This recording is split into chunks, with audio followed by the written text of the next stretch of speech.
On your feet right next to me, come on.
It is Elimination Day at Project Horizon, and there we go. It's Elimination Day here at Project Horizon. Just to make sure that you are definitely aware, teams are gonna be going home today, and well, I'm Charlotte, joined by Zobi, and we are gonna be sending one of these teams home. It's you know, it's a difficult job, but someone's got to do it. And Zobi, this one is between TYL and TYL Sports Club. Absolutely, a group style rematch, a matchup that's happened across even the off-season break, happened again in kickoff. Like it feels like TYL Sports Club just cannot escape TYL. But then what better way to kick off a lower bracket run than beating your demons? And we've talked about this matchup a lot, and it does feel like it's very TYL favored. It's like their way to kind of ease into the lower bracket. But for me, TYL Esports Club has always been that wildcard team where it's like you're hurt for them because they're so close to pushing the top level teams, and I feel like we didn't get to see that in their opening match. You can see it in that upper bracket, that 0-2 loss versus Shilai Gaming, because Shilai Gaming was just on a tear that game. Like, I don't think it's as much as like, okay, Titan like had a bad game. It's more like Shilai Gaming were like on point.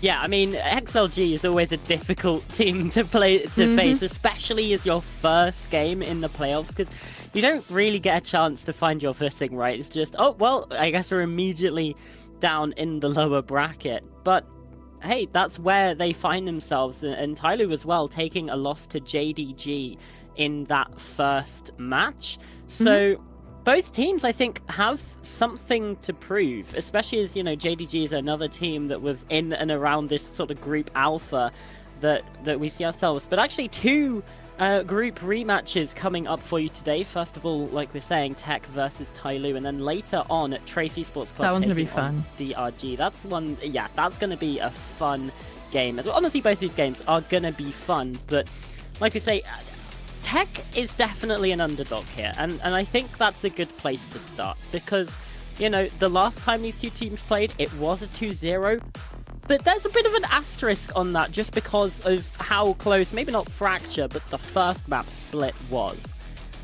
Oh, 100%. It was a 13-15 overtime, if we're not mistaken, there for TYL Esports Club. And that's the thing, is we haven't seen split out of TYL or TEC recently, and so we don't know how they're going to work around the Waylay nerfs, because I think that's been the biggest task and challenge for many of these double duelist Waylay heavy VCT China teams. And I think we've seen answers for that on more TYL compositions and an easier transition when sometimes ERV has a difficulty as compared to TYL Esports Club. But yeah, that's that. Let's shift gears, talk about TYL, since they're the ones on your screen, Charlotte. Again, we got Sword, Splash, Scale, Slowly, and ERV. What are we thinking of this team and how they shaped up during the group stage and that opening match in playoffs? Yeah, I mean, this is a strong roster, right? Like, TYL is a good team. It just feels like some of the finishing touches aren't quite there. But it seems to me that this is a team with a very high potential. They're just lacking in polish, and I think this rematch against TEC is the perfect place to start, really finding that sort of shining factor, especially when you have a lot of experience on this team. You know, Sword9 has been in and around it for a while now. Scales as well is, well, maybe a bit more of a newer face, still a very experienced player and so dependable in the clutch. And I think that's really one of the differences between TEC and TYL for me, is just that it feels like you can always count on TYL in a 1vx situation. Well, we will see. And I do feel for TYL, right? You were like 2 steps away, 2 games away in that triple elimination kickoff format from heading to your first Masters. Again, they were kind of the underdogs that, like, it's funny to say that in the kickoff, right? Because there were some more unknown names. Again, they went on this tear in the groups, or we could say in their initial debut. And this is the opponent that they're up against now, TYL Esports Club. Again, for me, this was like the best and brightest out of so many like Ascension level teams coming together here into one roster with a sprinkle of experience, right? And to me, that was just heavy eyes on Spitfire as a player. To me, has always been a really strong individual, and that's the one who's going to be on a burner plate today as well, just because they are the one that hinges that success of, okay, what does the Tiny Esports Club post Waylay nerf look like? And we already saw kind of the debut of that, right, versus Shilai Gaming with a 1-for-1 sub out for the Waylay, in for the Phoenix on Breeze that didn't pan out. And so then again, it's like curiosity, okay, are they going to be able to find that footing today on some of those Waylay maps, Charlotte? Yeah, I mean, for TEC as well, a big player that I'm going to have my eyes on is Howdong as well, right? We talk about experience. I mean, Howdong has it in droves. He was a big part of the success that the early EDG roster found, you know, went into an assistant coach role when they made their run at Champ Seoul, but very much was still in and around it, making sure that like EDG were the top team in China for so long at the start of when this region sort of was coming together, and even before that as well. So, you know, Howdong's a big player to look at, but, you know, in clutches, Coco and Lucas have also been great for TEC, and Coco is in the skirmish right now. Currently down 4-2 against Scales, but obviously the skirmish here, this is being played to see who will get the advantage in the map veto, and it does seem like Scales has won that game. So that's a 5-2 win there. That means that TYL get to choose whether they pick first or pick second, and let's be real, they're probably going to pick Team B, right? Like, it feels like such an advantage in these map vetoes. So when the veto comes through, we will obviously get that information to you. And here it is. Look at that. And yeah, Tyler did pick Team B, so we've got Pearl, Fracture, and Split. And that's a surprise, because we were thinking we were going to see a Breeze here today, Zobi. I mean, we get the Fracture, which was one of my expectations. Yeah. And we get... Pearl? Ty haven't played it the entire stage, and it's 0-3 for Tyloo. Like, when elimination is hinging on the line, to me, that is such a questionable decision to pick into. I'm not gonna lie. So I'm really excited to see how that map is going to go. I think maybe then your idea is, because it's obviously we saw it was TEC Esports Club picking into it, right, Charlotte, if I read that correctly? Then they have like the optimal VOD footage against teams that were successful against Tyloo on this map, and they have ideally nothing on you. So again, it's gonna be big how does theory translate into an official, into practice, right? And again, that can go really well or really poorly, and then you're going into an undefeated Fracture, right? For the side of Tyloo as well. So again, that's why I thought that Breeze was gonna come out for Tyloo as a pick, just because, and then like maybe Fracture would be the pick for TEC, but I think then they were like, okay, well, Fracture's good for both of us. It also runs its own level of risk. So I'm hoping that the Tiny Sports Club staff just cooked here, Charlotte. Yeah, I mean, it's certainly possible.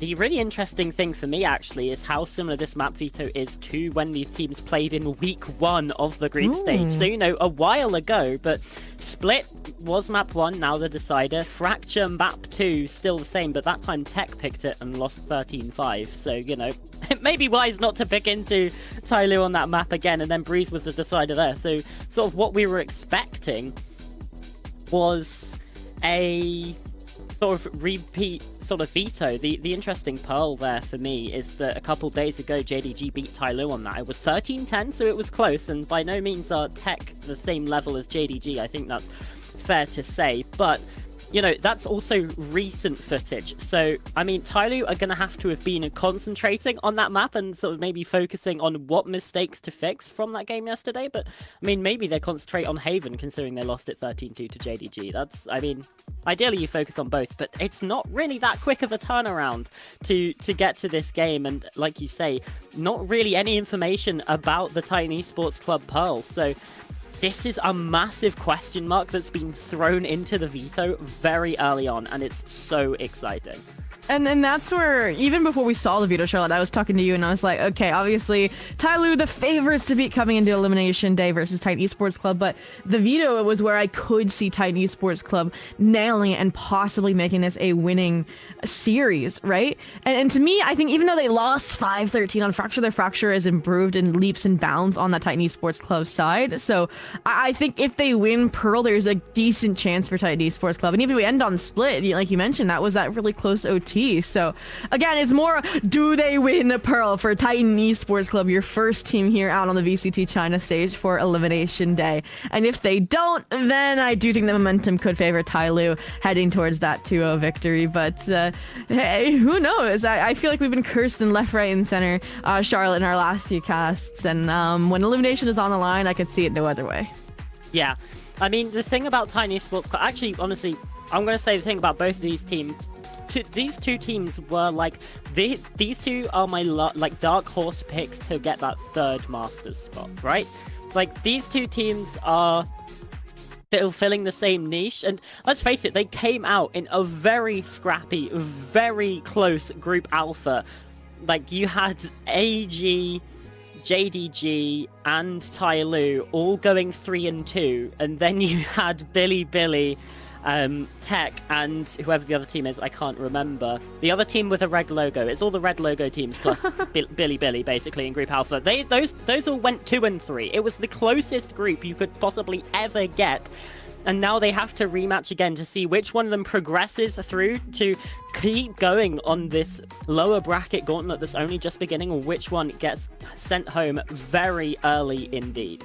And it's crazy. I just wanted to touch on what you just mentioned. We didn't get to it at the start. It's crazy to think that Billy Gaming aren't even here in the playoffs, right? This was your team that was one step away also from Masters earlier this year. But back to the players on the stage, the players on the server. Today's matchup between Titan Esports Club and TYL Gaming. I mean, yeah, these are your favorites again for the series, as we mentioned. And if you're losing, you're learning. And I hope that, like you mentioned, they focus not just on Haven, but also on Pearl here. I mean, I think it's pretty predictable to say that you weren't going to play Haven today, but we could have said the same thing about Pearl.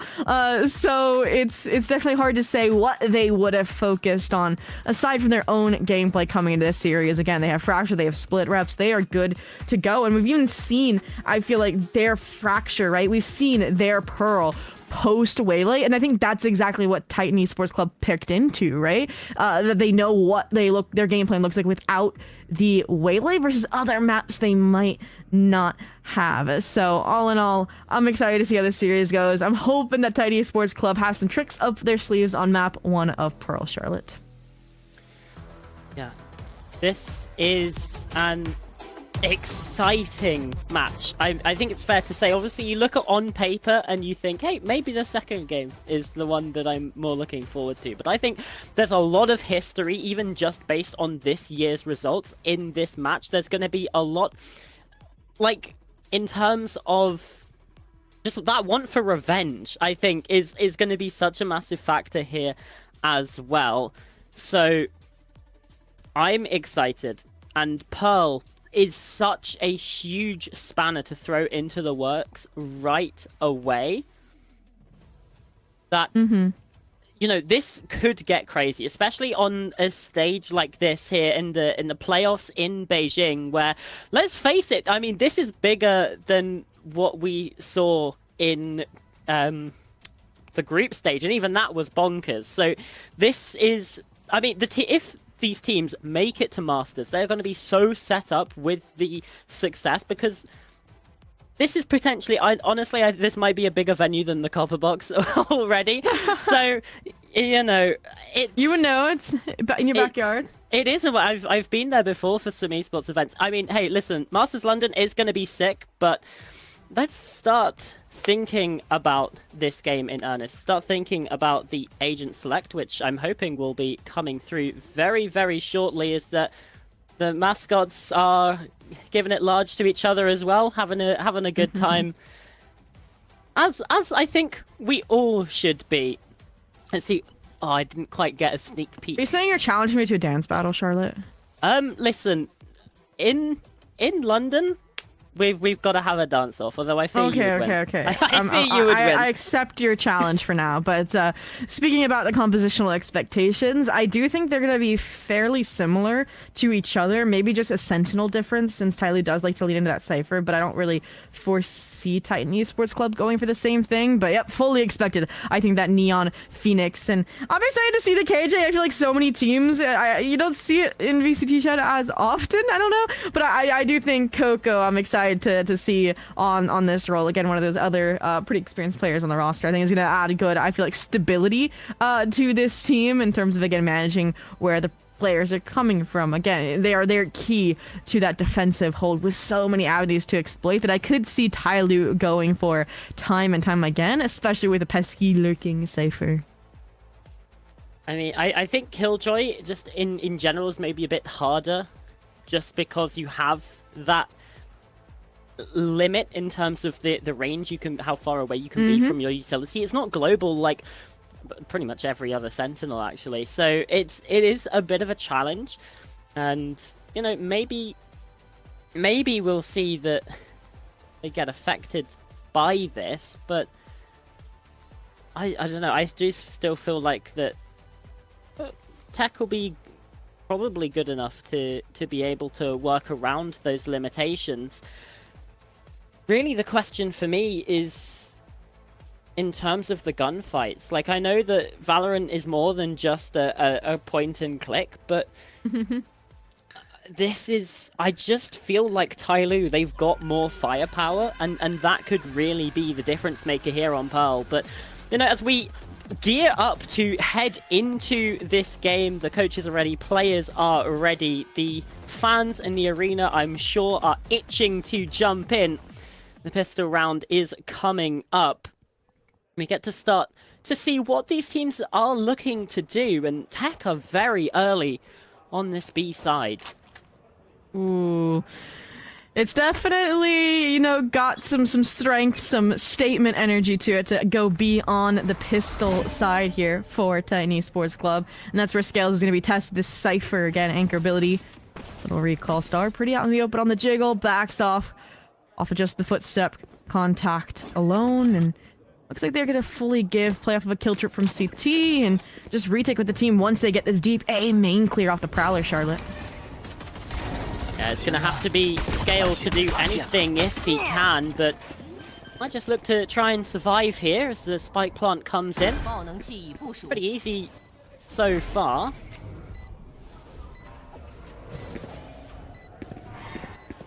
Okay, we're going to set up for this nice reflood here as well.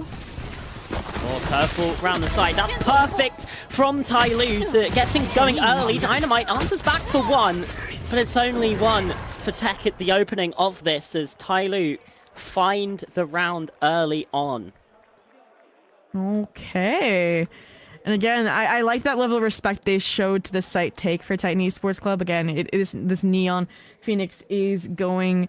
It is going to be hard to shut down when they're double diving in, but this is so just methodical, right? Everyone on the same page, little three-person clear into back calls, and that's where I feel like Titan Esports Club, as soon as they get this plan down, they were given so much time to formulate this post plan, we're gonna have to see them think a few steps ahead, or play a little disrespectful in the TYL camp, the TYL retakes, but there we go. Pistol round on the board for this team. And TEC, they did get the plant, but not going for any kind of force here. Perhaps playing a bit more sensibly. The hot hands over the top is massive from ERV, though.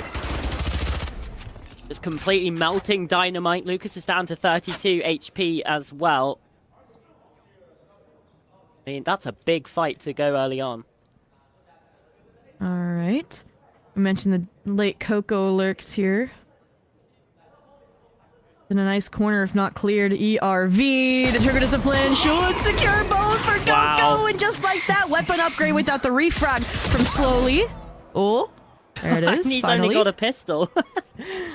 Well, one player that's saved from the TYL side into this round, and he's been able to bring things back level and I guess scare TEC away from taking that art control. I mean, Coco was very much by himself, so now there's weapons. Yeah. Gonna have to be an expedition if they want to pick them up. I'm glad they are leaning back into them, right? We could see that it's not been re-cleared, not being held, defended even from TYL. But even if they do end here, it's dangerous. This Guardian could be a pretty one and done for majority of the players on Tiny Sports Club in Splash's hands. And slowly we have a starter dump into the Art Flood as well off the Prowler contact. Spike plant should get denied. It's just short on the gravel, but they're here immediately again, Charlotte. Oh, that's a big kill from Spitfires. Still, you've got the low HP players from that early round molly from ERV. That could pay dividends here, but Hao Dong just annihilates Splash, and it is just Scales in the 1 versus 3. He knows his players are going to be coming from up, but there's already one wrapping around from Flowers. Doesn't even matter at that point because the kill comes in regardless. An immediate shift up, an immediate just rug pull from TEC. Wow, and it is honestly, again, off of Coco alone. I mean, it's criminal that they're able to secure both of these kills. Again, that can go really, really well or really, really poorly. And you know, hats off, I think, to the refrag. They would have fine with Astra and Art off the Ghost alone, but I think they need to maintain that space, get those Spectres back in their arsenal, or at least juggled away from the prying eyes, the hands of Tiny Sports Club. So now, you mentioned to get a momentum shift, it poses here for Tiny Sports Club on their map pick. Aside from Slilly, who had that pistol in the previous, that forces up to a Guardian, it's pistols across the board, and yeah, you do have to rotate early for TYL. Look, Astra, Neon, immediately into Flowers. TEC are just calling a pause here, though. Still waiting for something to happen, and the RV gets curious. Punished.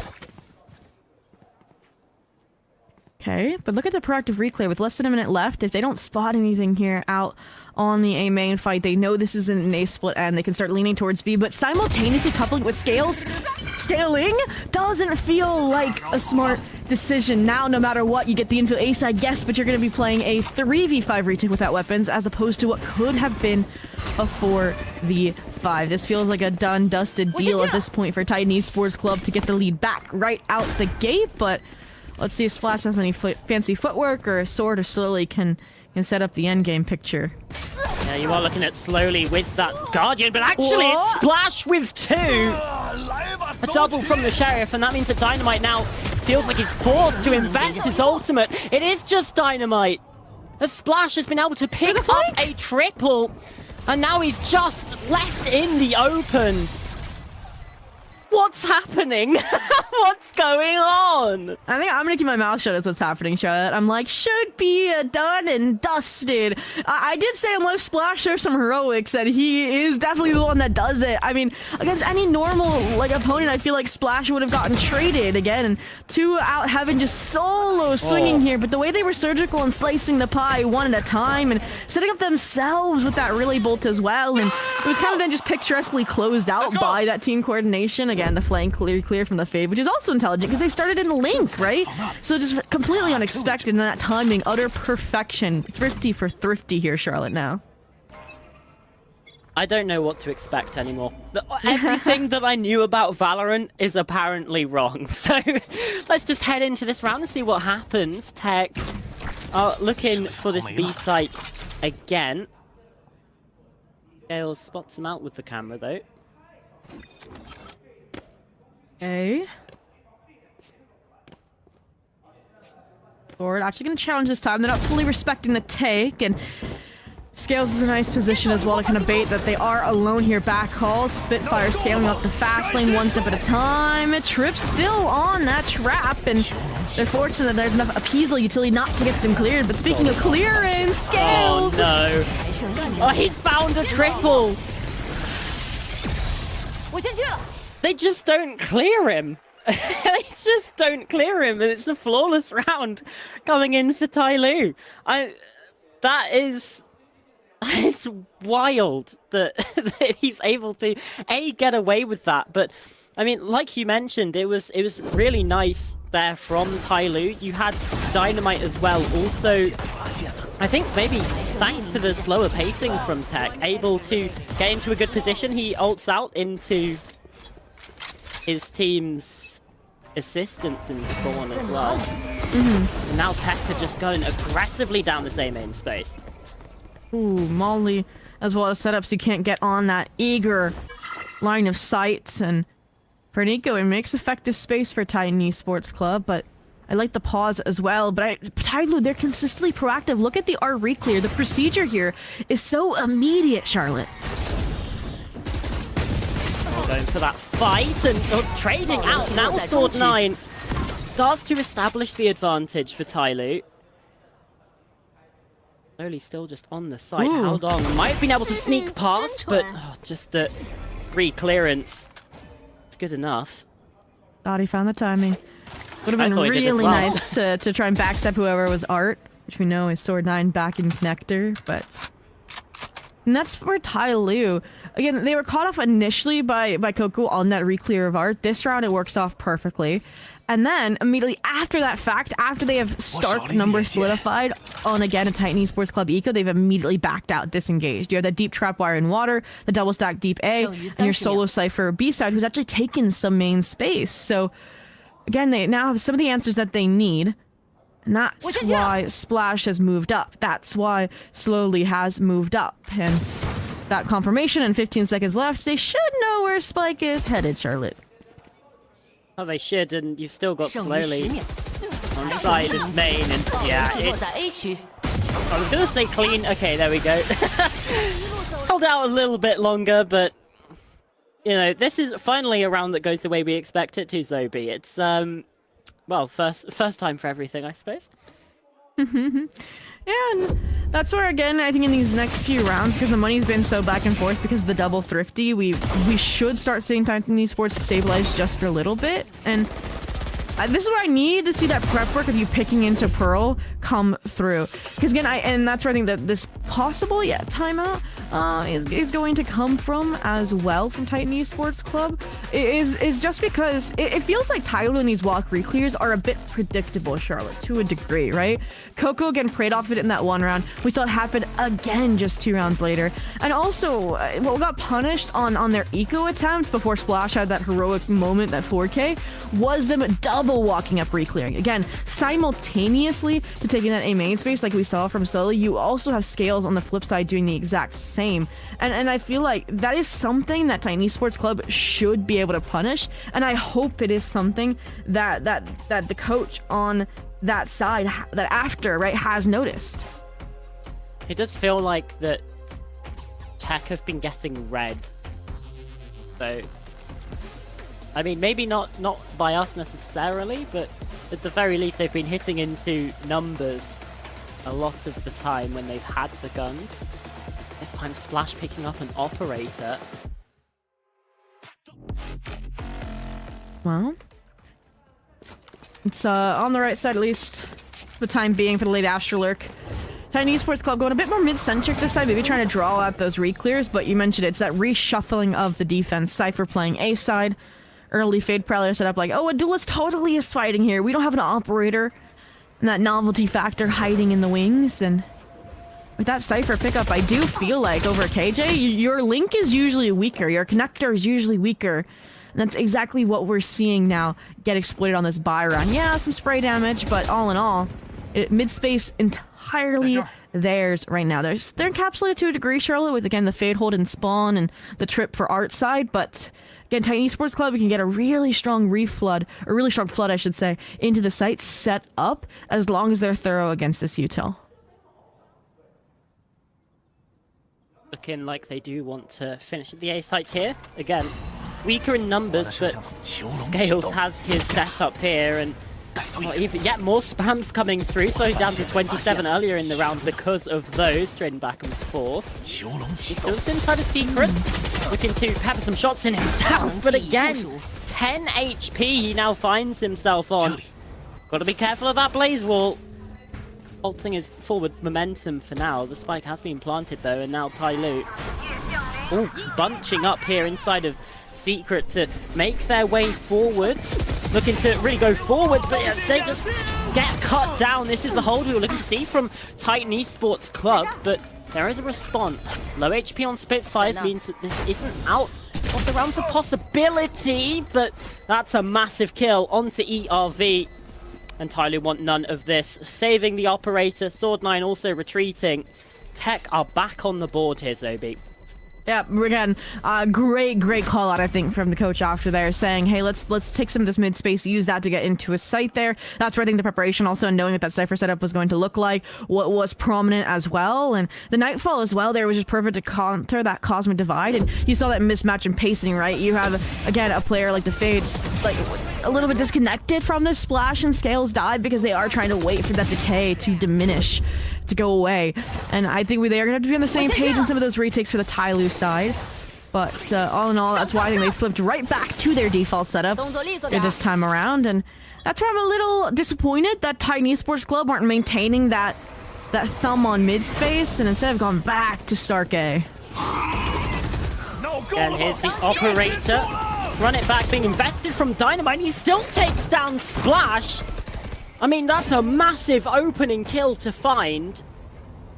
Sniper rifle has been completely removed. Sword9 is close in the corner, though. This could be massive. He's getting cooked by his own teammates, Molly. I don't know if he's been spotted. The trades come back and forth. And TEC are in the advantage yet again. It's just Scales now down to 43 HP. Lines up one, but still two left to find. Unable to do so. All right. Coco, right place, right time for the finisher to keep that Neon a gunning. And it is just, how do you have three players full anchoring the site alongside you and you cannot keep your op player alive? Again, it's difficult when it's not a Whaley, a Yoder, right, who has that TP to get out of dodge. They need that some simulation of coverage upon the exit. But TYL, I think they're tired of playing Receival here, playing Retake here. Going back towards a Stark A main fight, even on a subsequent buy round here. They have many resources to fight for it, right? Again, double duelist, the works, and that's where early Fade Util's gonna call the call for dispersal. A Prowler reclear. I'm glad they're not going for the deep mid fight here this time, because there was like a double setup protection. It's not just the KJ, and I think they're doing a good job stalling out space clearance from Titan Esports Club for the time being. TYL might have been able to hear two players shooting that Prowler in mid, so they are sticking around on this A site. Getting visual confirmation of the Astra as well, who can sometimes lurk, but... Just such a good read. Right, they're taking the main space, they're expecting the art trap. It's gonna be Fade, make contact, curveball out. Yeah, massive work, but just can't land the shots. ERV's been outdone there by Dynamite. Nightfall comes in to get all the information, and Splash is down main. They're canceling. Cuts down Haldong. I don't think they know what they're doing. This is Looking nice. to head through connector, Sword9 waiting for them, but a little bit trigger happy, still gets one. Now a free path onto the B site, able to be found. Problem is the Neon's rotating on this as well. I like that they cut their losses here for TYL, that they're gonna wait for the joint re-exec into the site. Cages for the reflood. They're trying to get ahead of the timer, and Splash has dove in too deep for Dynamite to explode the round. The retake opportunity, Charlotte. It's now just rests on slowly. 1 versus 3, curveball round, but nothing doing for Dynamite. There's a second flash. They were aware that he's got to come from the CT side, and a bit too long, been spotted, and well, there would have been a collection if the kill wasn't found immediately. And there's two things I think to pry into in that round. First off, great call to cancel to rotate out of Titan Esports Club, and I like the Prowler refake there as well, just to spot out it in fact was deep main presence that they weren't going to be able to re-clear with the Astra falling on their side, and I think they fully execed into A there. They were going to fall flat. Again, this is the secondary point, is that TYL are just having difficulties on this retake, right? The one they were able to succeed in, right, was just because Splash got a heroic multi-kill on their lonesome here, and that seems like the game plan. It's like solos trying to get plans through. And that's where I think this timeout from TYL is coming from, is they need to remedy this retake, right? Like you mentioned, Charlotte, that was a fair 3v3 with decent util on both sides, and we see again a dive kind of unsupported, right, on that TYL side for Splash, and he unfortunately isn't making the splashes he think he would be. Yeah, and then you just have the player in heaven just getting caught out again, just being unaware of the angles that the players on site can hold. Once you have slowly in the 1v3, I mean, you know, he's good, but it's still so difficult to win in that situation because the time pressure's against you as well. Yeah. Well, I will say, TYL's delivering what we thought they would, right? Super, super strong firepower. And on the flip side, an experienced caller like Haldong, I think, is definitely getting them out of some tricky situations on the Titan Esports Club side. Hence this matchup being tied 4-4. Hence it being so close. And again, that's where the reminder comes in. This is TEC's first time playing this map, this stage. They pick into it versus TYL when elimination is on the line. And TYL, if you can't play retake, you want early control. They flip the map once again. Cypher A side, deep B control off the double doors for the eco. Backed up by a hero rifle safely on site. Ooh. Haldong could be in trouble here because he's been spotted. Little trap. I hear the outlaw as well, though. That could be dangerous, flashing themselves, and now he's in a real spot of bother, but the shorty is good enough for one. Still has to try and reload here, and now spots ERV in the smoke. I mean, Haldong's got experience, but he's also got that ability with the guns. Slowly can only get one. There's a 4 versus 2, TEC with full site control. It felt like the main show was Haldong, and the secondary is that team coming through link, getting the spike down. I mean, look at Haldong in this round. The one way even on CT, the heaven space there, just to finish the job. Their space management, even in that 1v2, is just so effective. And it's exactly what you need on Nico, just shut them down. But it's being invested into by TYL here. Scales, Neural Theft, they know everybody is long. They're gonna try and go for this. Just flush the players out, flush the util out, and get ahead. And unfortunately, yep, that's where that outlaw down long. That's where the triple swing is ready. And again, if there's a late round team that's looking more cohesive right now, it is definitely Titan Esports Club Charlotte. Yeah, just what a masterful round from Haldong. He does so well to find two. And hey, listen, you know, we did get a couple nice shots from TYL players. Sword 9 here. I mean, I don't know what Dynamite is up to, but in the end, does not come to any issue. 5-4. TEC have the lead again here. Oh, actually, for the first time in this game, have the lead. And this is a big crunch onto A main. Splash just has to wait for the rally to expire. I only really want this space, but they have the space. Don't really have much from it. I like it. Once again, Titan Esports Club exploiting this mid space, how fragile the Cypher trip hold is, because they're realizing that also nobody from TYL is playing off of it. They just give up the space, disengage, re-clear, and now it's their turn with the ults, execing into B. Oh, Splash wants to head forwards here.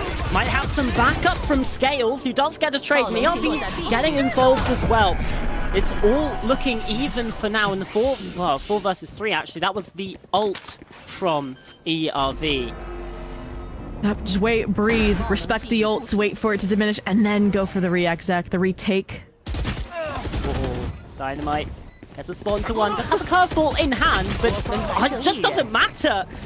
When it comes down to the kills, it's TYL that gets involved, get on board, and get themselves back level here, 5-5. And that's the most cohesive team fight I think we've seen out of the TYL camp, right? Yeah, the re-entry from the Splash gets cut down to size just a little bit, but the util was there. The setup, the refrag that you mentioned from Scales was there. And it's just because of Haldong's positioning as well. It's so front and center for an Astra. I think it's the least expected position in a B post plant. But again, the fact that so many ults went into that execution for Titan Esports Club poses, I think, well for the conclusion of this half. It being a possible TYL favor, right? 5-5 is going to come down to that buzzer beater finish Charlotte, and early mid-fight, ooh. Turret gets spotted, taken down. Pressure subsides, but TYL back here again, splashing the RV. They want this space, but these teams are just constantly missing each other on for the timings when they peak, and now TEC are starting to re-clear that space. I was about to call out as well that we hadn't really seen a lockdown get used, but now we do. TEC looking to get themselves into art with this as well. Yeah, couldn't tell at first it was going to be a fake grenade split, but we know it's the latter, and no one really contesting just yet. Splash in position too. Gap in the blaze wall there, but it does work out, and Dynamite good for the second. Slowly. Slowly? They seized? He might have been seized, you know. Yeah, either way, it leaves it down to a 1 versus 5 from ERV. Again, he's found some good damage, but just 43 HP himself. That's the awareness too, but this one seems a little bit too difficult. But as the second kill is found, he might want to go for this. Turret gives away his cross, and now they're going to be aware. There's a curveball around the side. Howdong is low HP, but the time at this point is becoming too much of a factor. Oh, surely they just keep giving him 1v1s, but again, timing not quite there. It got close, but no cigar. TEC regain the lead. You might have lost the battle, but that little ult coming online because of the 4K, I think definitely could help them at least equate into the stalemate by the end of the half. And it really was, again, just Splash and these solo overextensions, we can call them, instead of just full giving and playing retake with the team that have been a difference maker. And another difference maker in the server, I think, has just been Phoenixes on both sides. Dynamite and a little KDA check right now. Yeah, 14 and 10, just as expected, heading up the leaderboard. And Charlotte, I mean, we can't even get into that discussion because it's another barrier drop fight for space, a full-out turf war, and again, TEC so smart in their pivots away from it. Both teams just immediately retreat from that space, and it's like watching a mirror image now. Coco and Slowly both looking to regain some information over towards A, as Howdong is over on B as well. Well, besides the previous mid-plaza fight out of TYL in the last round, they once again unfortunately give up the mid-space splash. This is the one time I'm okay with the refight, right? Has the judge needs to hold the choke close. And Spitfires wouldn't expect a close investment on this angle of any util, except for maybe a curveball off the blaze wall. We'll see. Oh, he goes for the ultimate instead. That's the information. Now they know that there's a judge in this spot. Curveball does force him away. TEC going back into this A fight here. The question is, do they re-clear Slowly's position? The answer is no. They've got no idea about it, and he lands the transfer. That could be pivotal. A massive moment in this round, and yeah, now Lucas is by himself with the spike, still gets one, and might even be able to get out here. Spitfires is coming round from the back, and Dynamite lands the final kill on B. A complete capitulation there from TYL, but I don't even necessarily know if I can blame him, because that was insane from TEC.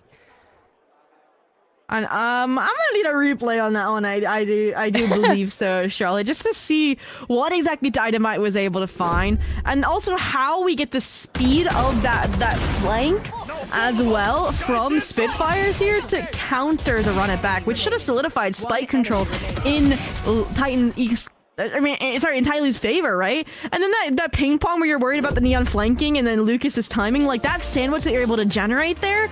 Again, the masters of space and calling to me were in fact TEC that half. I think that's why they walk away with the lead. And on the TYL side, again, there were just some heroics, and that firepower difference that you mentioned did get showcased in the server just a little bit at times.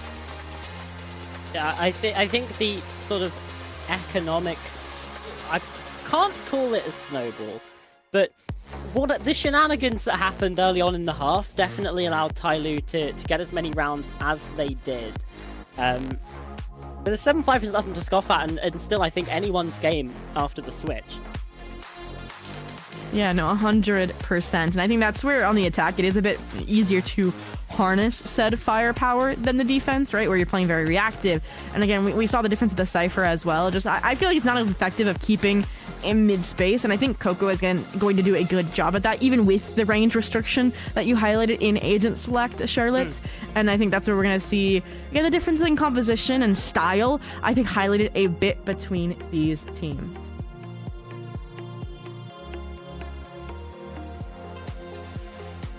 Oh, look at that! That looks like a sign you took home and then brought back the next day, Charlotte, that you put way too much time into, but I've done the same exact thing before for VCT. Yeah, I've only ever been to one day of VCT, so I unfortunately cannot reuse, but it does say FNC win, so it might make its way to Masters, we'll see. Either way, second half now approaching, and another pistol round. TYL to get their first pistol on the board.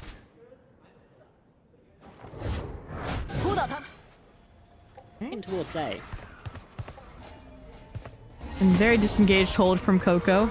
Maybe can swing off the turret conduct a bit, or maybe that's just for the commitment instead of just a main space established. Good chip will dull the spear on the eventual split. Hopefully the Ash, the Cypher coming back to regroup here, and I'm worried because the rotates are here for attack, and they still have that Storm Grenade default, so they should have a pretty nice way to contest without losing this site.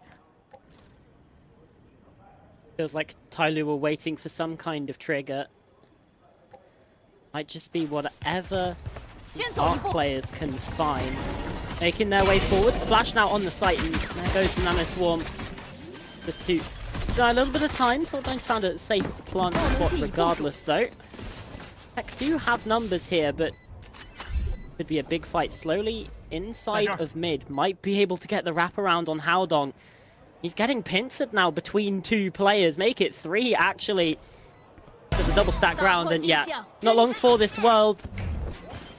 Makes things a little bit weaker, but round the side, scaled. But Lucas doing well to get himself a double. It's back and forth, but now a 1 versus 2. First tap on the spike, trying to draw these players out into the open. Good damage, but damage just not good enough in these kind of late round moments as the time continues to tick down lower and lower.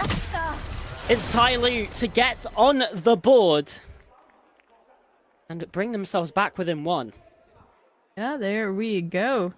Yeah, and that's the best part about adding on a 7-5 half. You can simplify it down to 1 round, and that gets you right back on track. Now, just don't lose the second round eco. We've seen that before from your opposition and then from you subsequently.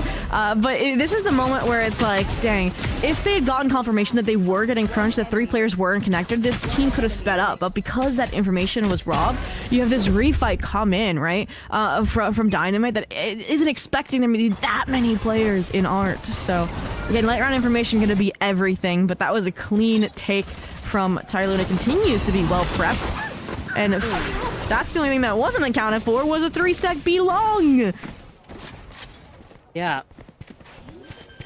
I mean, Splash is in such an advanced position. I don't know if he saw anyone. DRG is now holding this space. I mean, this is aggressive from TYL, and they're losing bodies on this fight. It's up to ERV to bring things back into equilibrium.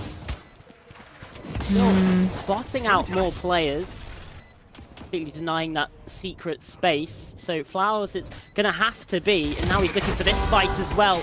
Into the seas, does not matter, and Sword 9 on the site, scales as well, just not cleared. This time, TYL win the pistol and the follow-up. They bring themselves level. Wow. I mean, I'll say it. I really like, again, just the Phoenixes in this server right now. ERV here. Just understanding that, okay, my Bulldog is down, I need to run intervention in some fashion, some capacity, time and time again, right? The Double Isolus takes the deep space and maintains it there, which is the perfect answer to a 3-stack, taking that B-long space, just getting that weapon upgrade right after barrier drop, shutting down your flank player. It's feeling a lot cleaner, very decisive in the calling from TYL for the time being. Yeah, I mean, Splash is already looking to challenge through Connector. He's been Spotted by a Prowler though. Players in front, players behind. He's just gonna have to try and slide in and deals with Lucas. Has an upgrade. DRG's run it back is denied, but that's still information and space now gathered. TYL have control of A. Okay, never Lose mind. control, Charlotte. Never mind, the spam comes through the box and they're just planting in the same place again. Haodong's getting so much damage on these players, and now Coco's fighting They're back leaving. into this. They have to leave. They've got to retreat from this. At least DRV, I was gonna say, should be able to get healed up. There's nothing left. No hot hands.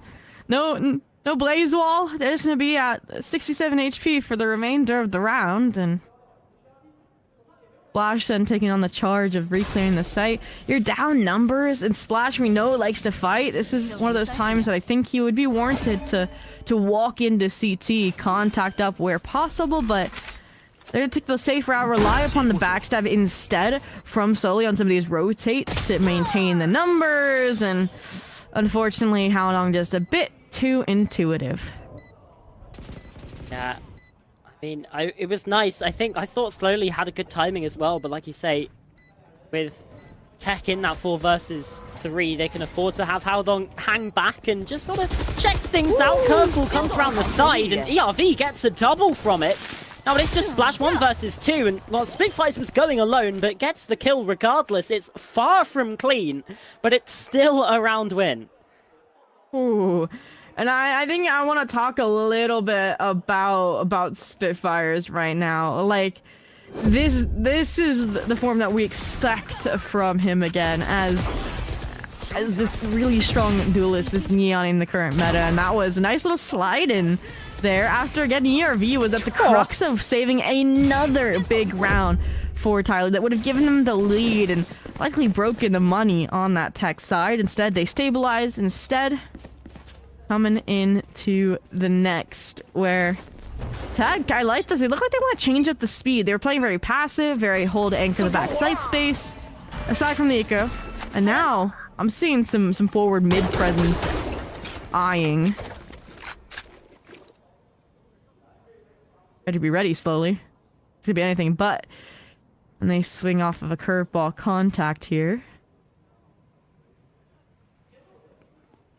Prowler makes its way forwards. Each site really is a point of focus. Coco somehow avoids all of the utility. The Haunt is going to force him to reveal his hand, but a couple pot shots through that cyber cage doing wonders. It's a curveball to completely throw the round into disarray. Lucas has found a triple. Now it's just Dynamite. In the 1 versus 2, these players are nowhere near each other. He's found the kill onto ERV. Now he's got spike control. The question is, does he know that Slowly's coming through from connector? I mean, even here, with them clearing long, once they're solidified, convinced of that presence, they can then tuck pillar and then utilize their own run it back that just came online.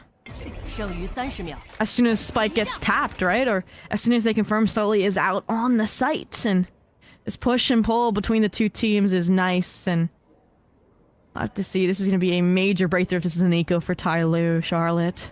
Oh, around the corner, they spotted each other! The Dynamite lands the shot. What a bonkers round. But TEC start to... I was going to find stability, question mark. Find a stretch of a lead, definitely. Oh. And that is just so unfortunate. I think that's the first round that felt a bit miscalled, actually. Overcooked by TEC, right? It's an eco for the side of TYL. For them to be going for a default mid position and fight for that, it gives up control and it gives them the opportunity to get set up in a post plant on a site, which is exactly what we saw TYL capitalizing off of. But then again, it was that nice 3 clear from Dynamite that keeps it under wraps for the TEC squad. And now this is gonna be a big swing round, double digits, broken money for TYL, or we reset the scoreboard and see if we can get another tie game. It comes to run it back. Dynamite looking to try and re-clear in towards this link space. Gets one, and now they're coming in from Haodong. Spitfires and Coco on the site. It's up to Coco on the Killjoy. Oh, it just Ew. nails him through the smoke. That's disgusting for 3. I love that Dynamite's on his feet like every round, whether he's the one with the heroic play or whether he's again hyping up the teammates as well. That's exactly what you need to have as maybe the defined underdogs of the series. And I mean, that was a nice, I think, refight like framing there for TYL again with Splash just trying to come back and assist ERV in that situation. But I think just it feels like the information into processing, into execution from TEC is just so fast right now. Again, from the utilization of that run it back to then the backstab as well from Howdong, they look like a very composed squad right now. And again, they look so put together that it's even kind of shaken TYL a little bit, right? 10-7 here, and their second timeout is getting exhausted here, Charlotte, already. Again, they're stuck in this purgatory of buy save. It's hard spot to be in. You've got to try and find some way to break the deadlock, and really for TEC as well, they've now have so many players showing up.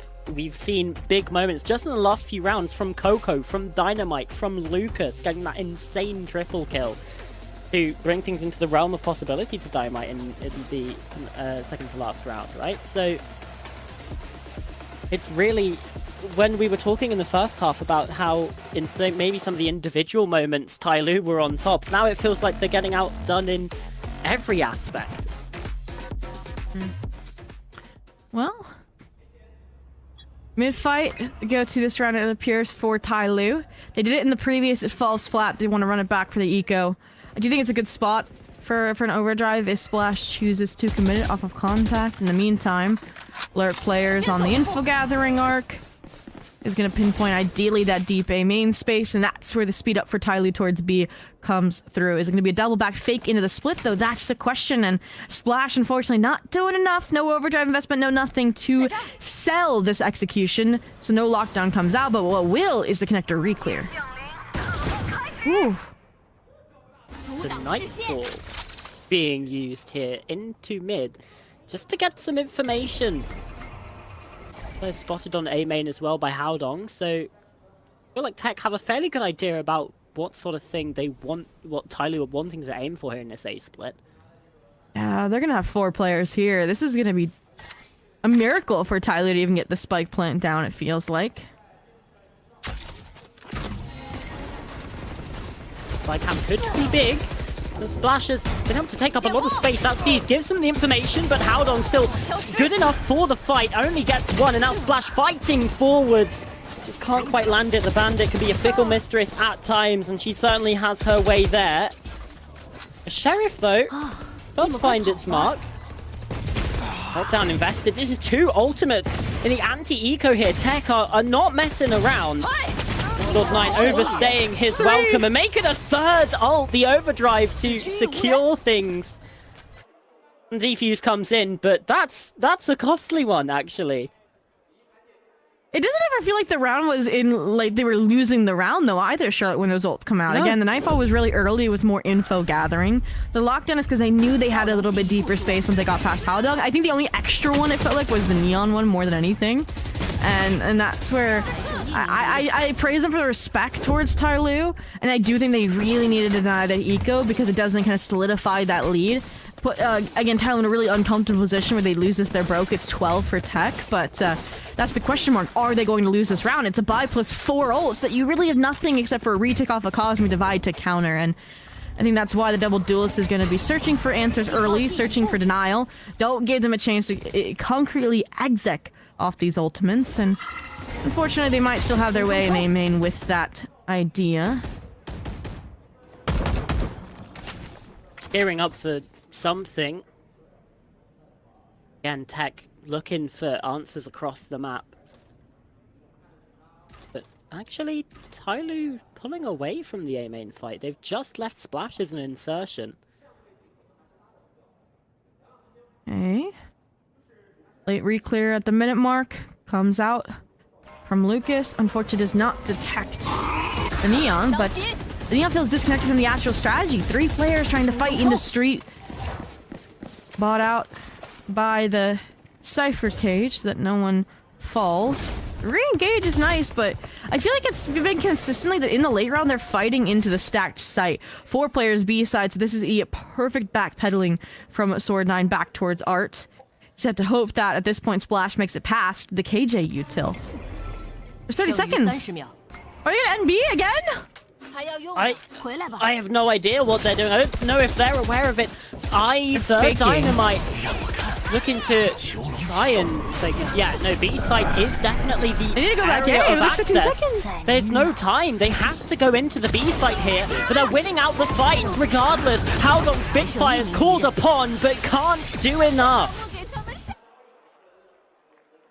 If you need any more convincing of the scrappy firepower that TYL is, you look at that round. 15 seconds fighting into a 4-person stack. And if they didn't have the Nightfall, I don't know what would have happened for TYL. Obviously, the tipping point here. I liked the ideas from TYL that round in terms of the Phoenix fake out towards A. I just wish the Neon stayed main to further sell it here, because obviously did not draw numbers fast enough. When you have a player like Spitfire, so you can just pivot through spawn anyways. But all in all, round they needed to win, secured. I would say a pretty penny of their ultimates. Literally all the ones that we mentioned having stockpiled to get through that round and the subsequent comeback, gone. Yeah, it's a big factor, and obviously TEC still have plenty in the coffers to purchase even more. Phoenix ult collected. Be good for a late exec. Again, TYL, they're really liking just these false tells across the map that they want to bait TEC into, and TEC just haven't given into it. And even this round, I like how, aside from the Neon, they're playing very disconnected from the sites. Just, okay, wait for KJ to contact. Wait for Art contact. And Lucas, I was gonna say, if they stayed on the deep lane, would have been the riskiest player in this round. And now that goes to Spitfires here. But even then, relay bolt, and they're gone. This is really nice from TEC. They're just making TYL use all of their util, although Spitfires does get caught inside a connector. Now Coco is in a bit of trouble, perhaps, towards this street angle. And that misread the situation from TEC here, perhaps. Yeah. Full scale though into A, then at least the players are going to be here for it. Oh, dodges the flash though, Lucas. It's a little bit labored, but still good for one. And now here comes the backup. Dynamite gets involved. Util coming through. Hot hand sees just to try and deny this space, deny this opportunity. Scales them slowly, left to try and stand, but the time is gone, and so is TEC. They're gone up to map point now.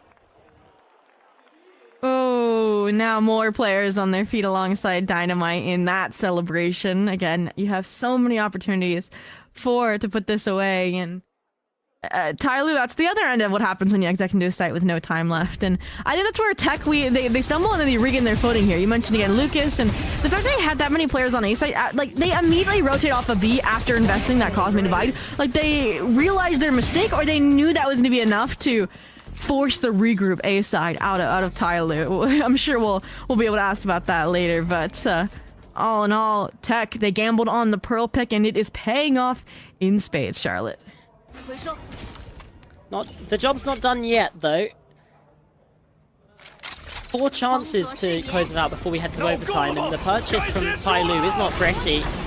Only 3 rifles and then a bandit and sheriff coming alongside. ERV used to run it back, but he's just been found in a bunch of space. Trading out 4 versus 4 for now. Still players on the side. That's a big triple from Lucas. He closes it out with a 4-piece.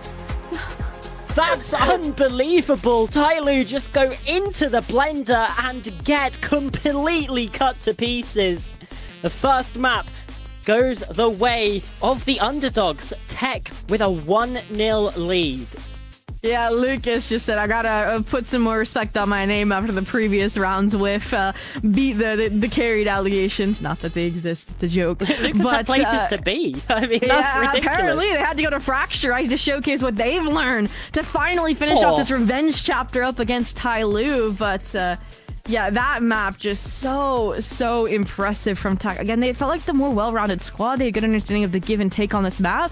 Versus TYL felt like they went a little too far off the deep end. Charlotte, again, they were a little bit too far forward at times, getting punished, and they still maintained again that firepower, those individual multi-kill plays, and that's what made this a close series for a while. But when it got down to the reactivity on the defense, it was clearly TEC that were the masters of it. It really was. I'm just being reminded of how actually insane the start of this game was with these highlights. But yeah, I agree. It felt like, again, TYL were very much the biggest stars when it came to the gunfights, but even then they started to get outshone towards the end of the map. Lucas especially had a real uptick in form towards the latter stages of this game that really helped his side get towards that finish line. Yeah, I feel like the ERV Dynamite head-to-head chef's a kiss. In again, there's Dynamite again. That round would have been disastrous had TYL won it. And even Coco had some really nice side anchor rounds. There's that Bulldog 3-piece over towards the B side. All in all, again, a well-rounded squad through and through that has secured the map 1. So let's listen to what made it possible. 我现在没花。被小三跳看，那个2在跳看 ，Cipher， 我这是给我连好吧？3、2、1。没事，还有一个费德在 A。我有阿斯法。来拿枪，2他2个去 A 抢枪吗？我们去 A 抢枪吗？对，阿川打98。我要去 A 抢枪，他们抢了吧？他只有2，在我尸体这儿，我觉得他不敢拿。我走 B 小吧，我跟阿是打90，然后两个枪在2对吧？对，2把 Spectre， 我觉得 Cyber 应该是 B player， 对，他是在 B 小跳看，在 B 小跳看，他是把 B 放了的。你们一起掰呗。3、2、1。有，枪都在。他们有点怂，没过来捡。剩余30。你把枪捡了是吧，火龙？你想下包烟吗？给个下包烟，我们下包吧。底线狗。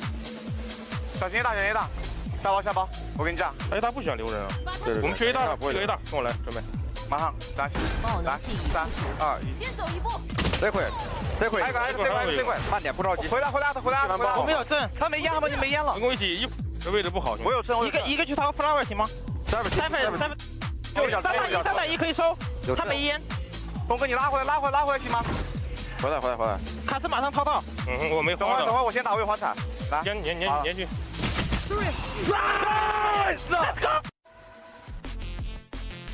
What a performance from Dynamite in that game. I mean, you could probably pick 2 or 3 players from TEC to be the MVP, but I guess just based on the ACS, Dynamite takes the cake. 333 in that stat line and 6 multi-kills throughout this map as well. Zobi, what an impact, what a performance.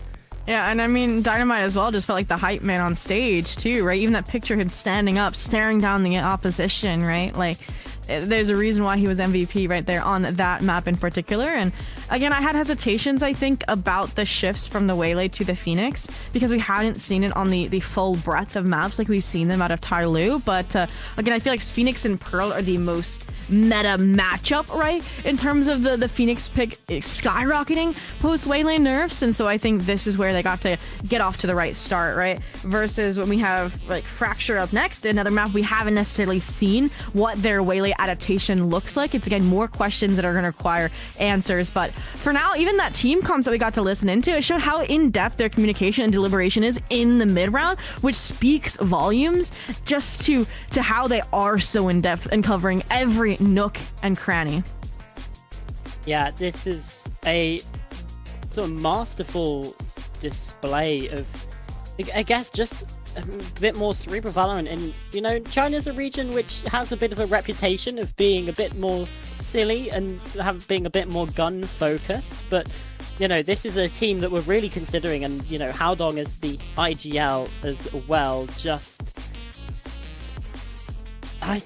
He's got that experience. He's been on the global stages a lot, and that's so helpful for this team. You know, only had 10 kills, but you know it's about the impacts with your voice and not necessarily with your mouse and keyboard that's really important too. Oh, 100%. And I would argue, even though he didn't get the kills, like, he was buying so much time on that A side anchor when Coco wasn't playing there as well, that the rotations were always there for Tech to just contest head on instead of play that full-blooded retake up against TYL. And it didn't feel the same way on the flip side for TYL. TYL either needed to maintain space over the site, or the retakes again perpetually were falling flat at times. Again, I think we only saw one rifle versus rifle round where TYL had a really, really strong retake out of that B site. And that's where my worries, I think, for this team are gonna come through on Fracture, right? There it is, 7 out of 10 post plant successful for Tech, which therefore means unsuccessful, right, for TYL in that department. And even just also the post plant, like it again really comes down to the late round for TYL that is struggling. So TYL then on Fracture, I think gonna have to really strong like pre-round reads in terms of where they're fighting and winning those engagements head on, or I think they would struggle in the post plant, or sorry, the retake. Yeah, I mean, Fracture is a map that very heavily relies on being proactive as a defender. And we did see bits of that from TYL, but it felt like it wasn't all entirely there. I think Tech definitely had a bit of an advantage in those sorts of situations. You know, when we got to the second half, they were looking a lot more fluid throughout the map on their defender side as well. And like you say, that has me a little bit worried for TYL's chances on Fracture, but they've beaten Tech on it before. They have a pretty good Undefeated record on this map overall. Yeah, undefeated. So surely that's all good signs, right? I agree, and that's where to us it felt like in this veto process it was going to be each of them win their own map. We go to split, and that was no T, so then it would be a coin toss, right? It was more of if Tech had messed up in picking into Pearl or not, and we now know that they were very well versed, very confident. That was like a hidden gem they hid for playoffs kind of map than an insta ban consistently. So all in all, I was impressed by that, and I'm expecting improvements on Fracture as well. I think it's a predictable pick. It was either going to be that or Breeze out of TYL. So if Tech were that well versed on Pearl, that prepared on that map, I hope it's the same for Fracture, Charlotte. Yeah, absolutely. We have a bunch of questions, and hopefully we'll get the answers and more on the second map, which will be coming up after this.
back, everyone. Map 1 was a banger. 13-8, if my numbers don't fail me. TEC on their own map pick of Pearl. Now we head to Fracture, which is obviously TYL's pick in this best of 3. We already have the agent select, Sobi. Yeah, and so we're getting those answers a little bit here out of where the direction of Titan Esports Club was going to go in terms of subbing out that Waylay pick that we saw in their last Fracture iteration, which is just Spitfires going over to get the comfort role of the Neon, and them running, instead of a Neon Waylay on this map, a Raze Neon. So again, they're leaning on Dynamite, and I think his agent pool, the duelist flexibility specifically, in letting Spitfires instead maintain that primary Neon role on a lot of these maps, that even when Dynamite would play Neon, it's now been handed back accordingly. But Charlotte, we want to talk about the true elephant in the room that's separate from the compositions. Is right before the break we mentioned, right, the fact that TYL is undefeated on this map, right, 2-0, right, 1 up against this very team, and then 1 actually in their previous matchup in that JDG upper quarterfinals. And I was appalled. I already said there was going to be issues with their retakes, with their defensive half, Charlotte, but tell me what I sent you and what we saw.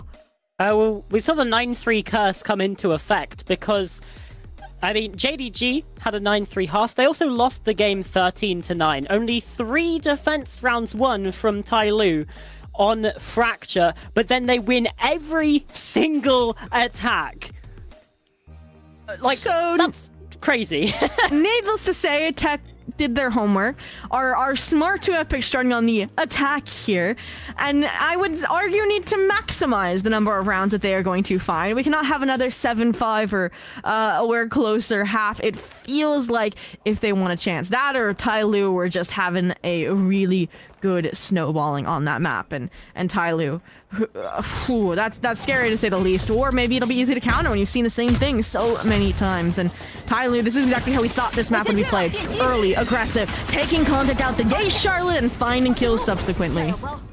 Yeah, TEC do reply from that though. They know the safe space is likely clear and do get themselves onto the site, but, well, coming from main, there are some pot shots around. Lucas does have to be careful. Dynamite's being exchanged, but it's in fact the kills going 1-for-1. Back and forth for 3 versus 3, and now Coco looking to get a little bit aggressive as TYL regroup towards Sand. Beautiful metered read clear here. The flip though from TYL Sand side looks nice too. Finally the spike plant comes in. It feels like TEC had site control for ages before they felt comfortable enough to actually, you know, utilize the objective. TYL 2 for 2 on pistol rounds so far as well, looking to add a third to their tally on this retake. But again, that's where we saw some big problems coming in on map number 1. ERV making his way back through main and rejoined by Slowly. They completely changed their ideas here in the 2 versus 3 as Coco does get 1 and a second from the Brimstone. He's looking to get it with a triple. And there it is on the board. TEC get there first. Okay. I like it. They're too brazen in how they reclear that A main space after, again, TYL 2 gets so dominantly. And there we go. I mean, I like it. Then you're gonna look towards TYL wanting to be a bit more reconnected in that fight out A main in a late round. Hard to say, but TEC on the board first. Again, I think they're going to be expecting these perpetual fights, and that does feel like the TYL style, and maybe why they couldn't get footing on that defense if, again, a team like JDG were in form right at the gate. But this is more of a silent but deadly approach this time around. If you're Dynamite, maybe you can line them up. Nope. Okay. Ooh, that's not good. And Scales has been completely passed on this B site. On the first map, we saw a TYL pistol win, and then immediately followed up by a TEC eco win. And it feels like we might be heading to a similar situation here with the, well, situations reversed, mirrored up. It's flawless for TYL to get an immediate reply. That's crazy that it happens not once, but 2 times, Charlotte, here in this series. And it's also then quadra-funny that it's because of the same player. Again, Splash and this Sheriff on these ecos are just absurdly deadly, and I mean, the tracking there, the team fight, they were definitely more synchronized this time around. Beautiful pivot after taking dish space to immediately be there breathing down the necks of TEC. And now Fracture and map 4, I don't think we're gonna go eco for eco though, especially with not really bonusing the weapons per se for TYL, but more buying into the situation. They don't want it to happen again. Yeah, I was going to say, if history does repeat itself, this is now a TEC round win. Obviously, in that situation on map 1, slowly had a rifle on hand, and there are a few more sheriffs dotted about. This time, literally just pistols, and only a single sheriff in that roster as well. Pivot immediately from arcade back towards dish side. The concern here is that while Howdog has made some space, they haven't really breached this trapwire, so it's gonna be like destroy and go, go, go. Hopefully you outpace, but again, TYL are always gonna have main control somewhere. In this round, it's A main, so it's gonna be a very kind of splintered approach. Yeah, the issue is as well, they took too long, really. Slowly, it already made his way in towards the A site too, but it's this main fight that just completely crumbles. Sword 9. Player we didn't really say much about on map 1 has certainly made us say his name here. A 4K to really avoid any doubt that that was going to be a round win for TYL. Absolutely. And again, we saw the work that went into Pearl. We need to see the improvements this time from that 5-13 loss from TEC against this team on Fracture to now. And it is going to come down to, I think, in my mind, not letting them get away with these deep positions, these deep pillars for TYL. Because you know they're going to take them round after round. Again, this is a team that only got 1 out of 3 retakes season 3 for JDG. Fully with a defuse, and this round is also very dicey. Again, with the skies being so prominent here, there's just not a lot of info for this team, and they could be running into stacks willy-nilly like right now. Oh, it just is a complete bloodbath inside of B main. Going 1 for 1, but trading out in TYL's favor. Now Sword 9 gets curious towards A and does lose his life. So TEC should have control here, but again, they're getting slow, and ERV might be here to cut them off. Could be massive. Vision's going to have to be cleared, but Sky Smoke in the way. I love the position from Spitfires as well. Low HP, knows he won't get a fair fight, so he's trying to get the timing advantage instead, but come from the team. ERV, backstab, and Coco left with all the world to prop up. He's been stunned, his position's known, but ERV reading it perfectly. Wow. What a crazy round from start to finish, and it was just 1 for 1 for 1 for 1 for 1 for 1 for 1. And it's TYL that come up with the win. And there it is. I mean, we could try to pick apart. It's like, Coco, why are you swinging in the 1v1? Like, they probably would have gotten slid on anyways. But, all in all, 3-1 here. TYL break the bank as well for TEC. So, nearly guaranteed, we'll call it, the better performance on this half than they did up against JDG. But, we love cursing things anyways, so we'll see what Howdog and the Hero Rifle can do, what the Orbital Strike can do for TEC, and in the meantime, again, TYL maintain control over one avenue. This side it was dish side, Sky on the deep dish angle, and that contact made there, and what did that drone see? In the smoke, Splash should be in the right place at the right time. Yeah, big guided salvo too to put the cat amongst the pigeons. Splash gets 1. He's quite low, but here comes the overgrowth to get him back up to 100 HP. Oh, not quite 94. And now shots through the wall. He's still good for another and getting pushed upon. It's just a complete crumble there. Full house in the end for TYL, but again, went the way we expected, and like you say, Zoe, bettering their defensive side performance than they found against JDG. And I think one parallel to make right now for why this defense is also being more successful for TYL is I feel like Splash is more supported, right? It's a throwback to Pearl where he picks up the operator for the first time, right? And is just getting completely punished and untraded even when there were 3 players on the site alongside him, right? When he was trying to get on these main angles. Here, he does the same exact thing with the Outlaw, right? He goes for the A main peak. That one he gets away solo, but while that hero rifle from Howdog is trying to scale and punish off that cage, you immediately have the refrag ability from the teammates at the side. So again, huge team coordination plus out of TYL right now that I think TEC are having a hard time handling, aside from, again, the issues that we already pointed out where they're really fighting into stacks time and time again for the time being. I'm just double checking some of my calculations, but I believe we were in a very similar situation. Yeah, a 4-1 lead to TYL at the start of Pearl, and TEC call their first timeout. It's the same thing here, and if we again look at history to repeat itself, that starts a chain reaction with 4 in a row from the side of TEC. See what happens here. With ultimates to play with though, one away from the overdrive and the Seekers to bolster this orbital strike and neural theft. Okay. We'll see.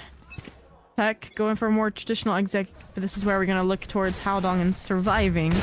Again, especially with the neural theft and Splash as well. We mentioned the operator. Well, guess what? It comes out of the timeout as well. Little Pearl throwback immediately, and it does feel like, again, TYL are just winning the war on both fronts. Charlotte, kill after kill. So separated. Dynamite goes it alone up tower with no utility to set him up, and V's just for the better timing. Seeker's going to be a distraction to these arcade players so that the Teho can go about his business.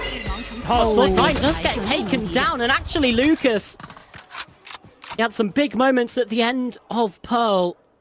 Have to come up big here. Already found 2, but needs 2 more. I think you use Seekers here if you really are confident in your ability to close out this 1v2. The HP is that difficult part. I agree, Charlotte, and maybe you find one and then pop the ults, but slowly the timing here is going to be everything. Oh, it doesn't even get the chance to finish the job he started. Again, that secondary fragger on TEC in map 1, almost stealing away the MVP from Dynamite at the last moment, but this time, unfortunately, no dice and no comeback as well. That turnaround of the timeout this time prevented, thwarted, and again, Splash, it feels like it's been at the right place, the right time, round after round for these openings, Charlotte. Yeah, it does. Looks like TEC are really struggling to get themselves onto these lines, like you say. TYL winning the fights at pretty much every avenue that TEC try and take them. Then the operator being set up, this time towards Dish. Okay. TYL, contact made.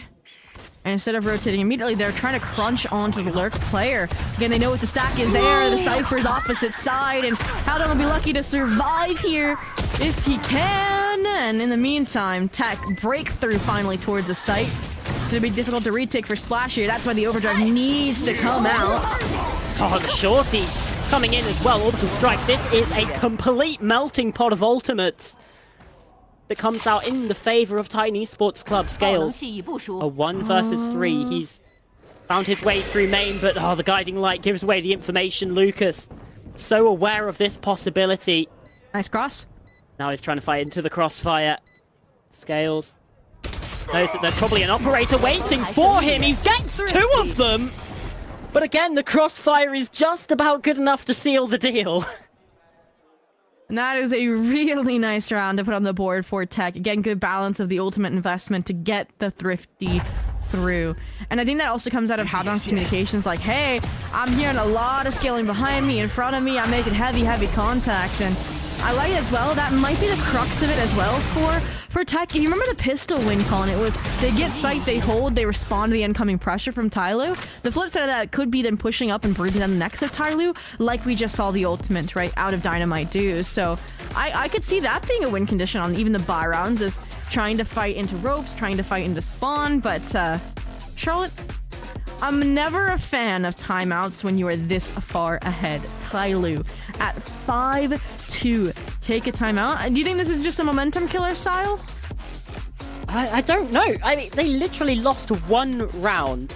Yeah. And yeah, it might have been a bit of a lower buy, but I'm not convinced. I'm with you in this camp, right? This feels incredibly rash, and yeah, I don't know. I'm baffled.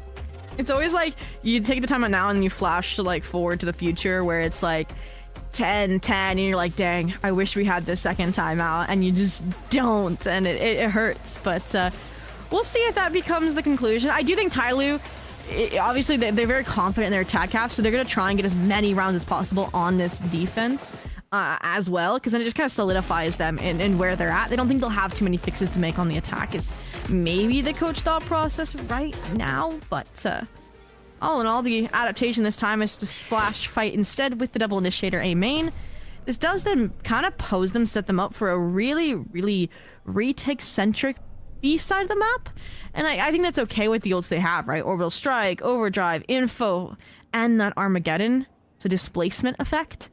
It feels like the game plan. We just had to see them follow through on it. And that's where TEC are being very cautious on the approach.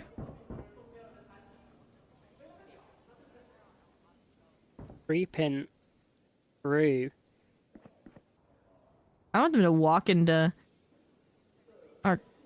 Jenny if possible. Obviously, Scales will be sitting perma on the camera, so you're not gonna get a jump on him per se, but Information going both ways here. Yeah, Seekers, players of Heaven. I'm curious at what point TYL pulled the trigger on the ults. Yeah, that's my question too. They have a lot to work with, and the spy cam here as well. Then comes the orbital strike to get this initial bout of denial. Just 30 seconds left in this, and TEC seem a bit unsure. There's two players now pushing down main to try and re-clear some of this. The Armageddon not invested actually. Instead, they have a nice actually going to use it for the push back through. Splash, that could be massive, and the kills just keep going TYL's way again and again.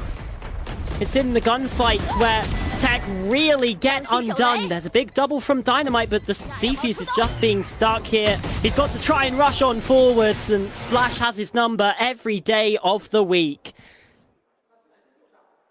I'm so genuinely confused at the end of this round, because TEC, they have really nice anti-ult setup there. Again, playing off-site.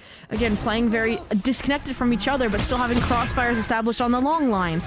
It felt like very intentional. And then there's this moment where just like the Brim Smoke comes out main and they make the decision to double fight back through it without even a flash to back them. And TYL were just ready for that fight. So you basically re-entered into a site you already had. And I think they just needed to play the off-site positions that they set up in the pre-round. So that second guessing strips them of a very big swing round. And I mean, yes, you can argue the ults, the big ones are gone for the side of TYL, but they're the ones already sitting at 6 no matter what happens the remainder of the half. And now it'll have to be another TEC eco to come through if they want to keep this half close, or at least in the ballpark of proximity. And that's where Lucas with the hero rifle and a full squad of sheriffs have done the job before. Well, they have. I am very nervous for what the second half of this game will look like. Let's not forget that against JDG, they didn't lose a single attack round. This defense where they've been struggling and might just struggle again here. The opening kill goes the way of TEC. Sheriff shot really nicely landed, but trying to fight into the site again. Splash is that danger factor. A massive triple kill. Spike dropped down in the open. And these last two TEC players are nowhere near each other. Now their positions have been noted by this neural theft. 20 seconds, you just save the gun at this point if you're Lucas. Let Spitfire see what he can accomplish, and then maybe you dive back in at the last second. Nope. Flash was hoping to attempt to set him up on the re-entry there towards main, and now you're out for both players. And that hero rifle, we'll see if he just had enough to front the bill from the get-go coming into the next buy. But again, Splash, it feels like he's doing similar kind of excursions that he was doing over on Pearl, they're just coming up this time in his favor. Every single one of them. Multi-kill rewards, first kill rewards, and then again, the support is there from players behind. And Tech, when you know what the attack cap for TYL looks like based on that JDG match, I can see why you're using both timeouts in this first half. Yeah, like this one makes sense. You're down 2-7. You've got to make a charge to close out the half. It is just very strange to see 3 timeouts of the 4 in total used in the opening 12. Mm-hmm. I mean, it might even be 4. Who knows what TYL get up to? And that's the difficulty here, right? Is you won the pistol and an eco. So what can you draw from that to replicate, right? Like, in these buy rounds. Like, I don't know if they've pinpointed what the solution is. And that's where Coach After had good guidance on Pearl. Obviously had a solution on Pearl here. I'm not convinced yet that they're gonna come out of this round swinging, and I'm open to being surprised, Charlotte. We shall see. Right now, the TEC, they're gearing up towards the same main fight. Utility very often has been the name of the game in this direction for TYL. A fight here as well towards the spawn. They're kind of waiting for it. This is what we needed to see. Gonna be punchy. They don't clear the corner. Dynamite gets one. Lucas as well, continuing to be a They're crunching. high performer here, and yeah, crunching in. Sword 9 just about able to escape, but Haldong's on the site here. Ooh, huge stun. Just to be unsupported in that engagement so that Haldong, like you mentioned, on the site can fight through. Just like that, site secured, flank watch. This should be the tide turn for TEC. It's a 1v4 for Scales. Still plenty of cash, so can try and go for the attempt. In the end, he's just run down instead. And, well, you know, it's another successful round. It's the first rifle round that TEC have on the board, so there's that.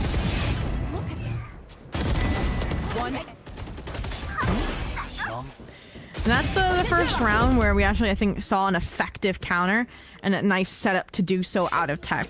Maybe that was the coach's words, like, hey, TYL, they're putting Splash in the position to fight. Just wait for the fight to come to you. And I do think TYL have the capabilities to reel that in. We've seen it previously. And that's going to be my big level of concern. And maybe why they've just sped up instead, expecting the A-main presence when TYL eventually flipped where Splash is playing. Oh no, look at this. ERV. The Dynamite's still alive?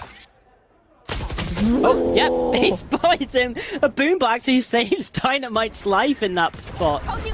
And he's able to escape, I think. Meanwhile, Spitfires is making his way towards this B-side space. Splash has an overdrive to try and combat this, and, well, does that effectively.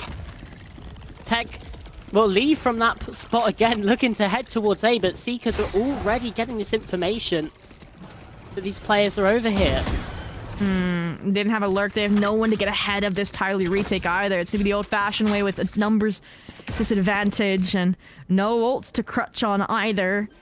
Haldong, what can you do? It's a big position, but oh, he's been flashed. They're gonna be running him down. Still good for one. Delaying a little bit of time, and yeah, good information about how many players are looking towards that main spot. Player spotted towards that defense side spawn as well. Now looking to head towards that main fight. Scales fighting in. Gonna have to be dealt with, but it's Sword 9 to line them both up, knock them both down, and get on the board again for TYL.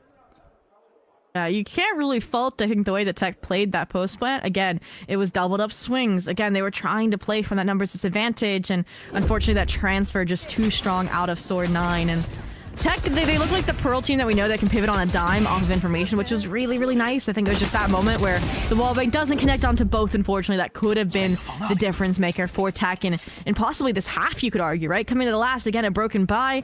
What could have maybe been closer to a 7-5, now eyeing down a 9-3 in TYL's favor on their weaker half. If we go 9-3 for 9-3 with TYL on now for attack and defense, I don't even want to get that bridge. Like Charlotte, like let's just see, can TEC just like win this round? We don't need a 9-3, please. Yeah, although obviously last time TYL were on the 3 side of that, so yeah. Yeah, at the very least for that, there's still a little bit of novelty in it, but in the interest of seeing a close match, go TEC. Hashtag TEC win. Woo. It's funny because there's a school in my college in my state that its nickname is TEC, and I'm just thinking of that every time I mention the Dragons. But reclear from TYL, it feels evident at this point. Dynamite was the one waiting. I was getting Coco flashbacks on Pearl, and unfortunately it's gonna be the opposite way around here. We cursed the 9-3 into a 9-3 curse. Yeah, that's a big whiff from Dynamite as well. Haldong has made his way up to tower, but his jumps don't connect for him either. ERV trying to dance around it, does finally get taken out, but the kills are just there in the end. Again, Splash is having an absolute heater in the first half of this map. What a performance. I want to see this scoreboard as well after the half, because I want to give like an above or below Splash. How many kills did he get before the end of the map kind of vibe, because it is so hard to read right now. Again, it feels like even ERV, like every player is on point right now, and it makes you wonder, okay, was Pearl them just not being in the best aim form like they usually are, or was it truly that calling differential? Because right now it feels like the calling's the simplest part of the TYL game, right? Charlotte, like we saw the one round where TEC were able to call into it against it, right, with that crossfire in a minute they fought into, but aside from that, no dice. Again, an eco and a rifle round. I think one of the big factors for me is looking at the duelist performance, not from TYL, but from TEC. I mean, Spitfires is 3-11 on that Neon, and I can't quite remember the Dynamite scoreline, but I think it was something like 7-10, so, you know, doing better, but nothing like what we saw on map number 1. You know, that MVP performance on Pearl is quite a ways away right now. And that goes back to something I mentioned, right? The Phoenix substitute for the Phoenix Neon composition, that is meta in itself, right? A well-tuned adjustment reaction to the Wayland nerfs. Fracture, I feel like as a double duelist, isn't very meta at the moment. Isn't really like looked into in that regard, right? It is usually, again, like a nice like breach and info wait, like a breach fade, or again, it is like what we're seeing out of TYL with the Teo Sky, right? And I think that's where they are struggling a little bit. And the fact that it was that double duels in the attack that was having difficulties too doesn't bear, or bode, I should say, well for the defense either. But we shall see, Charlotte. Now we shall. Let's look at stats, or the Splashes stats, sorry. 428 ACS as well in the first Above or below half. 30, Charlotte. Above or below 30. Go. Below, because... Are there enough rounds? Yeah, there just aren't enough rounds for him to get to 30 kills. I mean, okay, if he wins 4 and he gets an ace... Well, that's true. He could, It's he possible. could technically get 39. And he's the one leading the charge on entries. I mean, look at him. He's already up into heaven. Yeah, this tower control is massive. Spitfires is here to try and back up his teammate. Haldong looking for the fight, but instead it's the kills elsewhere that go the way of TYL. Splash now getting involved, and when he's involved, he's always good for 2. It's up to Lucas again. But this time he's looking to re-clear the B site. Meanwhile, TYL are rotating all the way over to A.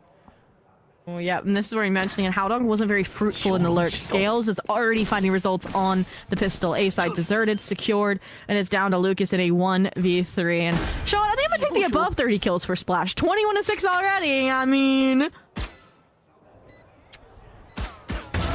Okay. and Lucas can win this still. Lucas can still win this. Again, let's not forget, Tech won the first pistol round. Not looking good for them. TYL looking like they're going to get this one on the board. Double digits awaiting them unless Lucas can pull this off. He's already down to 40 HP. Has the position of both of these players noted, but Scales just about doing the dance of death there and surviving it to find 10 for his side. Oh, and then that 9-3 curse hope that might have been there for Tech starts to dwindle as soon as the pistol round is won. And Splash at low HP after getting flushed out of heaven, still finding that 2-piece, defines again the Splash win con this map, it feels like. And no force up or anything out of Tech here, just gonna respect the wishes of the eco, or maybe still deliver the eco. We've seen our fair share again from both of these teams in that department, but ILU. Arcade side, less traditional approach it feels like for an eco, and while the pivot is immediate for Tech to have 4 players here, they are going to be playing on the reactive side of it. Ooh. I catch the raise. Sure. Be completely honest. A little bit of a handshake of some bullets over towards A main, but no harm done.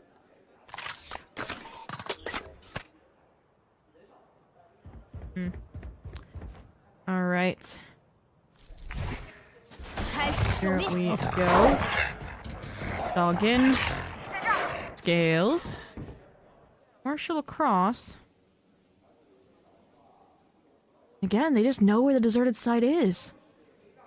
Yeah, full A-side control, Spike tap, and Scales is on such an insane lurk here. They've just gone past each other. Dynamite is he's still waiting at the B box. Scales is looking to go here. What is happening in this defender spawn fight? Like, this is so silly. Now he's been spotted. ERV is on A main. A different area of focus does get one, but there's Coco to refight and reinvest. This is starting to get a little bit costly now. The Guardian from Splash in the way is certainly going to not find anything. Never mind. The problem is of the time, and there goes the guided salvo. That wasn't enough, but good damage nonetheless. Just 2 players surviving for TYL. However, they've got 11 rounds. Their opponent's 3. Yeah, aside from a round win, that's kind of what you need to have accomplished, because it's not going to be a matter of winning out the bonus round. It's doing it as clean as possible, because you know you're going to have no real strikes left against you in this record, in this comeback that you have to claw your way out of unless you want to see split. A map that has, again, historically gone the distance between these 2 teams, and it's a question of how much is left in the tank for this team. And Splash, come on, where were the kills last round where you had the weapons? 21 and 7. Long ways off now from that. It's okay, he's gonna ace this round with the Stinger, and that's how they're gonna get the eco one, and then they just get an easy 4 in the next, and then that's 30. Yeah. Yeah. I definitely believe that that's going to happen. Honestly, it actually probably could, but I mean, Lucas gets off to a good start. He has been grabbed around by Splash, and well, there is Splash's impact. TYL fighting back, however. Got to double themselves. Upgrade in hand. It's Haldong who gets 1, but just gets too aggressive, overheating on the play. Double down. Ooh. 2 players here. Dynamite, good for 1. Gonna have to be good for the second onto slowly, but they just have no idea about each other's positions. He's grabbed the spike.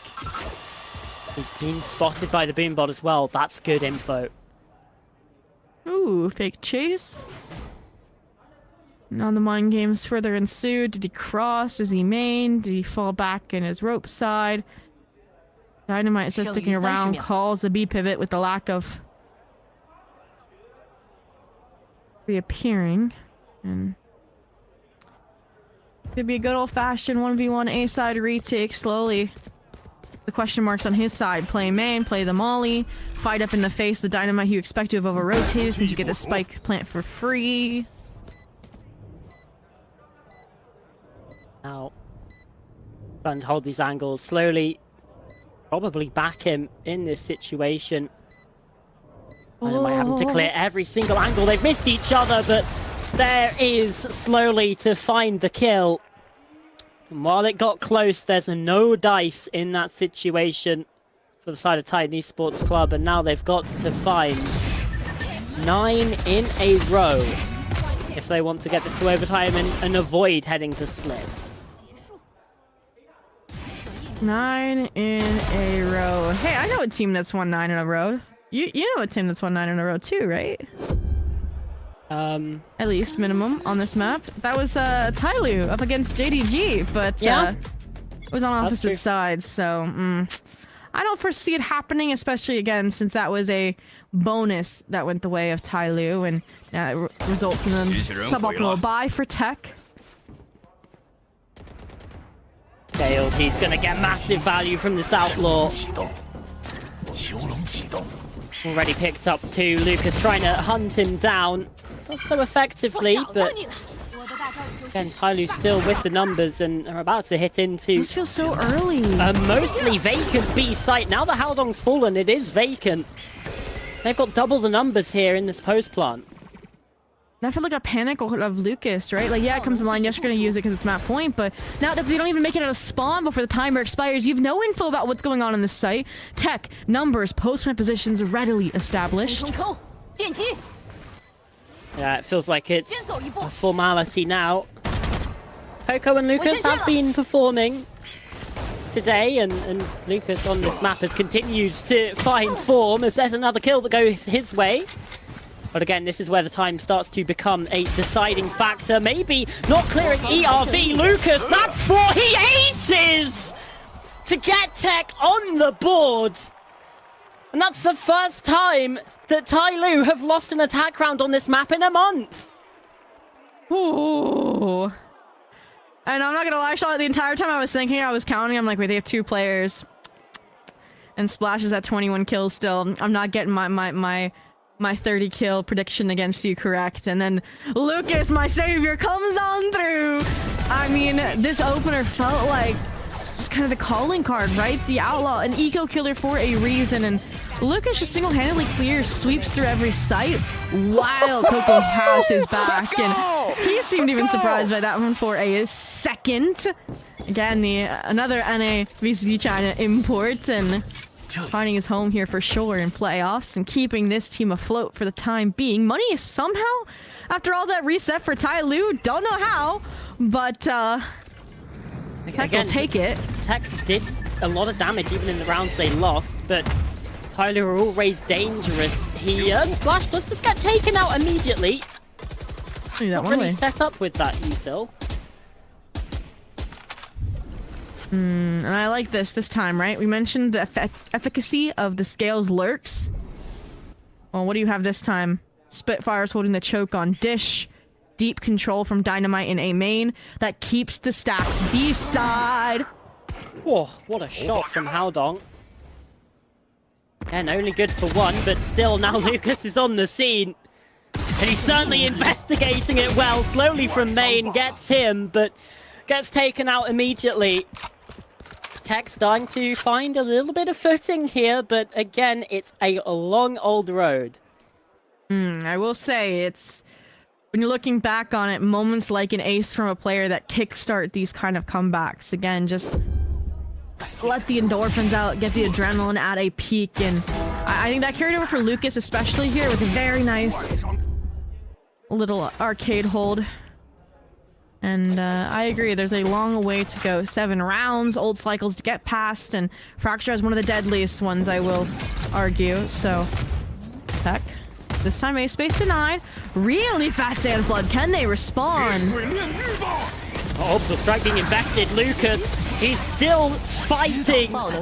He's doing so well, but now it's been cut down. It's on Haldong and Coco in the 2 versus 2 to keep their team alive. With that neural theft, they've got the information. Spike now recovered as well. I thought they were gonna like double fight up onto Coco since he was alone, but instead it is just the safe retrieval of the spike and setting slowly forward off the info they gained from the neural theft. It was probably gonna end as a 1v1, but no! The patience, the understanding, TEC are so thorough. They have the information now as well. Slowly Just Find it has open. to send in the molly to try and get something. Howdong's already getting this to half, and he's actually just not even visible from this position. Slowly went for the double spray, but just not quite able to line it up in time. 3 in a row now for the side of TEC, and I mean, again, the last time that TYL lost rounds in this was against TEC. That's what it was. And that was, I mean, it was a 9-3 attacking half even still. So TEC have that 3. Can they do more? That's my question. Can they better their performance last time? That's the question for sure. I mean, they've already bettered it. It was a 13-5, remember? So there we go. That's true. After 9-3 half, to say that too is impressive to say the least. TYL. Aggressive A start immediately drops some pivots.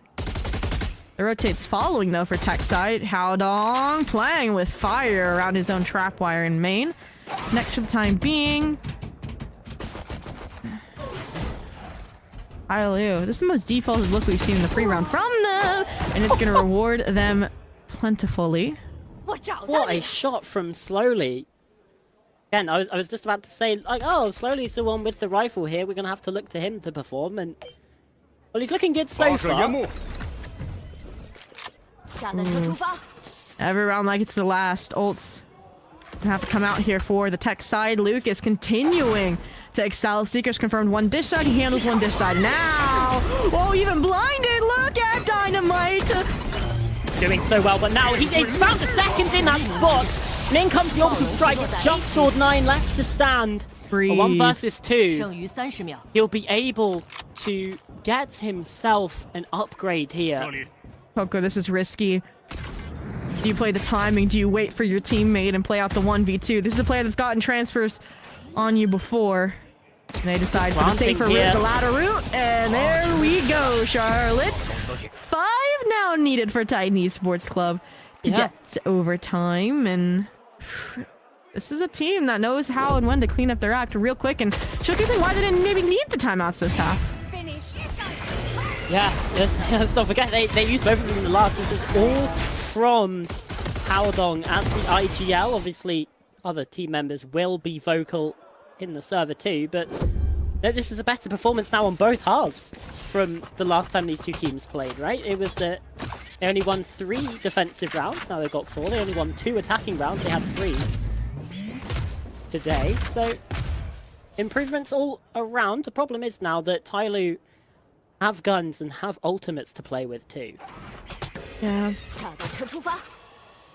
They get past this round, I'm fully convinced of a comeback. I don't think we get another ult cycle unless TYL are just crazy with their orb managements and shut down the economy for TYL yet again. Dynamite, this is risky business. ERV close angle, flash is good, but Dynamite somehow still wins that. I think maybe ERV wasn't expecting him to be so close, thought he'd got the flash on a player a bit further down side of main.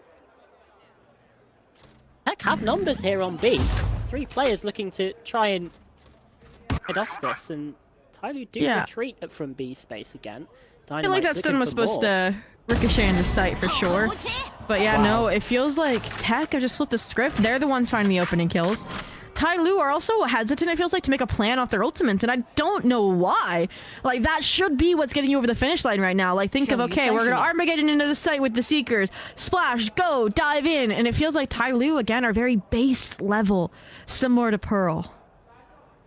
Perhaps they want to get the orbital strike on side as well and used 4 ults in combination, but problem is you're going to let TEC, get into a position with their own ultimates to try and counter that again if it takes too long. Kill from Slowly will certainly expedite that process though.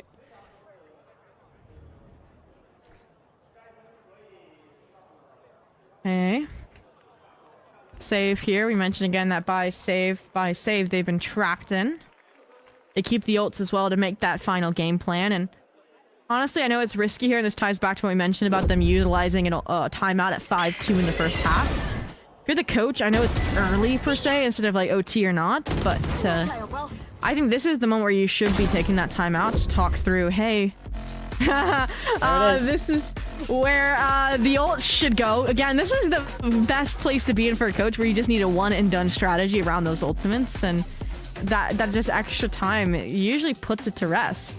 Yeah, I mean, there are 4 ult orbs on the map as well, with slowly only 2 away from the orbital strike. So you definitely can plan around that ult if you wanted as well, to farm those up potentially. But yeah, hey, you know what, Zobi? I'll give you... I would say I'll give you some credit here about the splash over-under on the 30 prediction.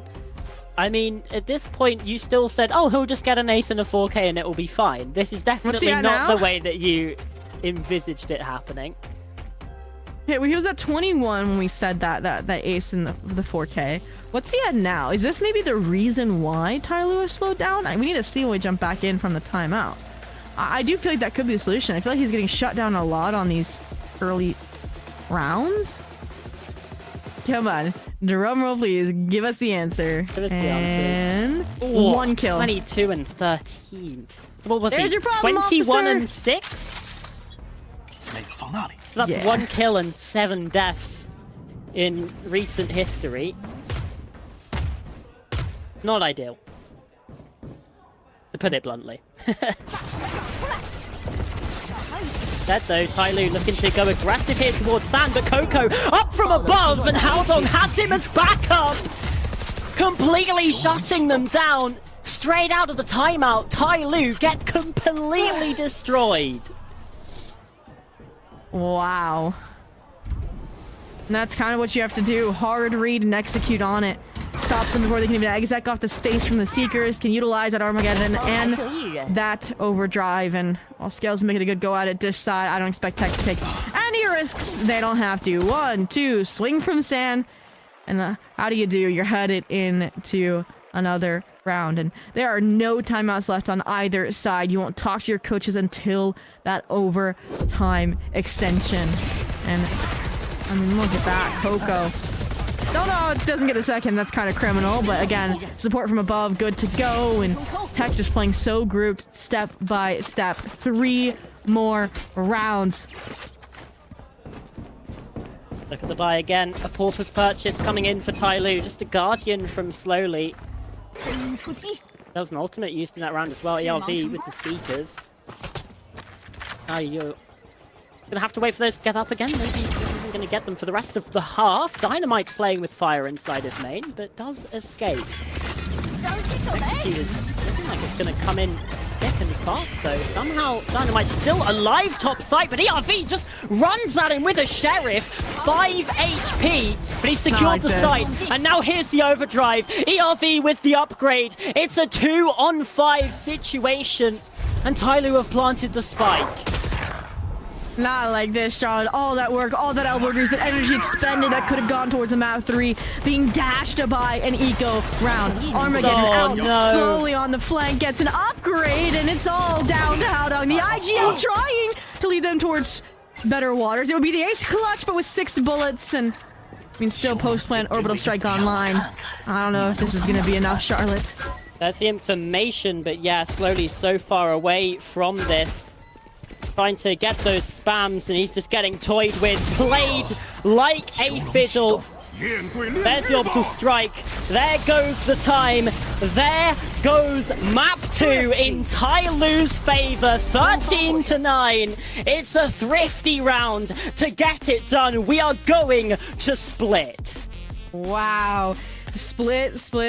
Another map we have not seen from either team in a minute since the Waylay was in these compositions. It is going to be the perfect battleground after an OT in the history book between these two teams. And again, we'll be doing an energy level check more than anything, but I feel like that should be a motivator, that it was a failed comeback, if anything, from Titan Esports Club, knowing, hey, we improved still against this opponent. We know that even when it feels like all the odds are against us in a 3-10 deficit, that we can be steps away from closing it out. Again, we can clean it up. We should have been playing like that from the get-go. Is going to be that coach calm during the map break. But all in all, I think we saw in pinpoint it was a big difference was the duelist diff this map, right? 1 versus 2, and Splash just finding all of the impact, had a low in his performance, and so did the rounds going in TYL's favor. Again, firepower is everything for this squad. Yeah, I mean, it started out with those early moments, Sword9 getting at 4K, and even still, you had some good performances from Lucas to try and bring things back, but like I say, in the end, Splash had an absolute game of it. Look at that transfer and the snap onto the third player as well. Like, ridiculous moments, and ERV with that kill on the final round with the Sheriff just to open up the site is so crucial for TYL. Again, it's the gunfights that are actually that deciding factor, because, you know, they go the other way and we're still playing on this map. We're still going 12-3 and it gets this far. TEC certainly showed up, but just they didn't show up enough earlier on. Like, you know, they gave themselves too big of a job to do, and that's the danger. Let's listen in then to see how the team comms shaked up. 还要唱歌，还要唱歌。我会帮你。 Raise 跟烟南。我准备上塔楼干了，九哥。别打死了，别打死了。都在啊，三个 AK 阿 K 电话。看大，看应该都有大。我知道的。别我开狗，九哥，小心8点的，8点我走下水道了，听我说。 8点进。我走下水道了。 8点进了一个。没进。我开大水呢，可以吗？来。好落下，好落下。阿 K 跟他落下。又发现一个还剩1名。 nice。我打80，我打20。玉涛啊，哎，我没打到，我没打到。没听来不了。我在看 CT， 好吗？好的。他有大，兄弟，4开有大。抓谱我能看。不管。需要我过来帮你吗？不用吧，不用。好。我看小 K。好，漂亮，漂亮，哥，漂亮。下面狙，什么？右边。Nice 漂亮，来九哥，漂亮。 Splash, it's all Splash. It's obviously going to be all Splash in this one, Sobi. 7 multi-kills. What a performance. Oh, absolutely. I mean, it's going to then be a question mark if this form can be maintained moving on to Split as well. If they even are going to reprise a double duelist composition, or if it's all going to be on him again. And I think this is one of those interesting situations where when it did switch back to a singular duelist, like usually that player has more pressure and then buckles under it, they more felt uplifted and invigorated. And we mentioned as well, just like even this round was the prime example of it, he had more support from the teammates as well to excel in these tricky positions, in these dangerous spots, so that they could get away with it. So it wasn't as kind of risky business as it seemed. So all in all, if they can keep up that coordination on a map like Split, that also favors early fights. It also favors the thrifty dynamics, as we can call them, that we're able to close out that map in the first place. And yeah, I mean, just looking at it again, no one comes close. Oh, that's rough. 8 and 17, 90 ACS. I think that's the first time I've seen a single-digit ACS from a duelist player in a while. Not single-digit, double-digit. That's the first time I've seen that in a while. Single-digit, no joking, that'd be funny. Yeah, I mean, even with... I just can't count, that's the problem. I mean, even with like no assists on a Neon is crazy, right? Yeah. That means like no visibility block, no one stunned, like the efficacy was just zilch, and it goes back to exactly what we see here, 14-8 in the first Bloods department. I want to see how many of those were in the first half alone, because I feel like the sheer majority probably went to Splash as well, if we're being honest. It was just absurd what they were able to get away with, and they kind of played Fracture how we expected them to play it. Again, they were consistently fighting forward, taking these engagements, and TEC just figured that out. It felt like a bit too late, and it's basically a perfect diagram at this point. SMH didn't have a higher cast, how dare you? Yeah, I mean, it's difficult to find impact in that first half when you're just getting completely annihilated. You know, 9-3 is a difficult time, but I mean, yeah, Lucas had an incredible game. Unfortunately for him, not enough. And we just got to see again that duelist performance actually reach the same level that we saw in map number 1. And that's what's difficult is for Lucas, it feels like it's that late stage research. It happened on Pearl. It happened here with the ace and the subsequent multi-kills. I do feel like if Lucas is on the ground running, like boots down from the first round, it's going to be a very different set of results over on splits. And he should be on a similar role as well. So I'm hoping that success carries over. Again, we've been talking about that 15-13 scoreline the last time these two teams played split. That's a tongue twister and a half. We'll see if we get some similar fireworks and maybe similar dynamite after this break.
Some things aren't meant to be fair.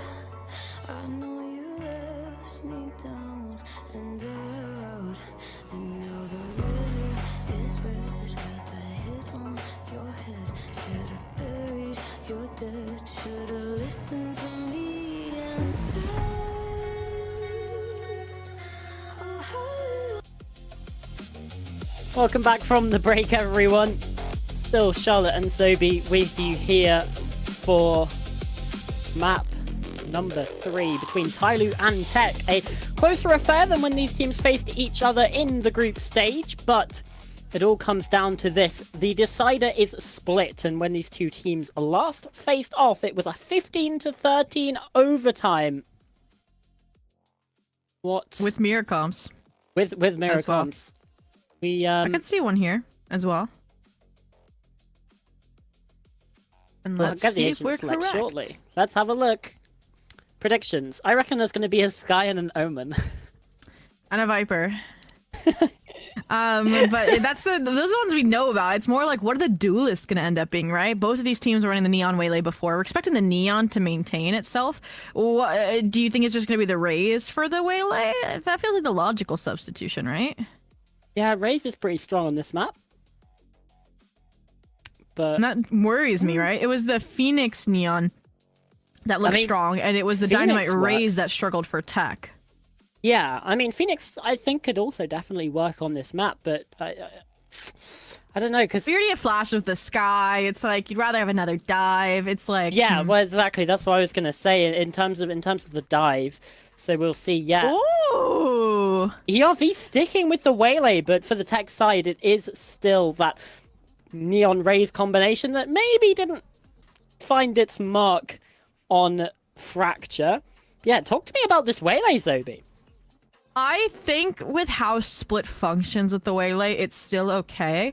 Because, again, the difficulty with the Waylay nerfs, again, the kit functions virtually the same, other than in the moment, again, it's a lot harder to go for those, like, dive outs or, like, dive ins. And I feel like if you're very intentional with it, it works. And this is, I think, the most adapted description for TYL is intentional. Again, with the early fights, with the refloods in. I think ERV should have enough, again, time and consideration to still leverage it effectively. Again, it's just like the toggle that got changed, but then you can't use it in a moment's notice. It's more like a jet dash, right?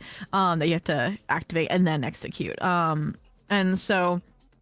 I think it'll work out strong here, especially if you think about like the retake ult potential as well. I feel like Dynamite had some good showstoppers, but I feel like you can't understate Convergent Paths, and with the Neon scaling up behind it as well, with Splash in the form that he was over on Fracture, I'm here for it. Again, if you want to change too much in your map pool too fast around a singular agent nerf, and I think if this is one that's been already left on the outskirts since you played it less, again, 1 win, 1 loss, and that win was the OT one versus this team, then I think it's fine.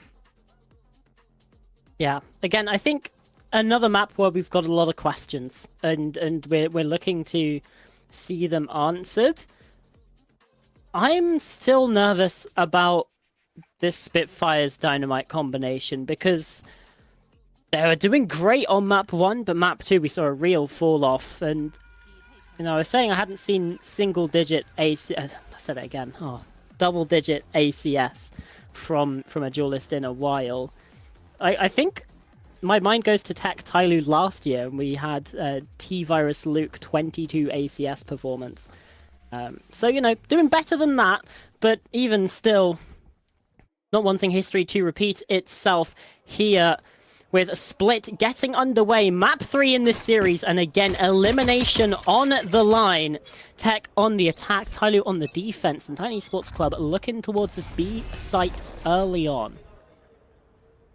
Deep smoke requires extra clearance here now into the main space, so Smart out of slowly. And that's where the hesitation. TEC just letting the time tick away, waiting for the dark cover instead to dissipate. Also waiting for their mid counterparts to scale up potentially, and Tyler just seeming to respect it, actually. I think ELV was spotted there as well by the Trailblazer. Now here come the players coming through, but slowly he's on Shroud and he's not being cleared. Gets one on the drop down, gets taken out, but it's Tyler to trade again. Splash does a death blow to his opposing number. Bring things into their favor, but now Lucas is scaled up in towards Heaven. Makes it a 3 versus 3. This round feels like it's called around Lucas's position. And they're probably going to backpedal B if Lucas falls in this 1v1, but that's where the inaccuracy on the rope tucks tail, and I don't know how I feel about this. You're peeling Dynamite off, you're having Lucas get aggressive, you have the numbers, these risks aren't needed, but they still might pan out anyways. Dynamite, as long as Spike is planted for Heaven, this should succeed, but that's the thing, is Spike going to get even planted for Heaven? Might not happen in time. They've somehow gone past completely uncontested, and instead Haldong forced to plant for backside. Now he's alone, he's been cut down. This is a complete disaster because now Dynamite's nowhere near this. He can't really affect this play. It's not planted for him, but he gets the first fight, going for the second. Splash gets off and has him dead. That's Tyler's 4th out of 5 pistols. And it gets them on the board early here on Split after, I'm going to say it, a misplay from Tiny Sports Club. Charlotte, we can say it. As soon as Haldong falls, I closed my eyes. I knew exactly how that round was going to go, and I'm surprised that Splash even gave Dynamite the respect to get off of this spike. right? And to take that fair 1v1 on Rafters, right? Maybe worried about forgetting, right, where a paint shell could have come from if there was one invested, etc. Who knows? But all in all, yeah, no, a major missed call after Lucas basically gifted them the way back into their round. It either should have been Lucas fighting CT or Dynamite playing in mid. Not both, by any means. And that's just completely what upended the entire round. And now, if doubt creeps in after you fail to come back, that is how this map could end much faster than the last time we saw it. But for the time being, retaliatorial spray through the dark cover. Good start. Again, they're farming orbs early, which speaks to the long game nature they're going to be focusing on this half. And I think the pacing here of how they're working multiple parts of the map has looked good. This mid fight should go decently, and TYL are very laissez-faire, it feels like, around this mid space too. Yeah. TEC have that control. I'm not sure what to do with it right now, it feels like. Just sort of, again, re-exploring some more avenues. You send Spitfires down towards vents, you have Lucas re-clearing that B main space and now starting to creep forward through Mail. Paranoia doesn't land. Scales has a snake bite as well to try and deny a little bit more time. Pepper some shots through the start cover as well. Not really much damage being found, but even still, he's a thorn in the side and someone that's going to have to be dealt with. Howdong plants the spike and now Scales has reinforcements. It's the double up. Now, TEC are in a difficult situation, obviously only with the pistols, but even when their opposition have those lower weapons as well, it's still not heading in their favour. A clean retake from TYL. Okay. I mean, the retake itself off of Splash is good. Maintain the more expensive weapons, but attempt to get a psych plant here to have a cohesive plan. It felt like going into post plant around stairs is, again, good indicators for a second round out of TEC. So we'll see what looks are like for the next round. Again, this is where we saw TYL snowball on their defense on Fracture. Again, just winning out bonus. They were, again, sailing through these rounds, and with an upgrade here for Slowly, I am slightly more convinced that it's a possibility, but all in all, again, TEC back to the baity default. This is what we kind of wanted to see on Fracture, is them draw out these fights, draw out these presents, and get away unscathed, and feels like TYL are biting right into it. This time around, though, TYL looking to at least make more of a show around this mid space. The Viper Wall denying it from TEC, and now the Trailblazer re-clear as well. They already heard again that way, like, get dumped into main, so Skyflash is at least cordial answer. Rescale behind it, and the difficulty is without the lack of contact after the fact. They say in a main or in mid, these players rotated back towards their anchor positions slowly, particularly the player to look at. ERV as well, this is smart since you already utilized that paranoia, and here comes this take. Yes, 4 defenders here. ERV does get 1 as well. Lucas does a good job actually, and Howdong as well, fighting into the site. So 2 versus 2, Dynamite's made his way through mid and could be a pivotal factor, but he's not looking for Sword 9. Snappy up to the head. Lucas deals with Splash on the site. It's quite a dangerous one, to be honest, but one that TEC find regardless. Yeah, I was nervous there for a second. Again, that is a bonus, not one you should be winning from the skin of your teeth in a 2v2, right? And I think that comes from, again, nice timing from TYL. Secondary is, why is Spitfire going alone here through this center site smoke, right? No flash, no nade. You need to take advantage of this double duelist dive, and it does feel very individualistic. And that's because Dynamite is playing this kind of mid lurk role, right? And that... Again, there's risks. Absolutely are risks. For TEC, though, looking like they want that mid space again. Dynamite's been found on the B main position, still looking to lurk through.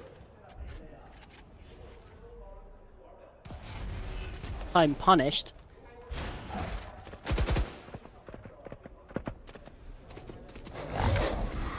Okay.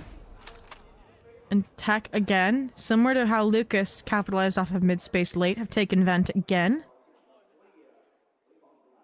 A little pivot here to end towards the A side, but again, the timing is slightly delayed, and so the pivots are there. 2 players for TYL in spawn, ready to recontest into heaven or screens, off the Seeker's contact, or even insert themselves back into the site. Look at ERV!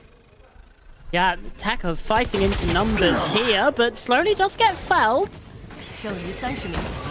But this is such a deep position from ERV. He could be massive, he could be everything, but Splash is there to back him up as well. And he's not being cleared. ERV, good for 1. And Splash, now alone, still looking for the fights and winning them out. Spitfires is 1v3. This Neon, not looking as good as it was on map 1. And Zobi, you have your head in the hands as TYL find a third. The grouped refights from TYL were just so strong, and you look on the flip side, and again, it's Titan Esports Club. They have the right call every round. It just comes too late.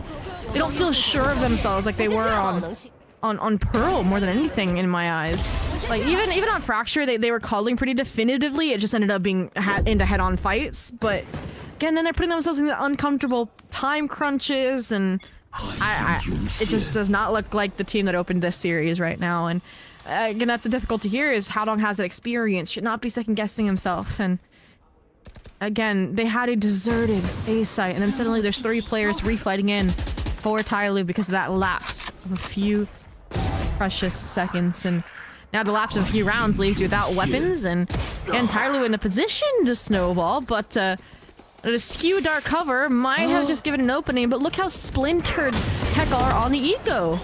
I mean, that Trailblazer completely missed Coco's position. He's been able to take down Sword 9 because of it.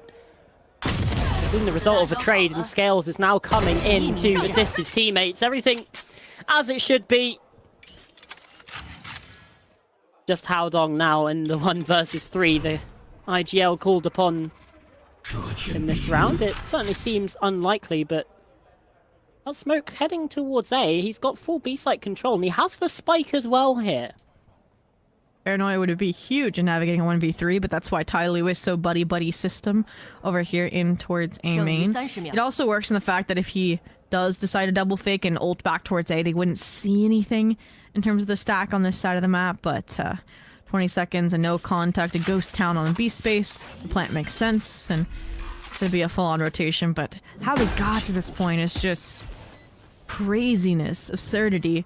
Look like more like a death match than a cohesive eco plan, and if Howdong wins this round, I will get my apology letter ready with a signature to send over.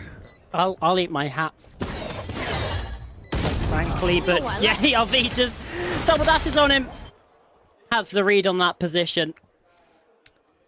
But in the end, all good. Another 4-1 start for TYL. That's happened in the first 2 maps as well, by the way.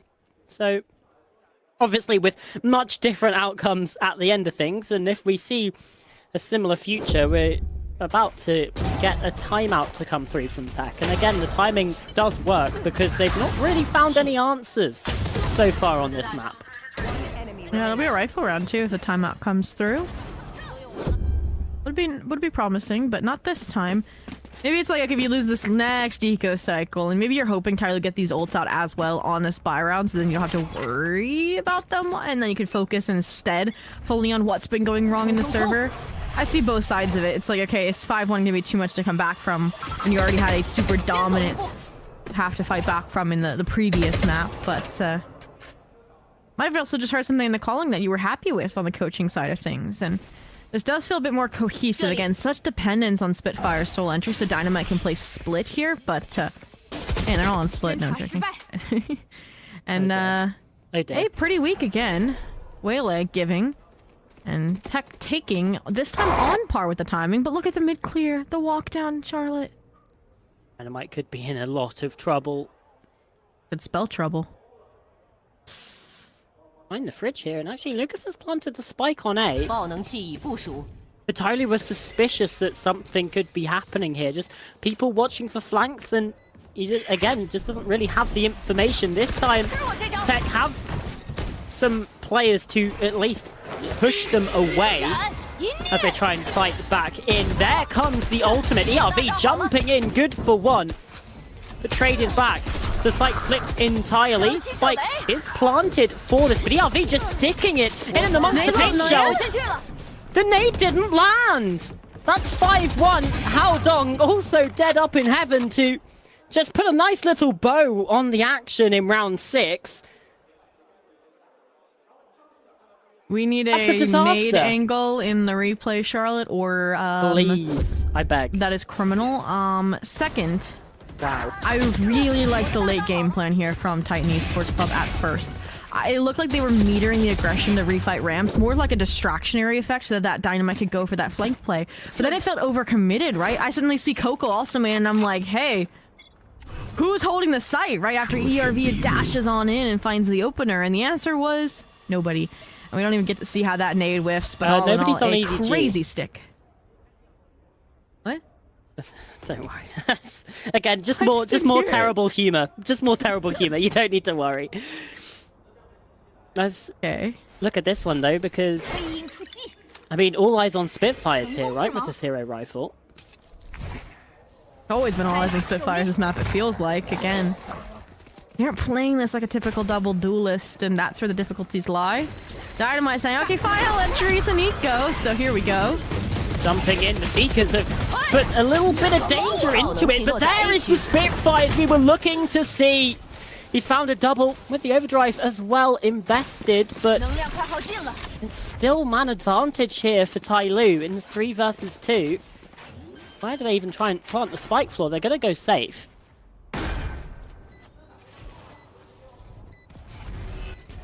There's nowhere really safe to play on the site itself. That's the real problem. Haodong looking to try and play around this utility. He's been able to get the one onto Scales.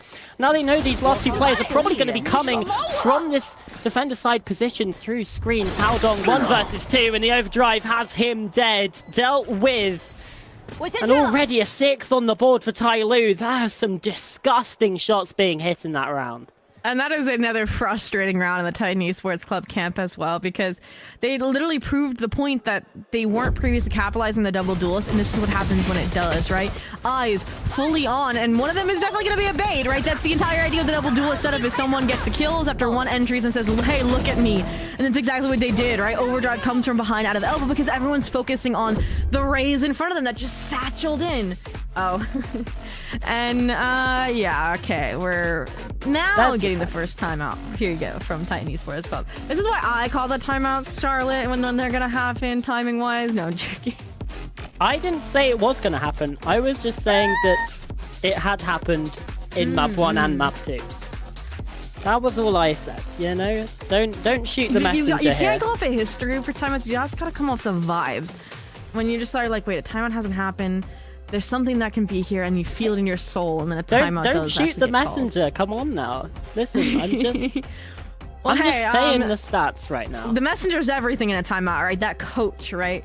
After is going to have to talk to them now, and get something sorted. Because I agree, things have slipped, and they have slipped fast. And that's what's frustrating is the last 2 rounds, calling wise, have been super promising, have super direct, versus the previous 2 rounds where they looked lost on different pages. And so they were correcting things actively round to round in the server. It's just something is still amiss, and I think they got to the surface, you know, some gold shining through in terms of Dynamite and Spitfires playing grouped, and they are replicating it this round. Yeah, that they are looking to go punchy. Even still, the retakes which were plaguing TYL on map 1, they've been winning so many of them here on Split.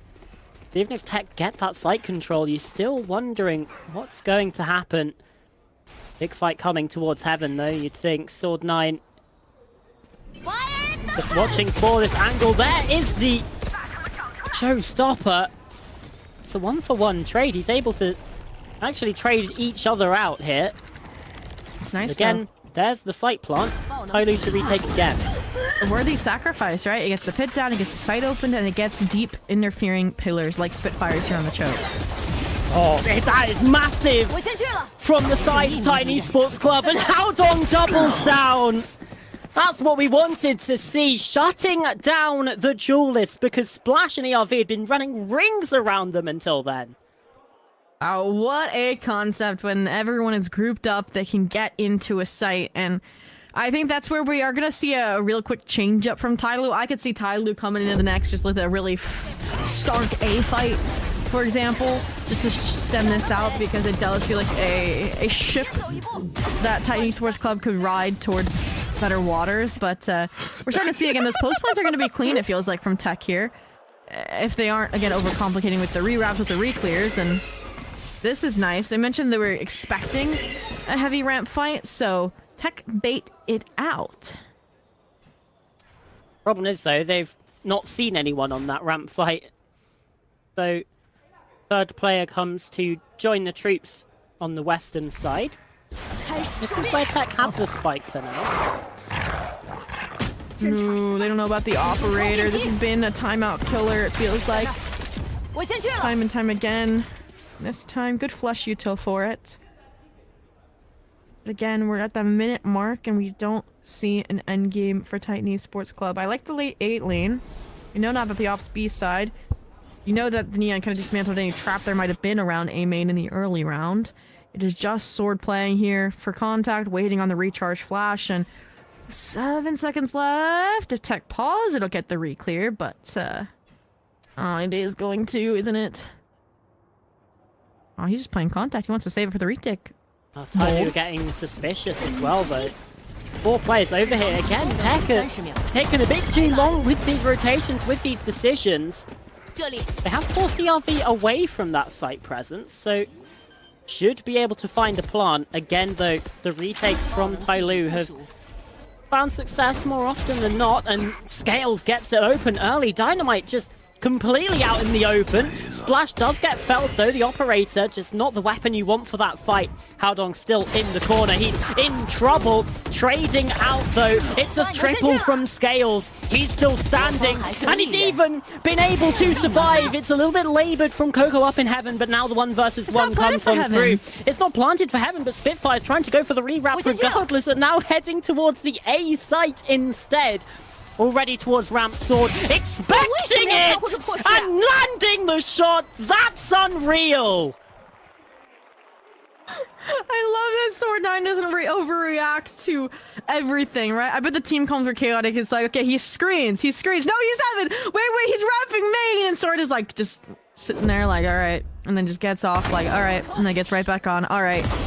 And I was like so excited for TEC because it felt like the alert from heaven, right, was also finally gonna get there on time from Coco, and then he unfortunately whiffs, and again, this map has put a lot of pressure on Spitfires, and he's doing better than Fracture, but worse than Pearl, and it's still just not enough right now. So 7-2 here. This is kind of the tipping point where there could have been a little bit closer of a half for Fracture as well.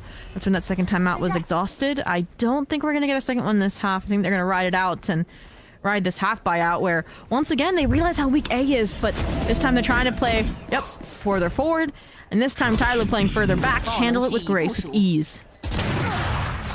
Oh, and Spitfires goes for the peak as well. Splash nails him. 3-on-5 situation. Haodong in the smoke. Good for a double and might just bring things back into the realm of possibility. Time is starting to become the tiniest amount of a factor. Coco, though, tries to go it alone and gets punished for that.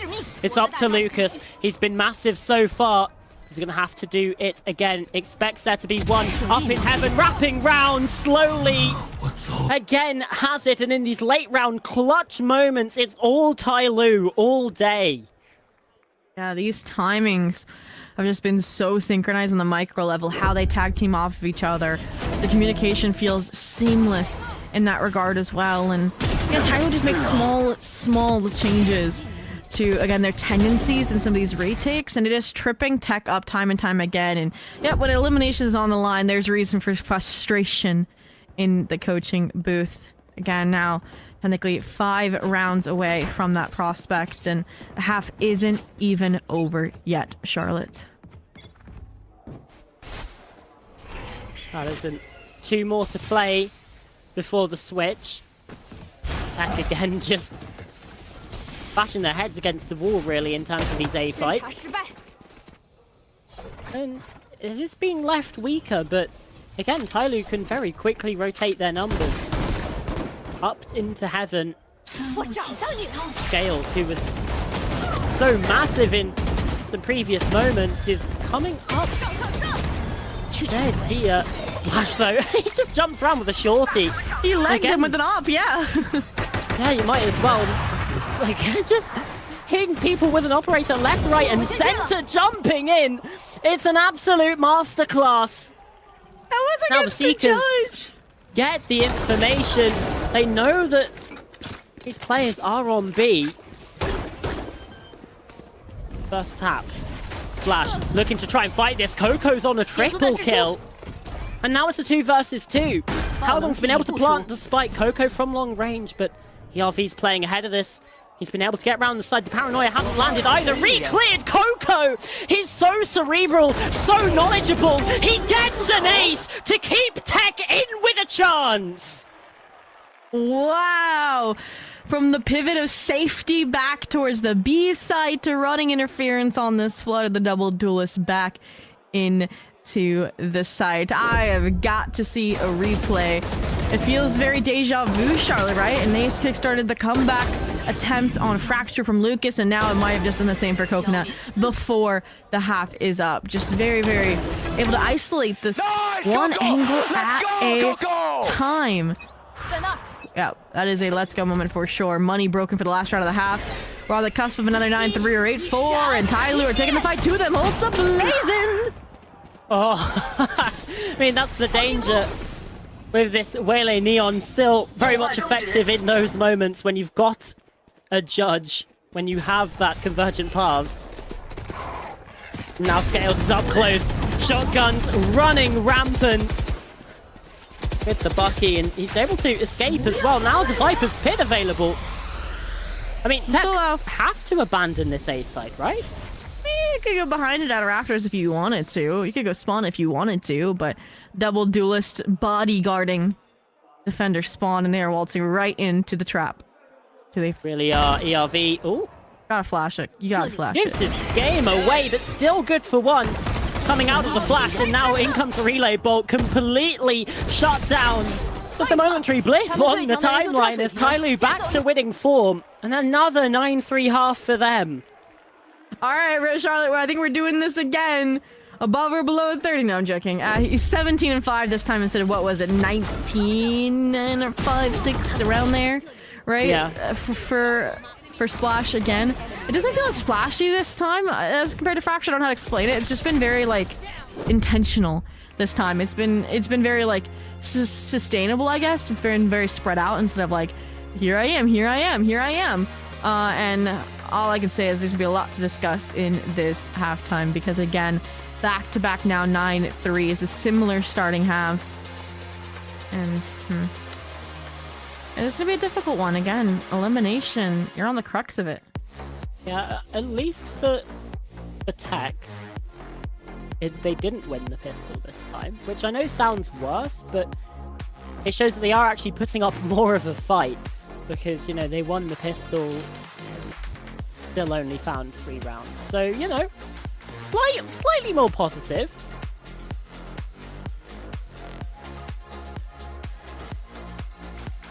Wow, this crowd is brutal. I'm glad to see there's some people saying they would come for their teammates.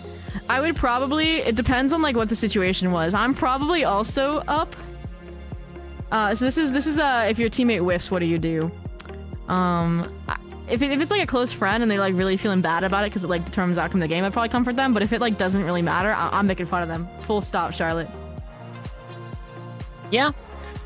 That's not the fun. Just remind me to never play ranked with you because. Hey, I said if it doesn't matter, you know. Listen, I'm whiffing him basically every round, so it's fine. Let's look at the second half then. again, a commanding position for TYL.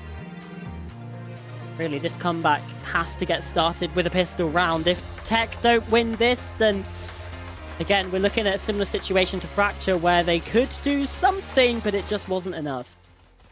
You can see that this pistol victory doesn't favor them very much, Charlotte. 59% versus 42, and the splash openers usually dictate that, but wow, Battle for a Main is the name for this round, I guess. And that battle's won by Tiny Esports Club. Battle for Male, not quite the same results. All the damage done to Slowly. Male's is low as well, but again, in the end, does not matter. Ooh, this is crazy to have doubled down and playing to re-rotated now back towards A through vent as well. Again, heavy emphasis on Lucas in a power play position.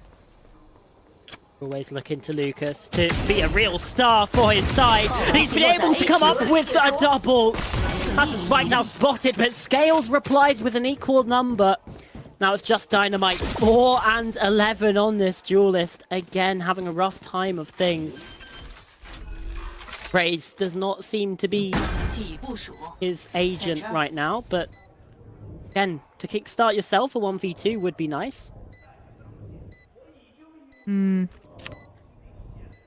aren't really aware of the main timing either, but they're not necessarily vulnerable to it either. ERV, in fact, in a great off angle to deal with it. Actually, Scales is here to peek off of the contact just through elbow. You can see Dynamite expecting this. It's good for one. Gets a spot onto the other player too, I think. So sends out the boom bot, gets it shut down! And with the headshot, Tap is able to land the kills. I think he's got time for the defuse as well. That's a clutch. That's a pistol round. That's TEC with a chance in this half. Now, just please don't get ecos. Please don't get ecoed, indeed. And again, Lucas delivers, Dynamite delivers. After TYL had, I think, some of the more in-depth rotations we've seen from them this series on a pistol round. It's kind of crazy, but now perfect sandwich between the util, perfectly predicted and handled. Who cares about that 42%? It has just gone up, and the chances at a 9-3 as well. But you mentioned don't get ecoed. Okay, that's a good start. That's a very good start. Again with the Outlaw, tap. Splash dealt with ERV as well. That's both duelists now gone. And, well, that's your Viper gone as well. The B-rotate option gone. Basically, any hope at this round gone. Players even playing splits, maybe accepting their fate, re-swinging into B-long, and Sword. I will say, okay, now it's not. I was gonna say Coco at the long range of the Spectre. I trust him, but it would have been maybe a chance of a fight going his way, but instead just gets the timing on the jump up. Flawlessly converted there.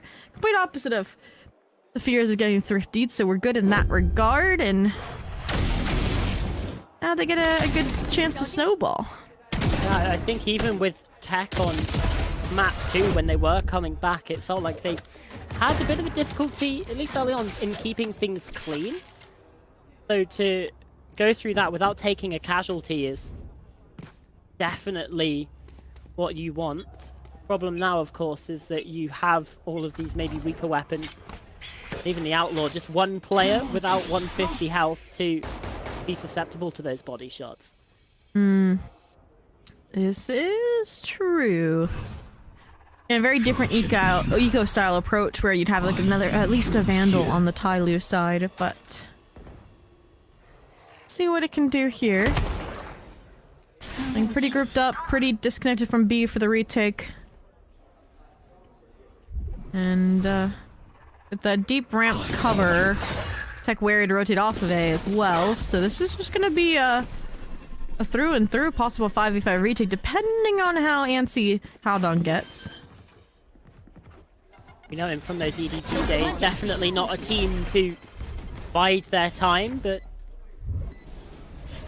he does wait it out inside of Heaven. Again, TEC just gonna try and group up for this retake. In comes the guiding light and the flash, but splash instead deals damage. ERV as well, not cleared close. Scales on a wrap. Sword 9 getting involved. Exactly what you want to see from TYL. Not deterred, at the very least. Coco's good for 1, but now it is just Coco. He's so far away from this. He's just going to save the Vandal into round number 16. And as TYL find double digits when the spike detonates. I mean, I like the save call, but it feels petty, right? Look at Splash with the Guardian, and you're taking the one gun he could have gotten as an upgrade on the route with you into the next. And that's a round where it's like neither team...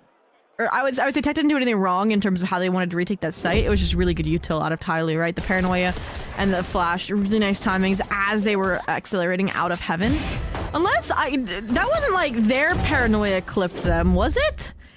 Like did he satchel into the team, like the how long no, that didn't happen, right?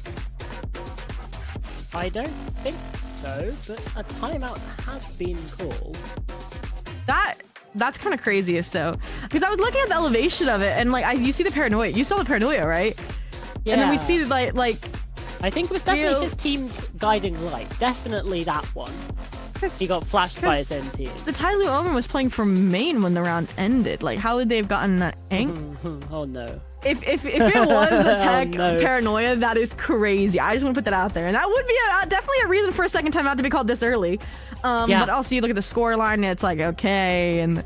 But it was the right idea. Again, it should be you're trying to enter these two duelists at the same time. The race touching out of heaven. Spitfires was trying to make their way to CT, but they again got appeased. Maybe also by the guiding light. It's again hard to tell what the setup util is looking like for these double duelists and where it's falling short. Oh, I'm still concerned about previous round, but it's fine, it's fine. I'm gonna have to go back and watch that, because now I'm just like, it was it, in fact, a paranoia from how though? Gulp. Gulp? Oh well, gulp, it's fine. Move on to the next, that's what TEC will have to do here, and they've got a buy on side. Still a Guardian for TYL as well, thanks to that petty save from Coco. What a Okay. no presence actually here from TYL. Very debilitating util as well. No really chance to stand your ground if you're Dynamite. Paint shells having to be invested there, and look at this inside of the dark cover from Coco. He's playing with fire, but looking to try and come up from this. ERV good for 1, the second as well, even through the stun. And 20 HP, he survives. Gets out with his life, and TEC are fighting from a 5 versus 3. They're gonna 4 versus 2 as some trades come back and forth, and well, it feels like TEC, Interesting call. Got to regroup, and they're both sprinting to B, but that's not where TYL want to head at all. Yeah, the double back here is good, which is surprising considering they did find that B main kill. But Lucas has been in this position before. Can't even find one. It's unfortunate. It's all on Spitfires yet again. Possibly decide the game, because then TYL would be guaranteed up to 12 off of an eco out of TEC, and don't foresee TYL throwing a 1v4. But there is a little fast lane to dissect the site. There's options for Spitfires, but he's also taking so much time that starting to tip towards a save. No chance in this, yeah. And if he is in fact saving, we can break down what got them to this point. I liked the Rams reclear a lot, Charlotte, but again, you saw players like, I think it was Coco swing before that relay bolt landed. And yeah, we saw ERV was able to still kill Spitfires even while fully stunned, but again, it's small missynchrony like that that's adding up right now for Titan Esports Club. And TYL on the flip side, it feels effortless in these, again, group style engagements for that flow state. Yeah, I mean, I also don't know if I like how isolated TEC were playing in that 2v4, right? They had Lucas play through a dark cover alone into 4 people. Obviously, he wasn't going to know it was 4 people, but I'm pretty sure he had a flash. I'm pretty sure he had, like, you have to survive there and play with your teammate in that situation. But hey, this time your teammate is the one to find the kills. Spitfires lining up too. That's the saved Phantom being put to good use. Okay. Pretty clear confirms it's not a quick pivot rotate just yet. With that from the shadows gone as well, it's gonna be a bit slowed down by any degree. Late bomb bot will allow the race to rotate to peel off as well. And Coco, this is where you mention it. They have numbers and they take these risks that feel unwarranted. And this time I'd say it's a fair exchange. One and 90% of another. Come back in. You look to Lucas All right, again. Lucas, you cannot also double down and overpeak, please. We've had too many. Oh no! Oh no! Clearing this.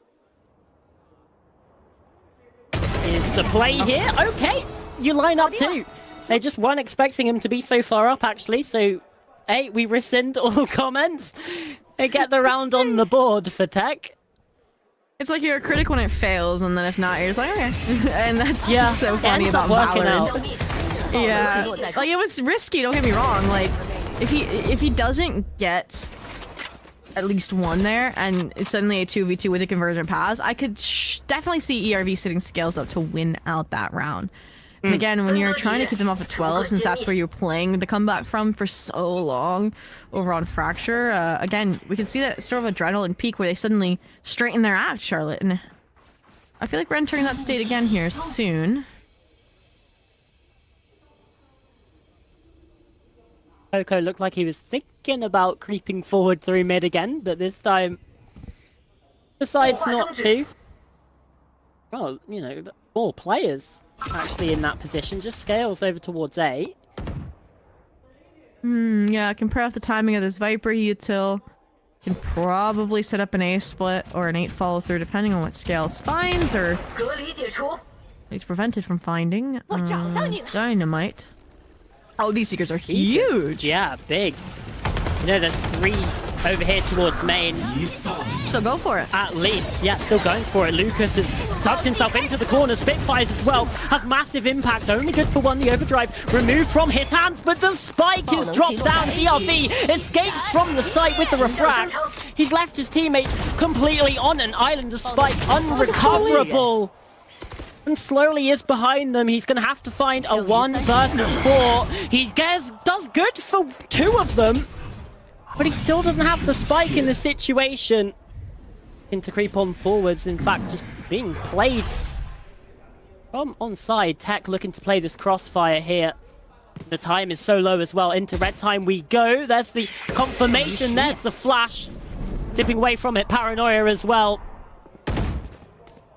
There should be no chance in this one. He is out of there, and Lucas has the kill. I love how it's like the flash, then the paranoia, then as soon as they paranoia, how long it's gone. Like, okay, no time left. He's not able to get to the site as well.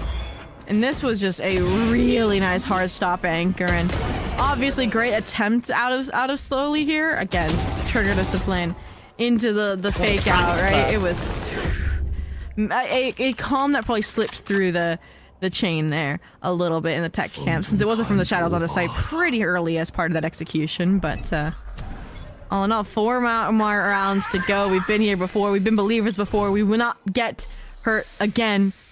But this is an eco for TYL, so that gives credit towards an 8th. Unless Splash and the singular hero rifle has something to say about it. Flying into the Viper's pit there and completely annihilating Spitfires, who's had an uptick in form in the second half, but not going to be able to improve matters further here. Still, the mid space is completely removed from TYL. So in towards this B site they go. Haodong forced to escape. Should mean that TYL can get a plant here, but they are taking their time on this. Ooh, I like the reek there before the orb comes up, but unfortunately it still gets dissected. We cannot do this again. We cannot have another Thrifty. That's what the showstopper is trying to put into this conversation, and it has so far, Charlotte. But look at the timing. I got down to a 1 versus 1. That got down to a 1 versus 1. And slowly, very nearly hit that transfer on 25 HP. Yeah, see a Howdong perspective of that, because I think he transferred from the person in front of him back to that back sight player. He got both, but... That's a crazy kill from Splash as well. Let's see how this one happens. Again, Hero Rifle coming in big, but... Perfect. So nice on that readjustment, and TYL called a timeout because TEC are now just 3 rounds behind. But look at that, TYL have 2 timeouts in their back pockets. It reminds me of when we said at 5-2, we're like, it'd be nice if you had that timeout for later, wouldn't it? And they got through it very, very nearly on Fracture, but yes, definitely nice to have both of them now in this super late stage. That's also grace then towards TYL. Again, they utilized both theirs super early, so they wouldn't have had a chance to talk to the coaching staff, probably. And now they do, and to keep the ball ideally rolling, and see what they can accomplish. Ideally for TEC at this point, they're looking for that ball to roll up the hill in terms of your momentum and just how difficult this situation feels, but you know, they are finding their feet, and I think it does have TYL a little bit worried in this situation. Like, obviously there are adjustments to be made, and we'll see if the coaching staff can call around that effectively. Well, we are back in all vibey as we start to close out map 3 of elimination, lower bracket 1, and this was a change at a timeout. Dynamite Operator fortunately whiffs, but a safe escape and is right back on the line, and scare tactics enough for a pause. Now it's challenged because of the boom bot, and I don't know how I feel about Titan Esports Club taking a few steps back after that, Charlotte.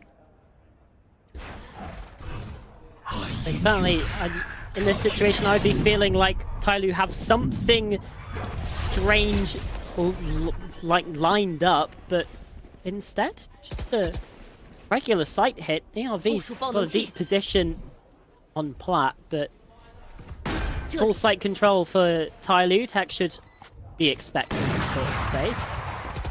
The operator's shot from heaven does ring out too. Lucas holding for the flank. They know that it's probably coming since there's no pit invested, but the dive is there. Oh yeah, V just uncleared. The players on the site get the kills they need.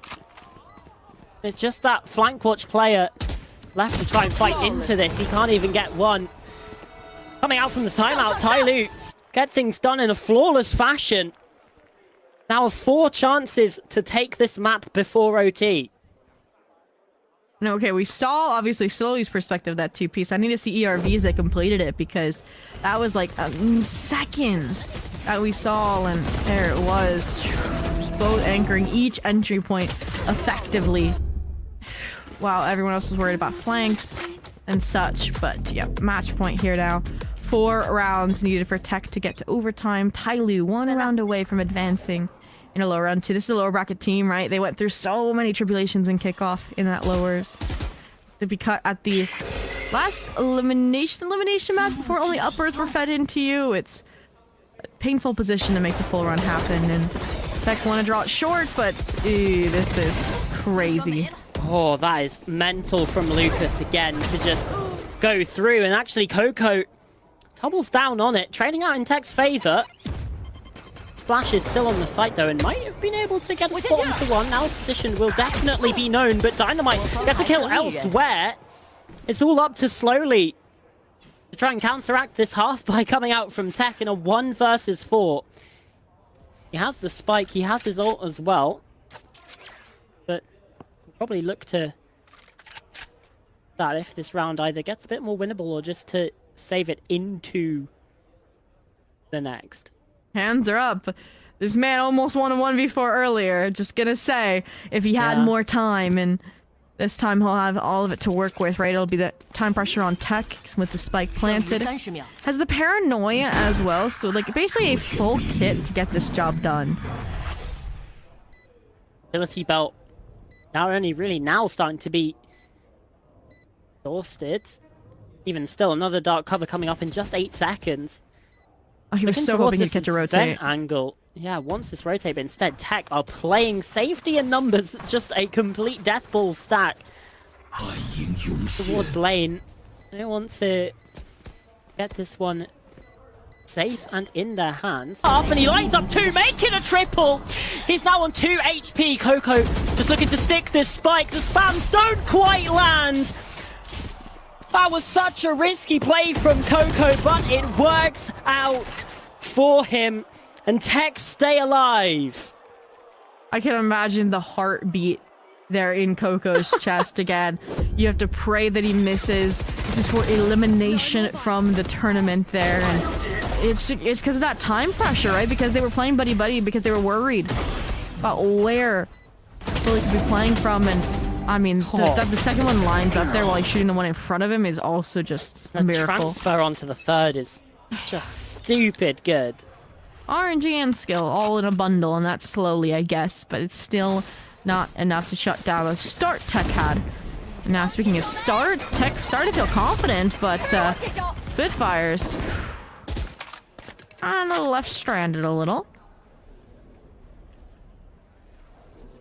Go for it, still playing close with this judge. Meanwhile, just sort of one player lurking over on the A site. Might not matter though, as TYL hitting into Garage with some pace. They do deal with Spitfires, but now they fall away from this. Yeah, it's interesting to invest so much util on that trap just to give it up. And Oh, Lucas, what is this? we've doubted him so many times on these style of plays. 爆龙器落在 he 地 only 区 gets one. I feel like that's... Want to get more from that. Now your mid control is completely gone, and you're looking at this 1v1 between Coco and Scales on A to be the deciding factor in this round, and the deciding factor in your stage, right? For Tech, if they lose this round, they are eliminated from stage 剩余 1. 30秒。 He somehow missed Coco. This is probably the best case scenario for him, right? From the shadows in, he should be granted the fair 1v1 or not. There it is. Expecting Slowly's position as well. He gets the kill. That's a 爆 spike 龙器 drop 落在 A down. 区。 With all the time. pressure on his shoulders, Coco delivers with a triple kill. We are officially closer to the comeback than we were over on Fracture. Quick reminder again, the last time these two teams met, it was a 15-13 in overtime in TYL's favor, and that was all the way in week 1 of this group stage, the second match for TYL. And if there's not a more full circuit moment than this, then I need to see it. Did he just say Vamos? That's amazing. I can't tell if it was Come On or Vamos, but definitely... It sounded like Vamos, 100%. Definitely in that realm. Anyway, the timeout coming through from TYL. Again, it makes sense. And this time I was thinking it, but I didn't get to say it in time. But that's fine. You know, I'm learning. It didn't happen. I'm learning to. I'm You learning had the to feeling, but it wasn't a interrupt. strong enough feeling for it to come out of you, Charlotte. It wasn't a strong enough feeling for me to interrupt you. That's Always my interrupt bad. with My it. bad for being polite. I'm Just sorry. you interrupt and say, "I have a vision, Zoe." I have. And then, I'm I have seeing. a vision. I see beyond, and that's what we're hoping with this timeout. That TYL has seen beyond Tech. And this comeback, this 9-3 cursor, this is just a statistical test, running it back not once but twice, and we'll have to see. I mean, is there anyone that can believe in 9-3? It's one that made it possible, right? TYL, literally against ADG.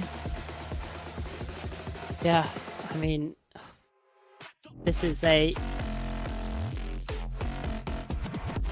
scary situation. But 2 rounds left to play of regulation. If either one of these goes the way of TYL, we're wrapping it there. Don't have a buy.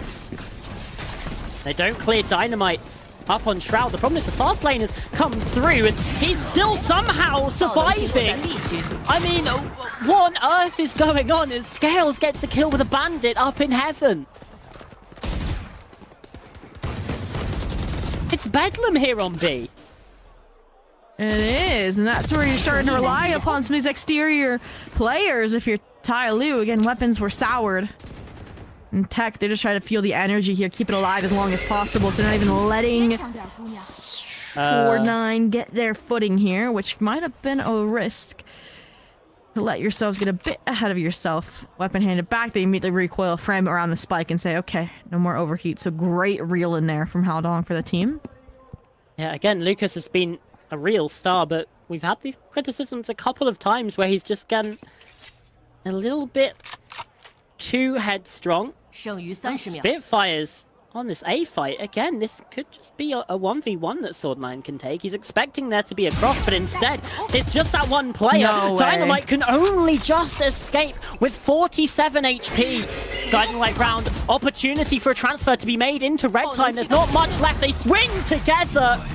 Again, there's so much risk, but TEC weather the storm. All 24 rounds are going to be needed here on Split to decide the winner. I was nervous. We've seen Sword9 hit those transfers before. It was kind of a pretty finishing element over on Fracture, but yeah, this opener clean. And it's kind of poetic that we're seeing Dynamite play from the same exact position that TYL's own Slowly Omen played from as well to find a super effective opening to a round. And yeah, one chance to get to overtime now. And we mentioned improving against your opposition. Improving would be then at this point going to OT and closing it out more effectively than a 15-13, or losing out arguably in more. Yeah, but you don't want that to happen. Oh, it's elimination day. The worst way possible. 我找到你了。 A lot of ramp control though here from TYL. And converging paths, they're gonna use this probably into elbow? Well, the site's empty. They've got the plant in, and the Viper's Pit does have to be abandoned here. This time it's oh no, in fact Coco. Scales to get in. Coco has gone into the waiting arms of Slowly. Haldong does reply, but now the trade's going into TYL's favor. A 3 versus 4 to try and find to keep yourselves in the game, in the stage. In this lower bracket, round 1.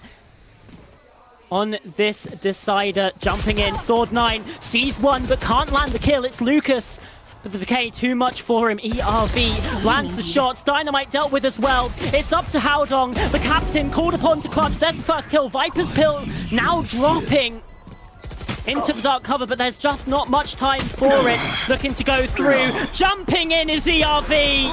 13-11. It needed all of regulation, but no further. Titan Esports Club, the comeback stopped in its tracks, and TYL progress in the playoffs. And again, they just fall short in these early playoffs, and it is rough to say the least. And I think we need to add another T to the beginning of TYL's try code, because they just said talk to ya later to TEC. So all in all, again, scrappy, but the firepower behind this squad is deadly at times. And TEC, we saw them waver, I think, throughout the series, and the stability of their calling, their synchronization, and I think also just the length of the series caught up to them by the end, where they were making simple mistakes, simple overextensions that would make or break even advantageous positions in rounds. All in all, again, impressive performance. The upsets they were able to find in their group just to make it here over teams like Billy, those deep kickoff run teams. And with that, I mean, again, we know TYL was a lower bracket warrior, and this is just the start of that process. Yeah, that it is. I got a feel for Titan Esports Club, because again, they get so close, but in the end, it just isn't enough for TYL. Their run is still continuing here, but it's a long road. I think, I'm trying to do the maths here, 2 more matches they need to win to get to Masters, and you've still got some of the absolute titans of this region waiting in the upper bracket. and in the lower bracket as well, right? You know, you've got DRG down here, XLG, EDG still in the upper bracket which as side well. of the bracket falls into them? Is it the All Gamers EDG or the She-Lad JDG? Because if it's the All JDG, Gamers, it's the AG one. I was gonna say either one of those rematches would be bangers. AG I think went 3 maps too, and then JDG obviously. Yep, I believe we have an interview then to throw it down to with our amazing translator Beatos on this team's victory. 选手Slowly 也是再次恭喜你们。那想问的是，和杭州的常规赛相比，其实来到北京赛程明显是更加的紧凑的。那这次队伍又是比较早的来到了败者组，在这种情况下去比赛，每一场比赛都是在悬崖。So how's the mentality like with this kind of schedule instead of like regular season? And he says that we have to treat every match like it's our last. But as you can see, like we've won today, so it's good. So how are the comms like inside and outside the game? 其实我们团队很多人帮助我们去做这些心态上的事情，比如说大家深呼吸。And he says that the team all do like breathing exercises or just different exercises to like calm down to adjust the mentality. 比较沮丧的表情，但是你们互相之间也有在互相的加油和打气，带动团队的氛围再次高涨。那聊一下今天的比赛内容，因为图2裂变峡谷是非常焦灼的一场对局，包括图3，但是在图2。So they're talking about the thrifty round that ended fracture. 火力终结了图2的悬念，来到了图3，所以在 Yeah, how do you guys like pull that off? How do you guys communicate? 以及怎么去执行的？ 因为在图2的时候有一个残局是4打2输了，然后当时其实大家气氛有点僵硬了嘛。And he says that after they lost like a 4v2 on a round, everyone was just kind of low. But then like we had to like kind of encourage each other to like get that vibe, get the energy back up. 有很大的加持。那其实纵观第一赛段的内容，对天洛来说可能是比较磕磕绊绊的，因为在经历了几场2比1比较焦灼的对局，甚至是失利之后，其实观众也很期待看到你们每一场之后的进步。所以你会怎么看待 Yeah, how do you think that Tyler has grown in Stage 1 so far? 一些成长和改变。其实我觉得天洛在现在从以前到现在来为止，已经成长了很多了。像 And he says that we've definitely improved a lot, and the rookies on the team have matured a lot. 当一面了，所以我觉得我们的未来期限还很高吧。 是的，就像你提到，其实心态上有调整，包括新人的火力上面也是越来越稳定了。当然也期待看到你们在这个败者组之后能够越战越勇。最后赛前节目我们也有看到几位职业选手。So we've seen many pro players try local Beijing delicacies. Anything memorable for you? 深刻的食物呢？我来的第一天吃了老北京的铜锅涮肉。 And he says that we tried some braised pork as the first day, and I don't think we'll get you get to try something like that at any other place. And that's it for the interview. It's time for a selfie and the prize show for the audience. Hey, braised pork sounds pretty good to me. I don't know about you, Zobi. I'm if I ever find myself in Beijing, we'll have to give that one a go. But yes, what a performance from TYL, and interesting to hear them talk about all of those communications, especially as looking towards the start of the series. That's what we were praising TEC for more than TYL. Oh, 100%. And I do entirely feel like we saw the growth of that communication, right? We opened with, again, Splash going out a lot solo on some of these retakes, to then getting super well supported on Fracture, to then it looking very seamless in the tag teaming department in a lot of those late round, like 1v2 trades that we were seeing out of TYL over on Split. So I definitely think there was a really nice growth curve across this series that, again, can continue across their lower bracket run as well.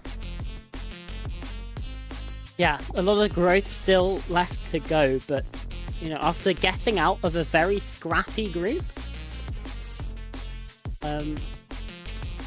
it's quite helpful, I think, to again still be able to perform. But I mean, listen, it was a very scrappy group. They've got these performances, and you know, these only 2 more, right? Like that's what we're looking towards. There's still a world where it's doable for TYL to make it to Masters here. Yeah, and that's definitely a crazy one to think about.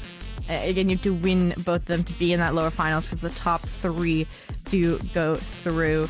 And again, that's where, again, you're going to start out by a possible rematch against All Gamers. EDG would be fairly prior, but all in all, I think it's possible.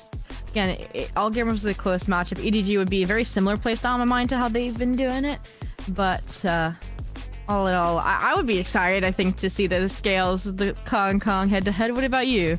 Yeah, I mean, you either get that rematch from the groups, right, between All Gamers and TYL, or you get a rematch from the game that eliminated TYL from kickoff against EDG. Ooh. Again, back in the lower bracket. I think a similar point being, you know, like 2 games away from. Wait, okay, I just want to say this actually because of that head-to-head. This matchup, like, and its results already in the rankings, put Kong and Splash as the 2 highest ACS players across the entire stage right now. And I think that culminates then with, I'm sorry, EDG, I kind of want you to fall lower just to give us that hand-to-hand, you know? But it could be later as well, kind of like it was in kickoff for sure, and that'd be a fun experience. Yeah, it certainly would be an exciting game. As you know, we look at the highlights again. Let's just sort of narrow back in on Split just for the moment. I mean, TEC brought it close, but in the end, it just wasn't enough to find it against TEC. And again, it's that very last round that they're able to get, and just that sort of level of clinicism, being just so clinical in those final moments, is absolutely massive, and we'll be able to hear how that happens in the team comms.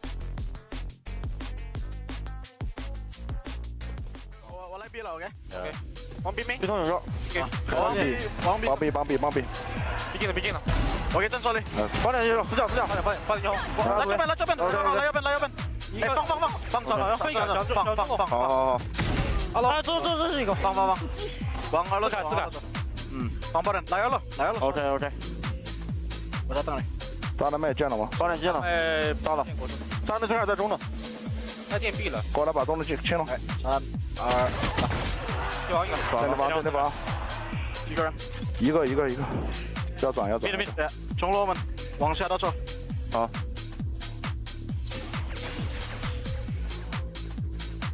来一下，我们那个，哎，听到。我进台墙，我墙掉了，不行。来，再开队。我过不去，没事，1v1。8点了，我第一波 ，A 大或者2楼。看着了。别急，转 CT。好了，我再爆了，还剩1名。Nice， 漂亮，莫斯，漂亮。Good him。Okay, and slowly, again, that MVP, another player that's steadily creeping up the rankings of this joint event with each passing match, just slightly snuffing out with Splash, I think, with some of those clutch attempts that could have been, again, back to back. I mean, 2 1v4 attempts that are so close is crazy to say the least, but yeah, we can see the impact that he was having in the server on the Omen, especially on some of the ends of these rounds, but I think it was a good testament to this team, and again, how any player is able to come out of the woodwork in a moment's notice. Yeah, again, dude, that transfer onto Spitfires is crazy. I'm sure that TEC will be reliving those small moments where they got outdone for a while, looking back at it onto stage 2. But look at this from Slowly and Splash and ERV as well. Even Scales getting up there very nearly at that 200 ACS mark as well. It was a team performance through and through from TYL, and not really something you could say the same of for TEC, because you had Coco and Lucas who were, you know, up there, but then you have Howdong as number 3, and Spitfires and Dynamite again on that duel list, just not having the impact that we want to see from them.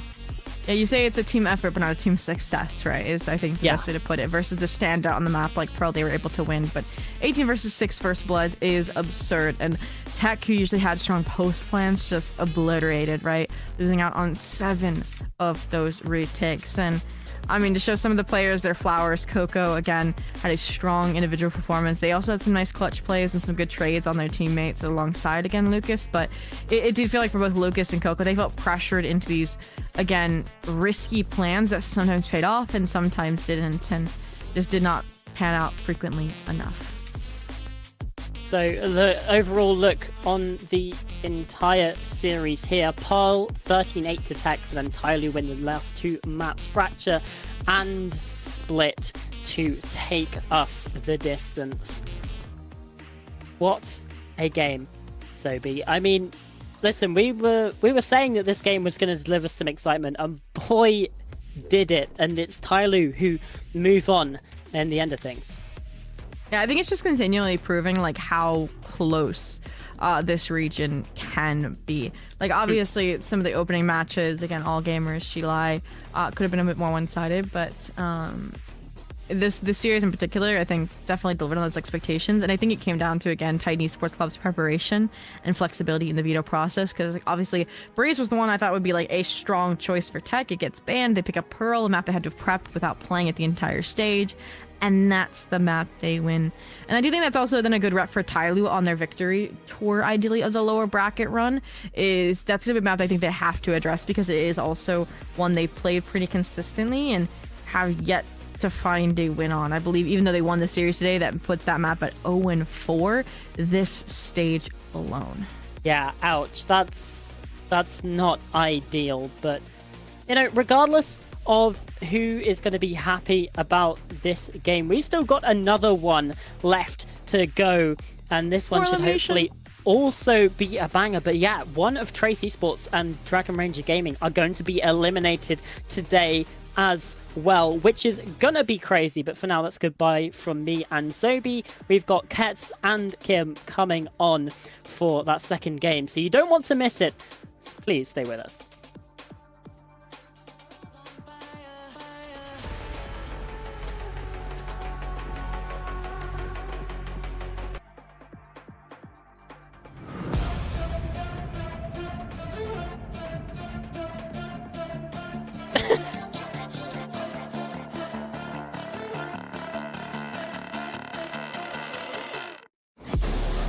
Inside of me, you better watch out if you ignite me. So road ahead of full prophecy to be the greatest beast the world has ever seen. I feed him every day like the bones clean. I feed him all the hate and he grows me, and he gets caught real big, pissed off quick. And if you cross him, you might drop dead. Metaphorically, of course, settling the score, never getting bored. Lots of blood and gold, always wanting more freedom from the source. They don't really understand until they feel it. Forced to party, and if you start shit, you be hard lived in the darkness. Torn apart quick, you left scars ripped to be chewed up and discarded.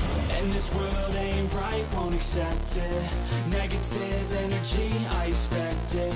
Once it's in your mind, it's infectious. So fight for your life and reject it. You better give me space, I'm protective. My adrenaline spikes when I'm threatened. And if you stay in my way, I'm aggressive. Cause when there's no exit, I'll kill when I'm desperate.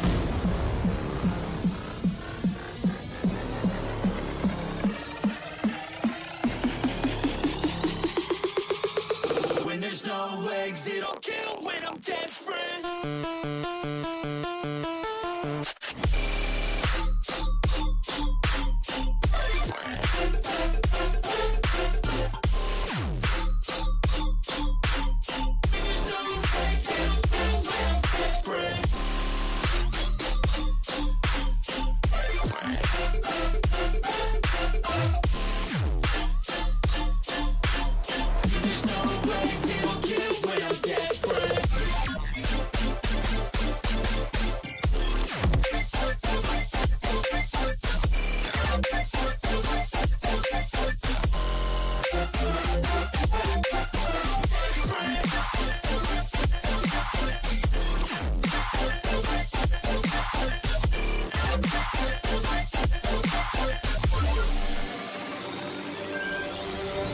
And this world ain't right, won't accept it.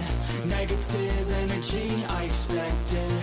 Once once it's in your mind, it's infectious. So fight for your life and reject it. You better give me space, I'm protective. My adrenaline spikes when I'm threatened. And if you stay in my way, I'm aggressive. Cause when there's no exit, I'll kill when I'm desperate.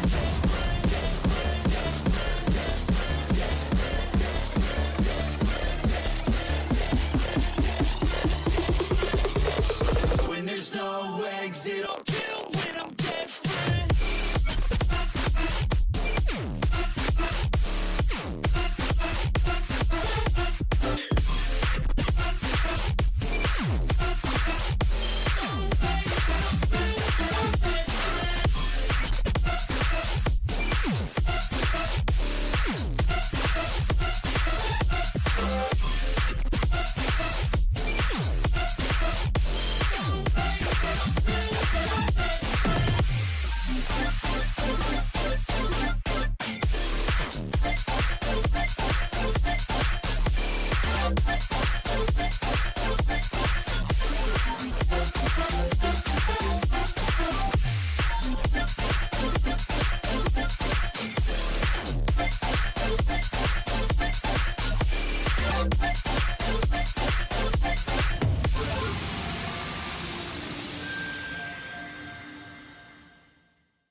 I just can't let you go.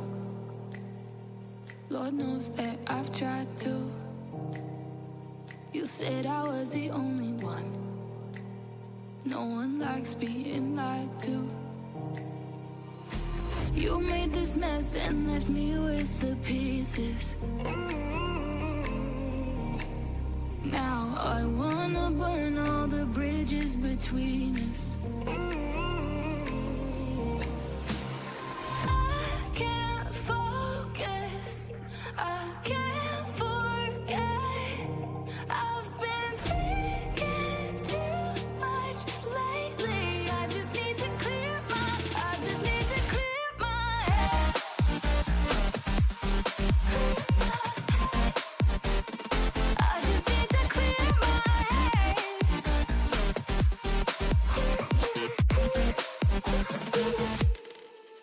I've been stuck on your memory, but it's not like I need it. And we may have some history, but we don't have to repeat it. You made this mess and left me with the pieces. Now I'm gonna burn all the bridges between us.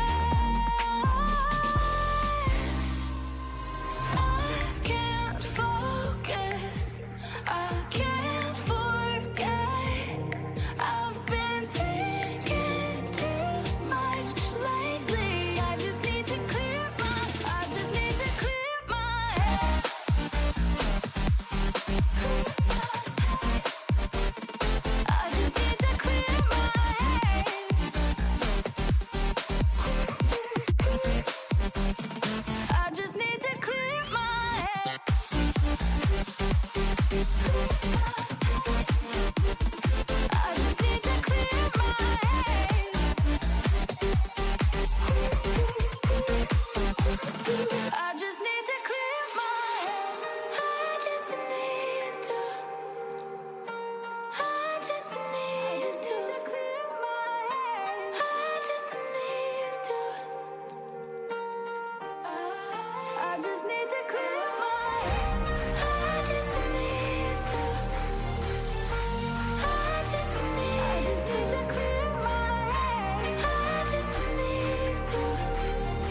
Welcome back. It was a banger first game, but now we gotta take a look at Trace Esports versus Dragon Ranger Gaming, another elimination game. I'm Kat, with me is Kumquat. How are we feeling?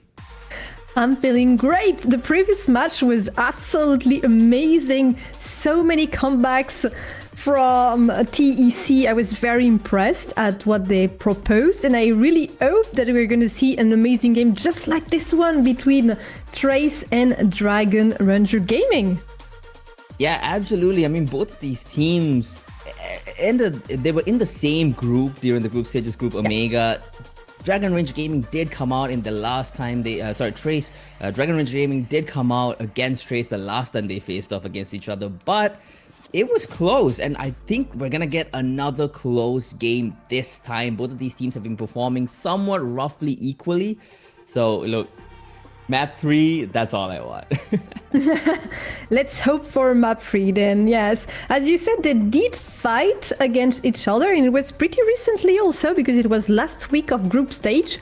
So it's pretty similar probably to how they're feeling today.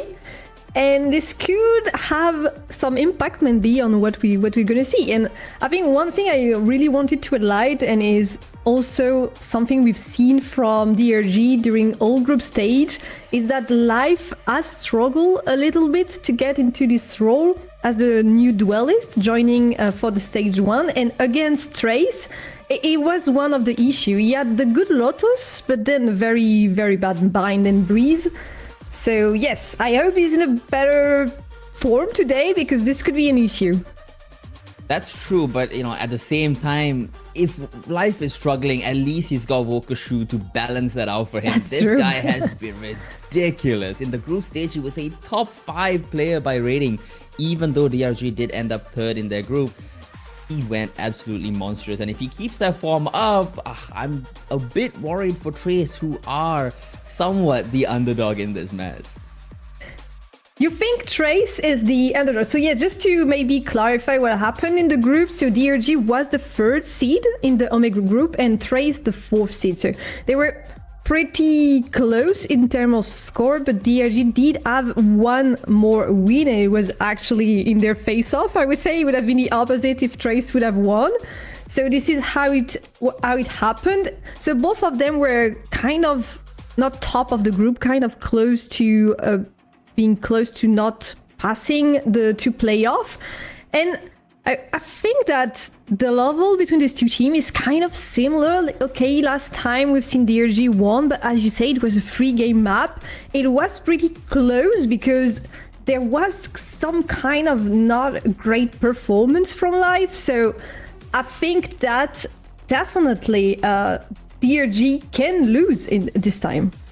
No, you're absolutely right. It was very close. If you look at all 3 maps, DRG won 34 rounds, and then TE won 31. So it was just like 3 rounds different. It went to 3rd map, and it was a very, very, very close game. So this absolutely could go in either direction. And you're right as well about their performance in the group stages. They both lost to XLG and EDG.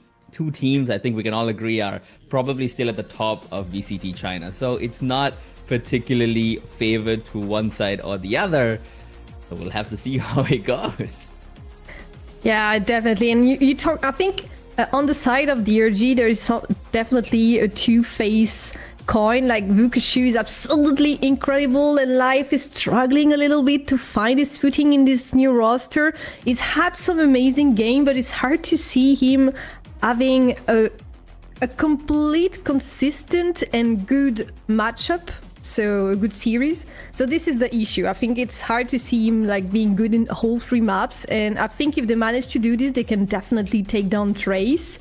But Trace also has had some good performances on their side, and they actually won against TYL. No, it was not TYL. Sorry, it was Oh yes, it was Titan Esport Club for the seeding match, and we've seen Titan Esport Club just before, and they had some great things to show against Tyloo, so there is definitely something to do for Trace also.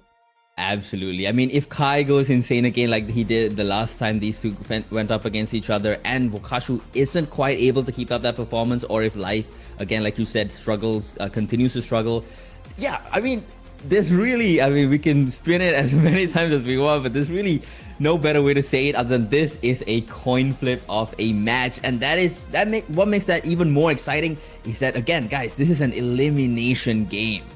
One of these teams is going to be out of contention for Masters London, while the other takes one more step closer to actually qualifying, even though that is still quite a long road to travel.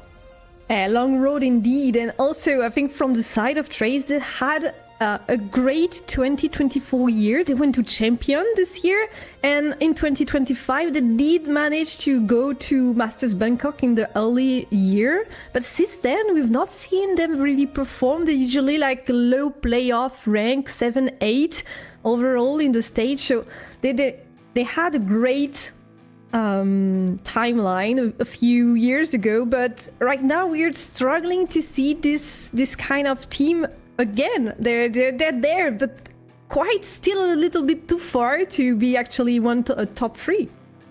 Yeah, it's the same story for DRG as well. So there's like so many parallels between these two teams. DRG went to champs in 2025, got relegated, and then made it back effortlessly to tier 1, making sure that we all know they absolutely belong here. And then now they're facing against each other for, well, not the chance to go to London, but the chance to keep their dream of going to London at least alive for a day extra until their next hurdle that they'll have to overcome. Yeah, it's a 50-50 game. It's really going to come down to how these teams, especially in this meta, this is a meta where who shows up that day is the best team in the world. Okay, it's that kind of meta where it's less about overall performance and just more about performance on the day of the game. So if Trey show up today, it's theirs to take. If DRG show up today, it's theirs to take. And if they both show up, it's our treat for sure. That's so well said. Obviously, we see a face-to-face between Abo and Vukeshu, the two Sentinels. Abo is also new on the Trace Esport. He also joined for stage 1 at the end of March, and he actually came from TEC.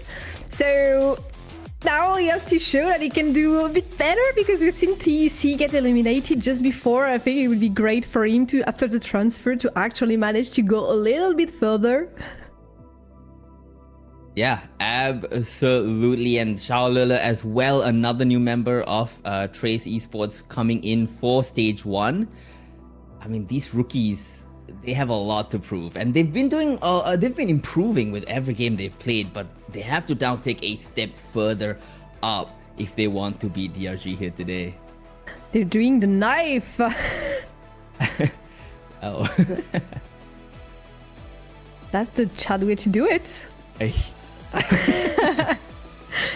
mean, it's a fair fight. Definitely. Really liking it. And they do take their time though. They want to eat at the right moment. Oh, some damage taken, I think, but not enough to be fatal.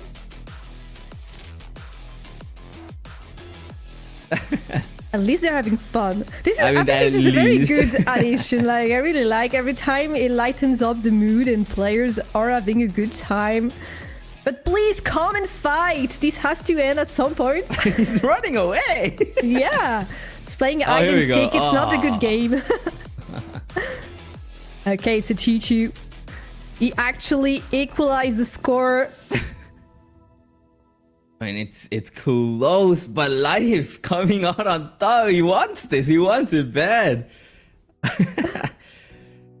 I mean, let's talk about the stakes of this knife fight for a second. The map picks, the bans that these two teams are gonna get. Now, for the side of Trace, I am expecting them to come out and just ban Pearl. They've banned it 5 times in the last 7 times they played, which is essentially all of stage 1. They don't really like that map, and they like to instead play maps like Split and Bind, but Bind is gone. So maybe we'll get an Ascent now. This is always one of the issues, is that the map pool is actually rotating throughout the season, so you have to adapt to what is gonna change.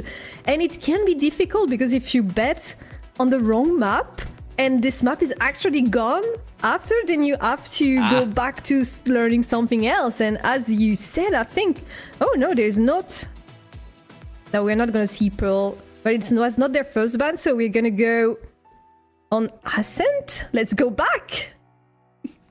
Yeah, Ascent's back, and we're getting it right off the bat. First map, followed by Lotus. Behind me here, I'll hang out here for a bit while they make their way to me after the first map. But I'm super excited for Ascent. One of the most interesting maps in Valorant, just because it is the map. Actually, you're already on Lotus, so that's perfect. Yeah, I'm waiting already. You pre-shotted this. You knew. So yes, but the Ascent, we don't have a lot of information on this map. Obviously, it's kind of new, so we don't know. Obviously, they've played it before, but we don't know in this new setup, this new roster. This is kind of a big question mark. I'm a bit surprised that it was left open. It means that both teams are actually confident playing it. I mean, everyone playing Valorant, I think, knows Ascent at some point, but this is still something new. Maybe they prepared something special, and this could be a one-way map. Yeah, absolutely. I mean, again, VCT China is a bit ahead of the other regions as well, so we haven't really got an opportunity to watch teams play Ascent in a very long time. It's been a long time since it's been back in the bad pool, and VCT China in the playoffs are playing it first. So this is one of our first introductions, not our first, but one of them.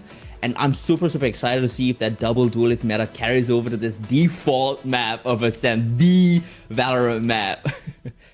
This is actually very interesting because this is a big question mark. I agree with you. I think, are we going to see the double duelist and Ascent? The map is so small and so easy to control. Usually we have seen a lot of sentinels and controllers, so maybe we could see a more aggressive meta with how teams are used to play now with the double duelist, but I'm not sure how well it will work on a map as easy to defend as Ascent. Those choke points are so narrow on this map. Brutal. Brutal. And with Sky coming back into the meta a little bit as well, I am expecting to see her on this map. And maybe combine that with the double duelist, and these explosive hits might become borderline undefensible, especially with the Sentinels in the sorry state that they find themselves in these days. But, you know, I'll never get over how cool the introductions are in VCT China. It's so much better than any other region. It could be interesting to see the Whale also on Ascent, because this could open a lot of opportunities. I think the Neon was played quite a lot, the Jet also, and there are some similarities between Whale and Jet, in my opinion, with this huge potential to actually dive in very quickly on site and to go back to safety also. So I think the Whale could be translated in this Ascent, and this could open the double duelist composition. Yeah, absolutely. Have we seen Ascent so far? I'm actually unsure if we have. I think we haven't.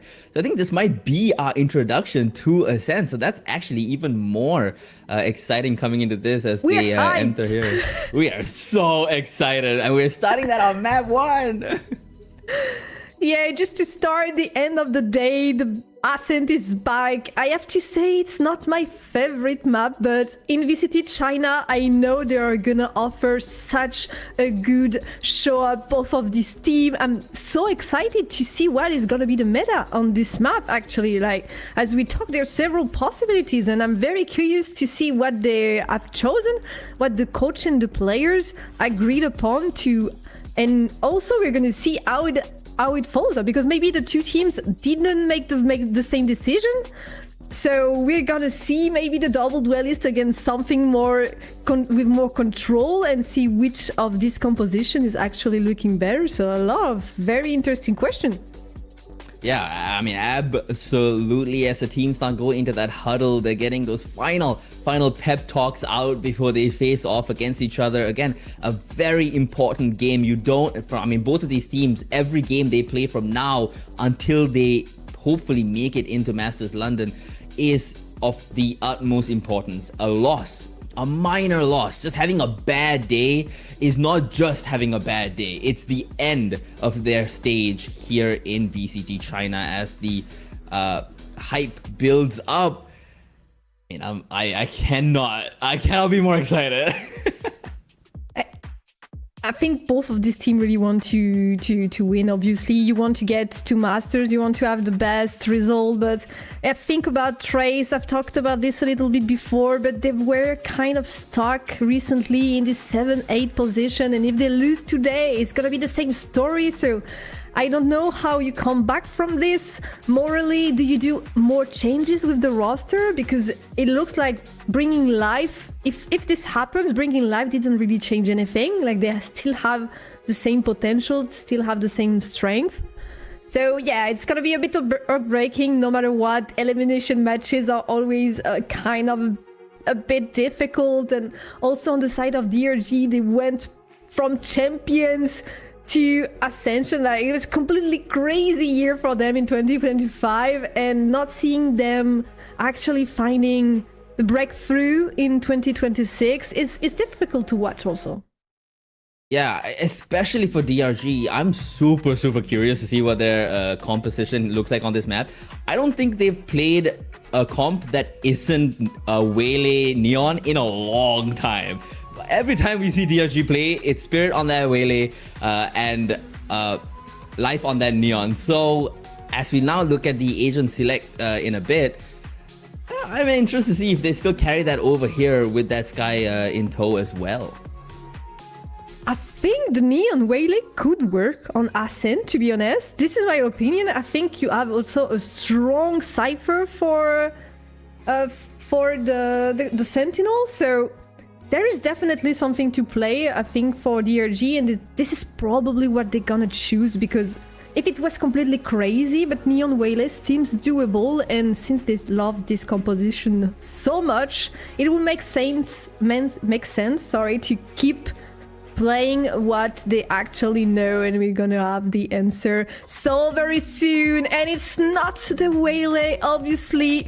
I was completely wrong. It will be the Jet, more classic, standard Ascent play. So we're not gonna see the Waylay on Ascent. I'm a bit disappointed, I must say. But on the other side, it's also the double duelist, but with the Phoenix. Yeah, that's an interesting pick, bringing back that Phoenix in Ascent, harken back to the times when Scream on that Phoenix got knifed by Victor all the way back in 2021. We don't really see Phoenix very often here on Ascent, at least we haven't in a while. So that's definitely interesting, but again, on the other side of DRG, we don't see that Sky either. Nick instead opting to go for that Sova, but Vokashu, like you said, on that Cypher, yeah, we do see that Sentinel coming through. Vice on the side of TE, that's a bit interesting as well. Yes, definitely. I think we've seen her quite a bit before Ascent was taken away, if I remember correctly. But I think the Cypher is still very strong, so I'm interested to see the difference between these two decisions for both of these teams. I think the Vice is very strong, and it's paired with the Phoenix, so you have kind of a lot of flashes also for this composition, which is not the case on the other side, because they have Sova as the initiator, no flash for the duelist either, so it's gonna be a bit more difficult to attack. Just that one flash in the form of that Paranoia, which, I mean, it's useful, of course, especially on Ascent, because some sites are a bit smaller, but at the same time, it's a straight line flash. It's not really gonna get as much value as a Sky guiding light. Yes, and there's not that many corridors also in Ascent when you attack. Like you can spot, maybe you can target the market, for example, but if you want to target a side, there are so many positions where the defense can be. It's like one shot, you're taking a guess and hoping that you hit at least one person with this Paranoia. So yes, this is definitely not the main tool to attack. I think the recon is going to be more useful, and also the dive potential from the Jet, definitely. An early fight in B main here, as DRG do not want to give up this space, want to take these fights quick, and do want to take them early into the round, as Life peeking out. The wall is triggered, but they're just going to take some steps back. They're going to opt instead to hold from the side itself. Let it down. There's an exec coming. And the peek comes from Kai. He dashes in, gets to the switch, can't quite make it, doesn't reach. And Flexin already coming out. One kill down, but Flexin's caught up by Xiaolele. They have the side, they have the front of it at the very least. And the rest of DRG now stuck in market. Xiaolele pushing even further, traded out by Nick, but it's still good for the side of Trace. They have this plant coming down now as ABO takes that space in main. The free defense in the market, they're gonna send one backside to have maybe more opportunities with the angles, but free attackers are here to defend the spike, but they're actually kind of stuck on side, so you have to hit the headshot, have to hit the shots. Habo will be spotted in main, and Vukashu and Nick are here to answer. Del B will try to get the score, but no, it's gonna be for DRG. Vukashu standing strong in this first round. Very strong. I mean, there was a massive fight in the front of that side, but Vukashu coming out on top with a little bit more HP remaining at the end there. It's a good start for DRG. They want this, even though it's Trace's map pick. I mean, still the first round, so let's see what happens afterwards. But yes, at least DRG, I think they are up and ready for this fight against Trace to take them down on their own map pick. It's a good start. It's absolutely a good start. But now heading into this round 2, not much of a buy for the side of Trace, opting now to save instead of going for their force. The only really interesting gun is maybe a ghost in the hands of Xiaolele. Brit gets noted by their recon dot, but nothing really found off of it as he retakes this space. It's a fast re-clear. They know they're not coming A anymore. So that B hold can stay steady and in fact can be reinforced here by Vukashu makes his way towards that side as well. At the defense, as we said, this map is so small that it's very easy to rotate quickly, and DRG, they are already 3-man strong on this side with the Cypher setup also, so it's gonna be very hard to attack, but he tries. Kai on Cypher, I need fall down. Vukashu with the double. The one way is so good. He gets a third one on the board in that main entrance. This choke point is a nightmare for Trace. Finally, Vukashu falls to the hands of Del, but there's so many more to kill. It's a lot of chip damage, but it's not quite enough to get them the round. It's a lot of damage done though. They're not going to be too unhappy with it. Yeah, only 2 players left for the bonus round, so I think it's fair game on the side of Trace, but still they didn't plant the spike, so this is I think the downside, because they would have loved to get these credits, but Vukashu was just so strong, man. As you said, the one way was absolutely perfect. This man is a beast, and he's already showing it right at the beginning of this map. Yeah, we said he needed to keep the form that he's been maintaining in that group stage, and he is absolutely doing so. My god, I forgot about all these Cypher one-way lineups on Ascent. Oh man. It's nice, but it doesn't quite stop Kai from coming in. Xiaolele's ult does get taken out as, oh my god, it's a Bucky kill right at the entrance of Garden. Spirit takes out Del B, and as much as Xiaolele wants to stop this push and get the spike down, DRG are now preparing for that retake, even with the slightly worse weaponry. It might not matter! It's a jumping click with the Bucky. Vukashu gets one as well. The paranoia coming in from heaven. Vukashu wants to get even more. They do! There's nobody left on the side of Trace. A bonus conversion for DRG. And even more than that, it's a bonus conversion with 4 players still alive at the end of this round. It was a complete massacre for Trace Esport. Nothing actually passed through. The shotgun was absolutely lethal in the end of Spirit. Incredible round. The neural theft was already available because Vukashu has been so strong early on. Very impressive start from DRG. This is rough for Trace now. Losing that bonus is devastating regardless of who you are, but now they're on a save as well. They have no choice because they actually bought previous round, and now DRG has so much economy also, so it's going to be difficult to make them bend the knee. All 5 players in main, the recon will be spotting, will spot all 5 players broken just a little bit too late. A great shock dart as well. Spirit holding this entry. He gets the first one, Nick the second. Spirit back again for the third. Xiaolele trying his best to equalize, but Wukashu gets 2 more. It's a massacre in B. I mean, they've tried all sides now and nothing worked. They didn't even plant the spike except for the pistol round. So I'm a bit scared because this is their map pick. So I would have hoped for a little bit better performance. Okay. Ooh, bit of a timeout coming in. Good timing. Good timing. Yeah, I'm...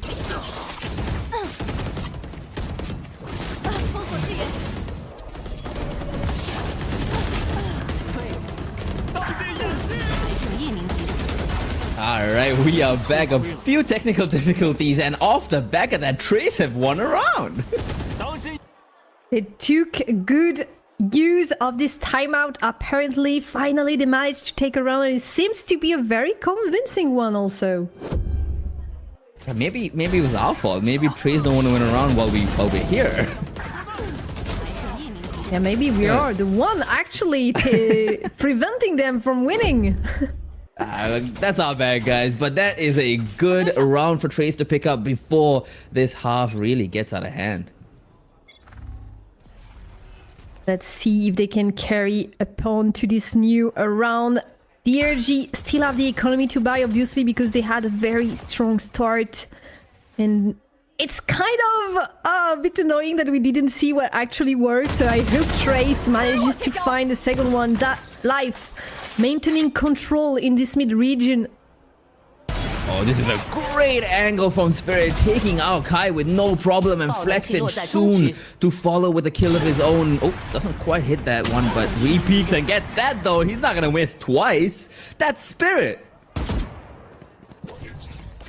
Abo is left completely alone, no spike to play with, he's alone against 5 players, and they saw him in main, so only a few seconds left for him to leave. Maybe he can take down a player with him, but no chance. The Cypher Trap will reveal his position. His Spirit is here with the operator, absolutely no trouble. We come back and it's like nothing changed at all, so it's a bit of a mystery how Trace actually won the previous round from our point of view. Perhaps it was just a dream.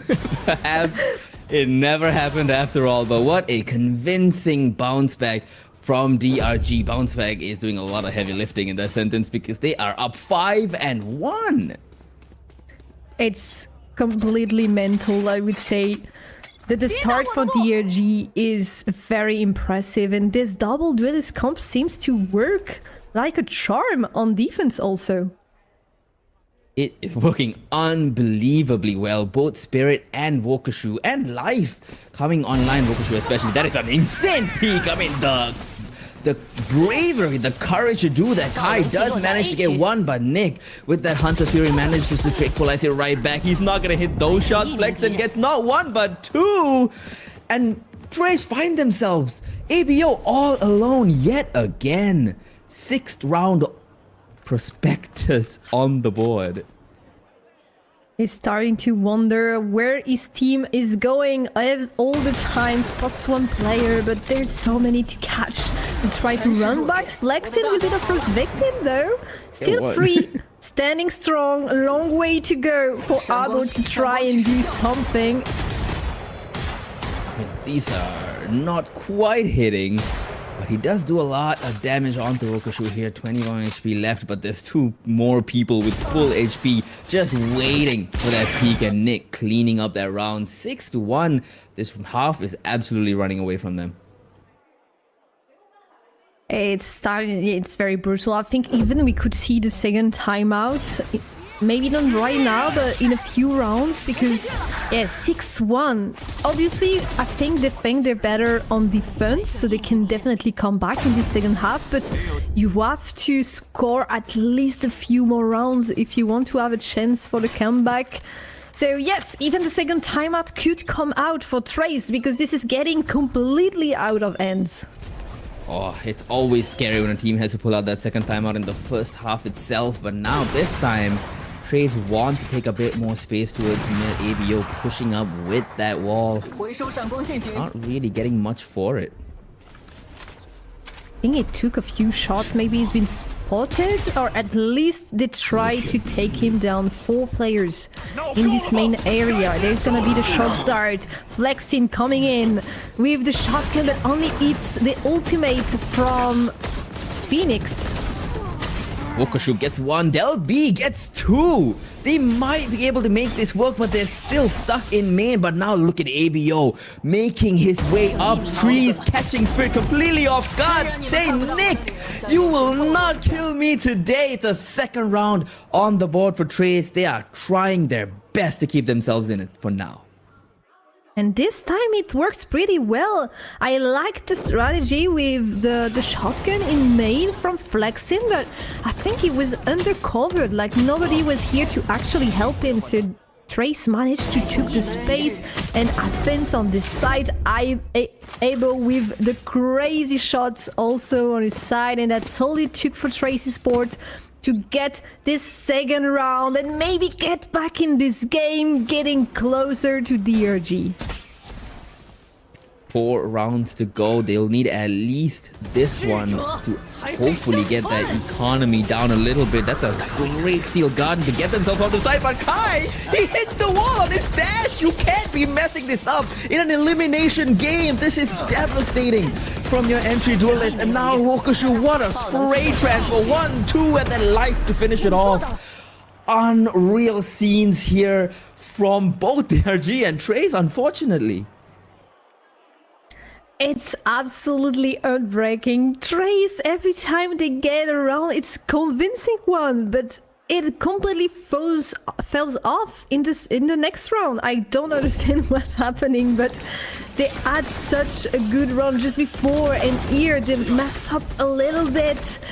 And Wokashu has an amazing, obviously, performance as usual, but still, there's absolutely nothing to be done for TREYS. He's 14-3. This is unreal from him. We were expecting him to keep up his performance, not to go above and beyond, but 7-2, and TREYS find themselves back on an eco. Sublime gameplay from Wokashu indeed, and yes, the eco, the pistols are back for TREYS. The recon will maybe spot. No, Abo can actually hide and give the information, and at least not many people are here in this main area trying to take down market for TREYS. There is an opening, so they could actually infiltrate. That does come through. Oh my god. There's no... They're not given an inch here. They're just walking into a meat grinder of Nick and Wokashu, who just absolutely decimate them as they come out of market.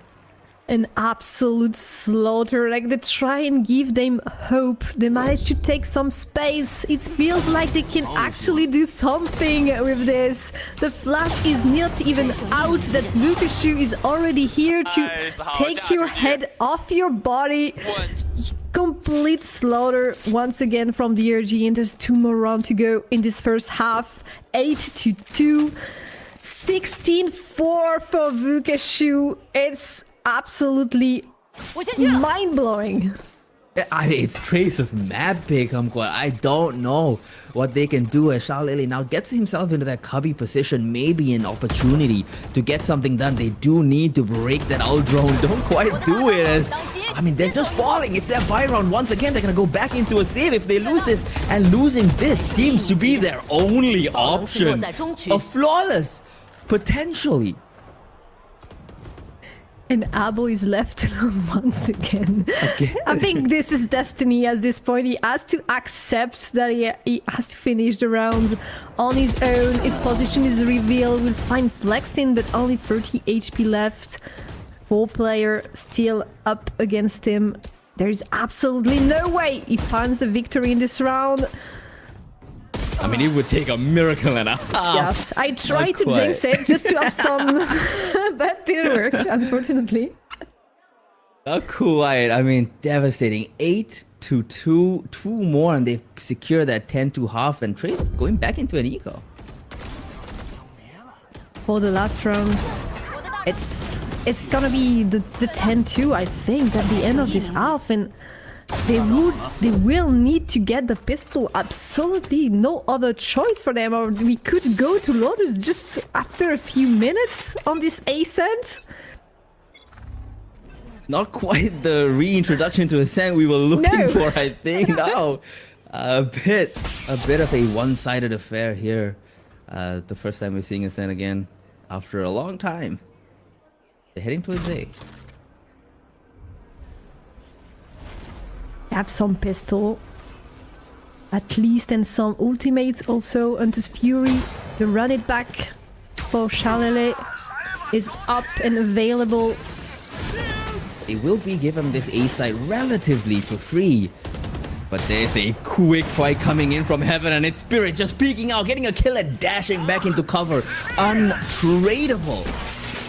Oh, goodness, it's the Hunter's Fury coming in as well, but ABO gets one. On to Spirit, he goes for that repeat, gets his head taken off. What can you do here?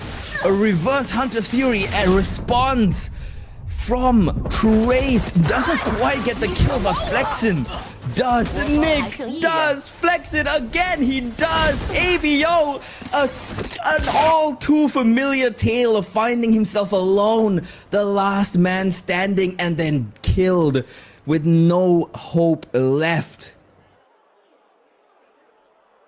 This is difficult to watch. As you said, it's not what we wanted to see getting back into Ascent. This is not the show that we were hoping for, but what can we say? Dragon Rangers are just so good for now. Like, there's nothing possible. They are everywhere to see everything. Let's go! He headshots him through the floor. I mean, at a certain point, you're not just fighting Dragon Ranger Gaming, you're fighting the game and random chance itself as DRG find themselves up 10-2, and Trace find themselves against a wall. And they did not take the second timeout also, so they kept this one. But, I mean, when are you gonna use it? Because now it's the pistol round. Maybe they will force buy if they lose. I don't exactly know what is the strategy here for Trace, because you do not have a lot of possibilities. I'm not even sure what they can do, but coming in at the second defense half, look, the truth is, if DRG can get 10 on defense, so can Trace. So the possibility still exists. Is it a probability? Probably not. But it's never over. It's never over until it actually does go one way or the other. But I mean, it's a massive hill to climb. A massive hill.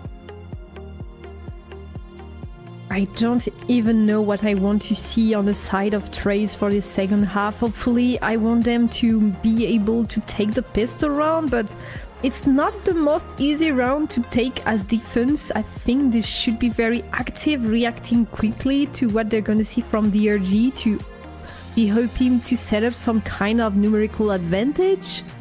But yeah, it's not going to be the most easy task that they're going to have to do. And there's absolutely no way that they lose this and still win the game. Yeah, I mean, this pistol, it's something that DRG can absolutely afford to lose, but it's absolutely not something that Trace can afford to lose here. 11-2 would be the most insane comeback I think we've ever seen since Lock-In. Probably. It's actually pretty rare to manage to come back from this. But we actually opt for a good show, so we'll see what Trace is able to offer for us. At least they have the strong Vice setup on this A side, and it looks like it is where DRG are wanting to go for now. At DRG, not quite gambling the weaker side instead. Okay, we just turned around, but it's okay. He still manages to get himself his composure back in time to kill Life on that entry. And now DRG find themselves not quite able to come in for main, but it's okay because there's a push up from Tree. Viva, he's holding so steady, a bit of damage on the Wukashu as well. It's a headshot. Flexing only managing to get one. Nick gets one as well, but Viva is going for that ace. He gets it.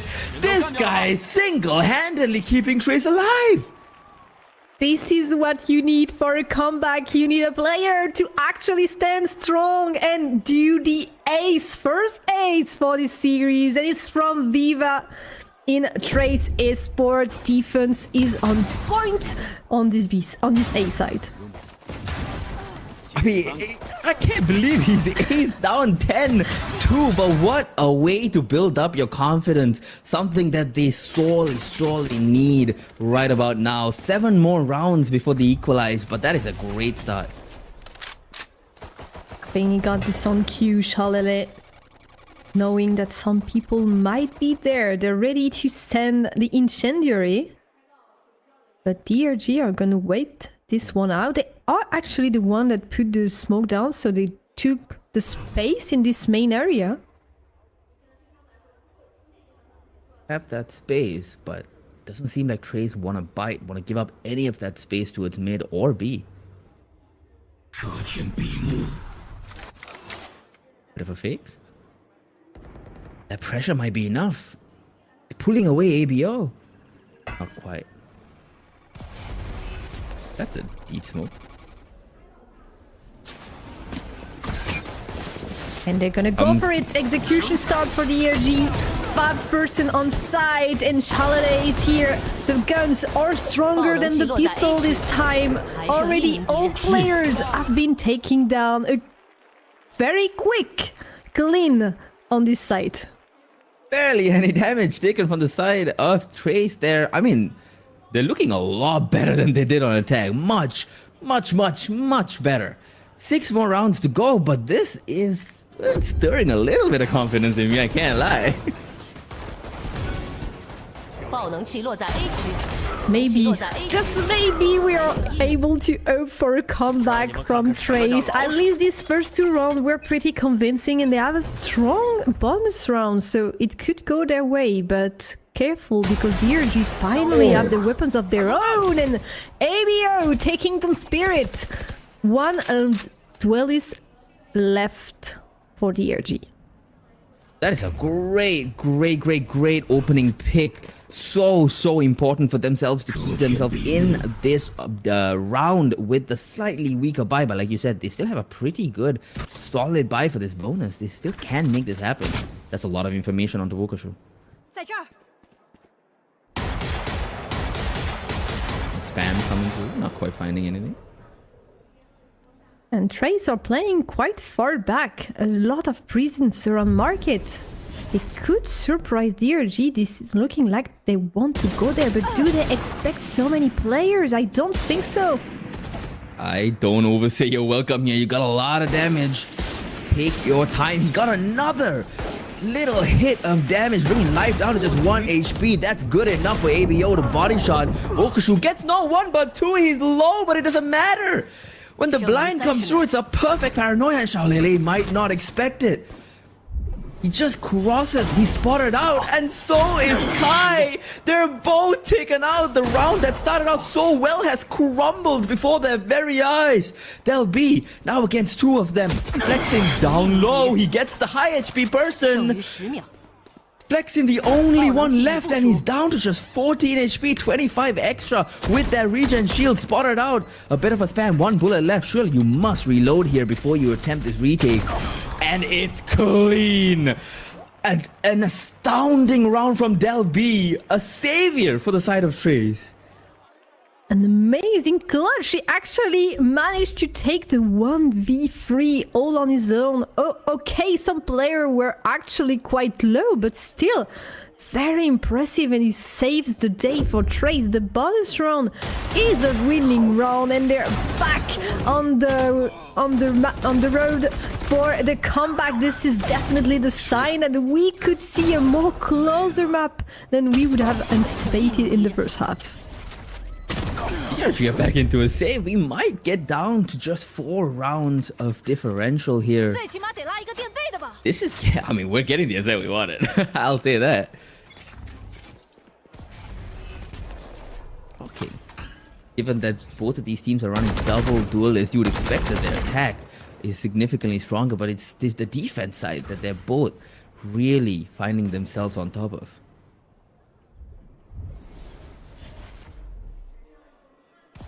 Only a Vandal for Vukashu. Some damage taken by Charles. But the Outlaw will not do only damage, but take down Vukashu, the man with the rifle.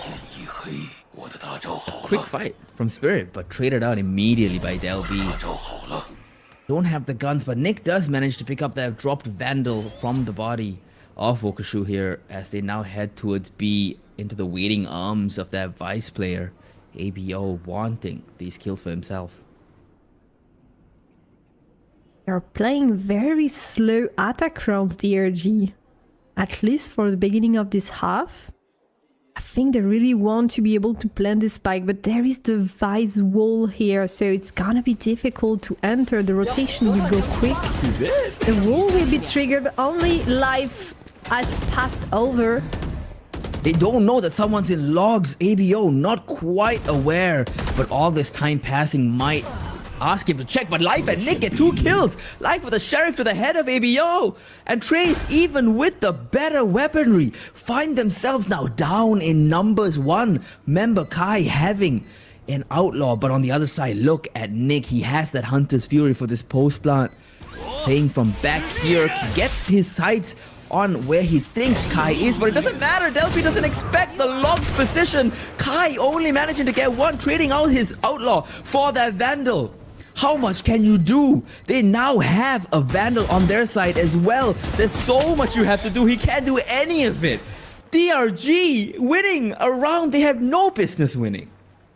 The Thrifty comes through, and I can't believe they managed to pull this out in this B side, because the setup was there from the Vice, and they actually had the information that only Life was on site, but I don't know what exactly happened for Trace, but they waited this one out and did not have the information as to where the players on the side of DRG would be, and they lost 2 players quite early.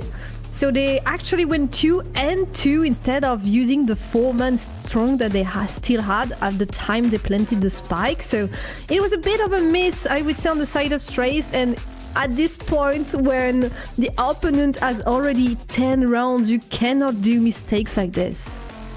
Absolutely not. I mean, Trace were looking so much better, and they were, like you said, up in their round as well, and then to just let that slip between your fingers, that's devastating. Now DRG find themselves up to 11, 2 rounds away from taking Trace's map pick of a set. It definitely looks possible, because I don't know exactly what is the economy of Trace, but if... Okay, they can still buy, so this is good news, and they still have some eco left. But yeah, it's at least something, I would say, because if they even invest in the operator for Kai, this is quite surprising, because there is no weapon available for Viva. None at all, just holding on to that Sheriff. A big fight from Shahalala here. Spotted out, but coming out anyway, only managing to get 1 before he's traded out. I'm not too sure about the value of that play. It is 1 for 1 regardless. Big fight here from Kai. He's holding such a tight angle, and Spirit walks right into that crosshair and gets punished as a result. They're still staying in A main. But for how long? I think this is the value of the operator. Maybe it was not expected on the side of the DRG, and they go maybe quite a bit too candid in this A site, getting the punition that they deserve for this error, and now there are only 3 players. Still some time to work with. Just careful with the position of ABO. Quite advanced in this main area. It could be a surprise. Oh, it is actually the double, the totem I didn't see on the minimap, but the 2 here with Viva. It's a bit of a dangerous high-low, but he turns around as he peeks and gets taken out by ABO. Only 1 member left. Nick does manage to take him out. But he finds himself the last member of his team and walks into Kai's crosshair yet again. And Trace, they're back on it. They're back on that ball.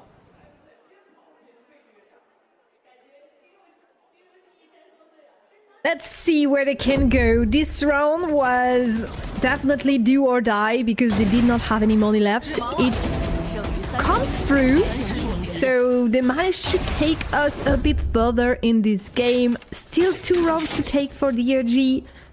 And I don't think, I think they will have to do an eco round. There is not, but they're gonna force. They're gonna force this one, but it's not a good buy. I think they're just so afraid of that 12 round for the side of DRG Life, who just walks in, but Spirit does trade it out. The Steel Garden coming through, and Del B in the back of sight gets the kill onto Spirit, onto Flexin. 2 members left on the side of DRG, 1 here on both here in main, and Zhao Lilla just walks through, doesn't quite get killed, but does use his ult to get information there as Kai now holding with that up. Spray shot fired, does not connect. Maybe it's time to go somewhere else. Yeah, wise decision for the DRG. Too many defenders are here on the side of Trace, but there is this operator. No smoke left, and Kai will not miss his shot. Vukashu down and take down Nyx also. Absolutely fearless for Kai, and it's a new round for Tracy Sport. They're definitely on their way to coming back. Only a few more left. Now, I mean, it's 4 rounds yet again. They're getting closer and closer, and DRG did force there, so they might now be looking at a save round as well. What a shot this is from Kai. I mean, he sees a pixel, and that's more than enough to take that head up. They force also the first timeout for DRG. Yes, they're starting to see that they're struggling on this attack.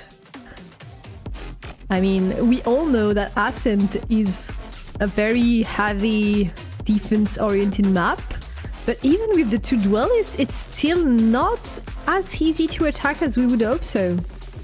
If anything, it looks more defense-sided for some reason. That's surprising because there's not even a lot of aggression on the defense side. They're playing standard defense, staying on site, covering, but it works very well with the double duelist. Yeah, absolutely, and it's starting to get a little bit nervous for the side of DRG here. They had a massive lead. It was 10-2 on the half. That's an 8-round deficit that has now shrunk to a mere 4. A few more, and this is going to start looking a lot more competitive than DRG would have liked it to have been. Let's see if this timeout can help DRG. They again have a low buy, just only a few players with some rifle to maybe do some damage, but to have to use pistol. Obviously there's the kunai for Spirit. It's gonna have to be one of the most important pieces of util in this round if they want to keep themselves up and at him. But I mean, there's still three more people on that team with rifles. These buys are getting increasingly harder and harder to pass as they are now look at bankruptcy if they lose this round. Getting inside though. The kunai will hit the shot. Spirit takes one down. Life with the Vandal takes the second, and once again DRG, this time they managed to go on side, and it's a 3 against 5 retake that Tracy Sport are gonna have to do. DRG keep winning the rounds that they are not at all favored to do so. And Spirit getting a little ahead of himself with that there, as Flexi now uses the wall that Charlele put out to get out and back in. He's gonna sit in the wall for a little bit, but now only 2 members left on the side of Trace. Kai not expecting the aggression from Spirit. Del B is ready for that fight, but he's all alone. He's the last one left. He gets 1, he gets 2, he's on 4 kills. He only has 1 more for the ace. But he's not even going to try. He doesn't have time, Kumquat. It's horrible, heartbreaking. He did such a great job, but he just can't do it because he has no time trying to save the operator. He was so close to doing what Divas did just before the ace to save the round, but he was not able to do so. Incredible shot. All for naught, 0 impact, unfortunately, as he isn't able quite to salvage that round. And now DRG on map point of Trace's map pick in our first reintroduction to Ascent. Incredible stuff. Let's see if they can close this one. It may not be as easy as we would think. Still a lot of work to do. Trace has been amazing on defense. So eating this last round is not going to be an easy breeze. DRG might not win this round because it's a full buy for them. They only win the rounds they can't win. They have to wait for an eco. The big fight here in A main though, not quite able to kill the Owl drone, which takes a step back and then returns to its regularly scheduled programming. It's a trade 1-for-1. Charlele and Spirit getting kills of their own. The shock dart comes in. Charlele down to 53 HP. No heals left for him. Both the wall and the incinerator have been used. Incendiary, sorry. As the Hunter's Fury now comes out. Doesn't quite connect with anybody. And the round's a reset. Yeah, this Hunter's Fury gained some time at least, but did not hit any players, so there is not a lot of value except the time that they gain. But still, I think DRG are still at the right place for Trace because there are 3 defenders here, and the contact is gonna be made. Only 20 seconds left, double in this garden area, but there is still Viva on site. You have to pass through him to actually get to side, and he does a double. Only Spirit left will take him down, but there is no time. He has to get the spike back and hit the button. He has to defuse on the seconds before it was too late. Oh, and he does it! How has he done that? What? That was a pixel of a head remaining. What an absolutely unbelievable way to end that map. He had no time, Kumquat. What have we seen? What was the end of this round? It's absolutely mental. The composure was crazy, and I think Trace must be really disappointed to end on a round like this. They do, in the end, have to bend to DRG on their own map pick, and we're gonna go to Lotus, which is DRG's map pick. Yeah, absolutely. I mean, look at this. What is he?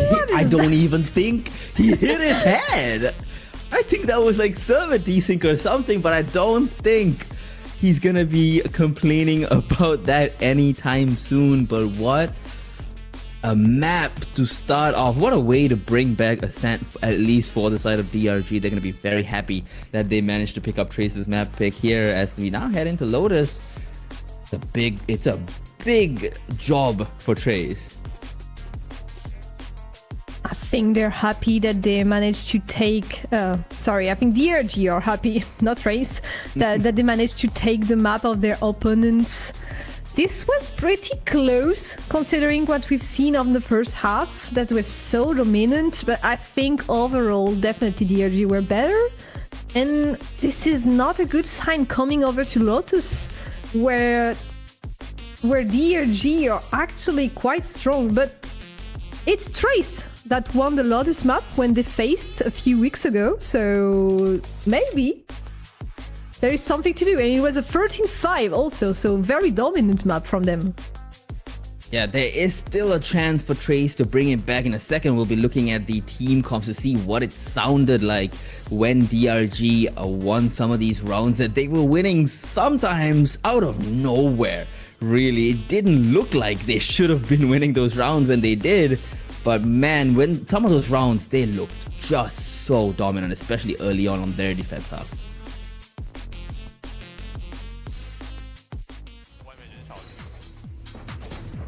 Take up, that's 5kg. We go 5 mid, we go 5 mid. Yeah, 5kg.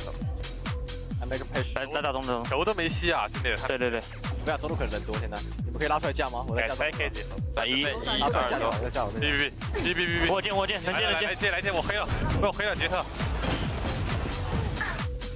我接了，我们出不去，把人摔了，快！进点一个，台阶下有一个，闭嘴，没血。3打3，追上这里个，左边。我一直收啊 ，open on。3D，我是在脚下，我能滑铲要吗？等一下哦 ，open plan，all three，可以。I'm gonna slide, ready? Could be one B man. You go CT? OK， 我们等他吧。不要，好。我是刚才脚下的，小心。可以，我知道的。我待会儿滑这里看左边凹槽。好，没问题。向右走近点。好，没问题。I'm gonna slide, ready? 3, 2, 1, go. B man 来，拔下了。我方还会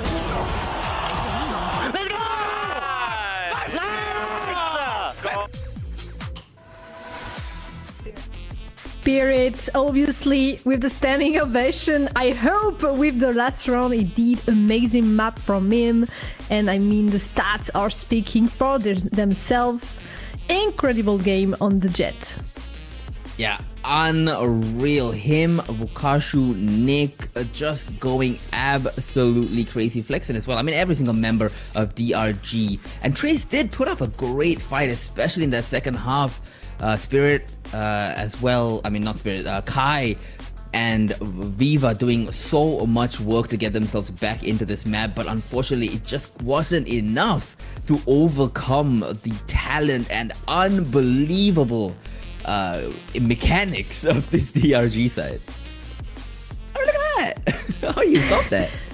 It's absolutely incredible, and he did took the MVP from Rukeshu right at the end. It's 21-14 for Spirit, 20-11 from Rukeshu, so a good game from both of these players. Yes, just one kill difference. We can see ACS is a bit better, but as I said, and I'm kind of disappointing to point it out again, but Life is still struggling in this Neon role.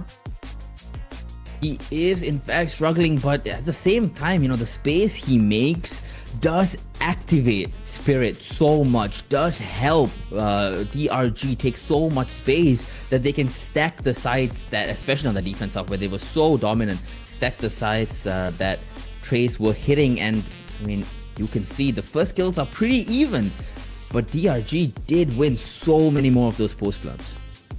It's absolutely mind-blowing to see that Trace only planted the spike 3 times out of 12 rounds, and they did not manage to defend it once. So a lot of struggle in this attack. I think they definitely have to work a bit more on their attack side if they want to continue picking Ascend, because what we've seen here against DRG shows that they're not ready, and DRG is not even the top team of the China's league, right? So you can go up against an even better team, and this is not going to be enough. No, absolutely not. But that was map 1, a pretty dominant 13-7 victory for the side of DRG. That was Trace's map pick, but when we come back after a quick little break, we're gonna go to DRG's map pick of Lotus.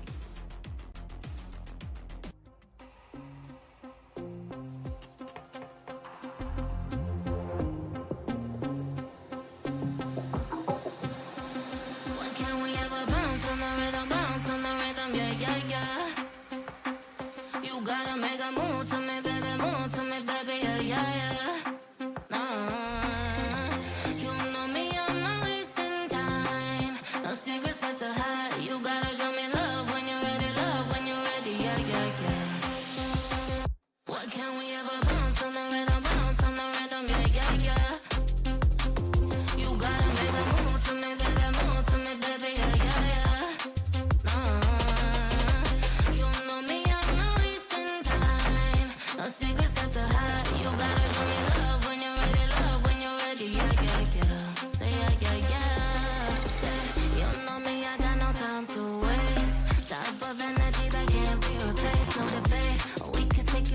to my place. I can turn around, let me show you how it tastes. Yeah. A baller, mind on the dollar. Swallowing the bottle while you're smoking on gelato. Now yo, need some of that no-no.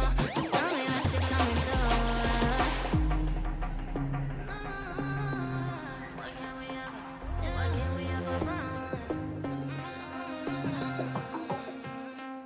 Why can't we ever bounce on the rhythm, yeah, yeah, yeah. You gotta make a move to me, baby, yeah, yeah, yeah. Nah, you know me, I'm not wasting time. No secrets left to hide. You gotta show me love when you're ready, yeah, yeah, yeah. Why can't we ever bounce on the rhythm, yeah, yeah, yeah. You gotta make a move to me, baby, yeah, yeah, yeah.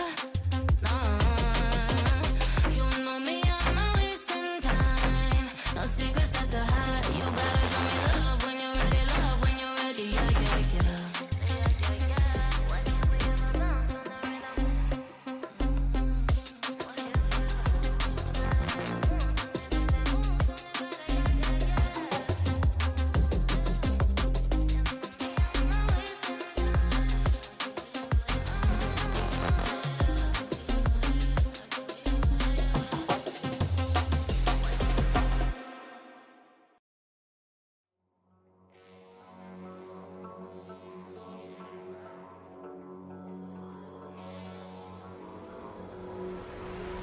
Some things aren't meant to be fair.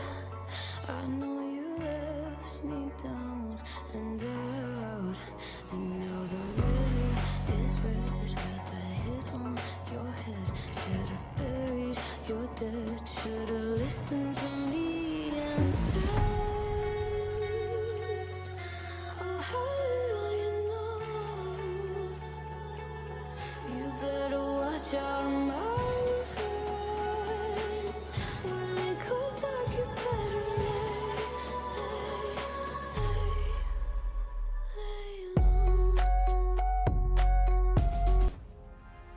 And we are back on Project Horizon for the rest of this series.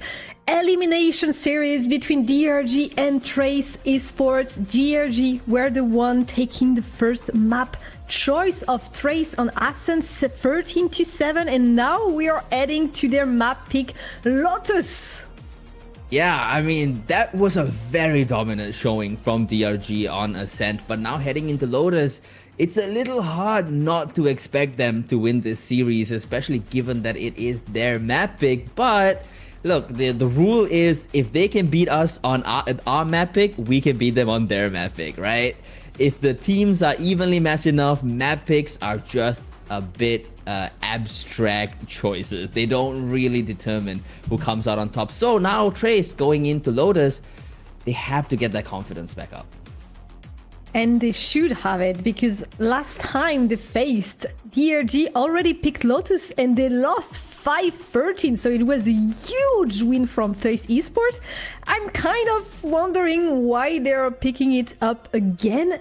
And let's see if we have the same composition. Maybe they decided to change something, but I think on the side, at least of DRG, it's the same. Yeah, it is both. I mean, not both sides, but DRG does have that Sky Waylay Neon combo. They are starting out on defense though, so it's not as powerful. But once they switch to the attack side, that combo is so difficult to stop.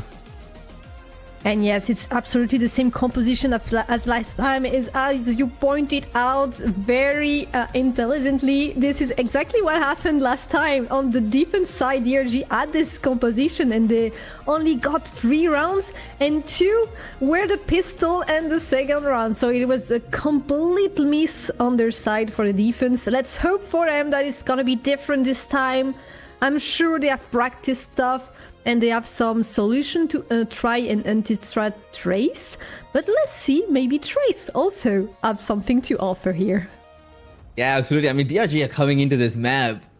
riding high, like very, very confident. They just decimated Trace. Aside from a few rounds on their attack side, they really did decimate Trace there. Now, this comp is attacker-sided, so they might feel even more confident, especially if they get off to a running start here on defense. And Trace, I mean, their backs are against the wall here. They're a map down.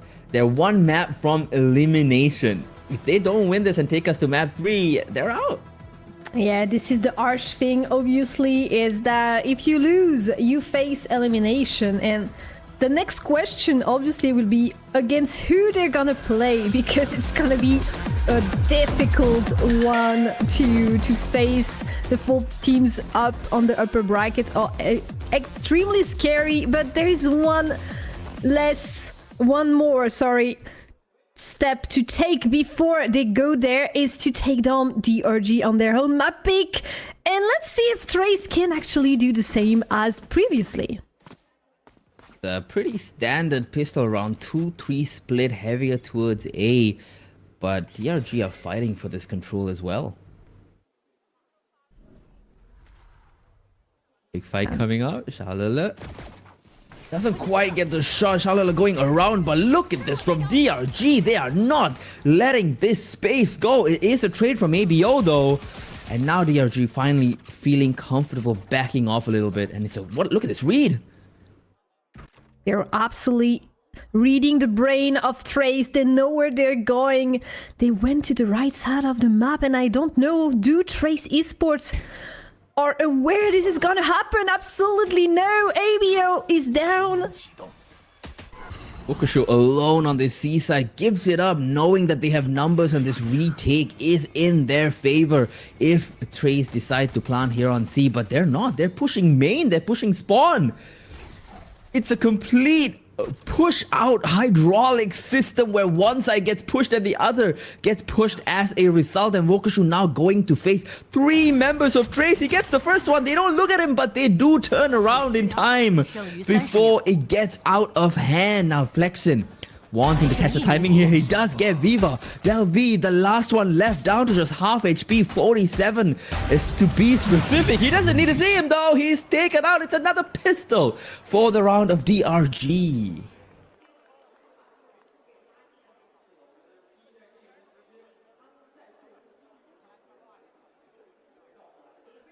Unbelievable.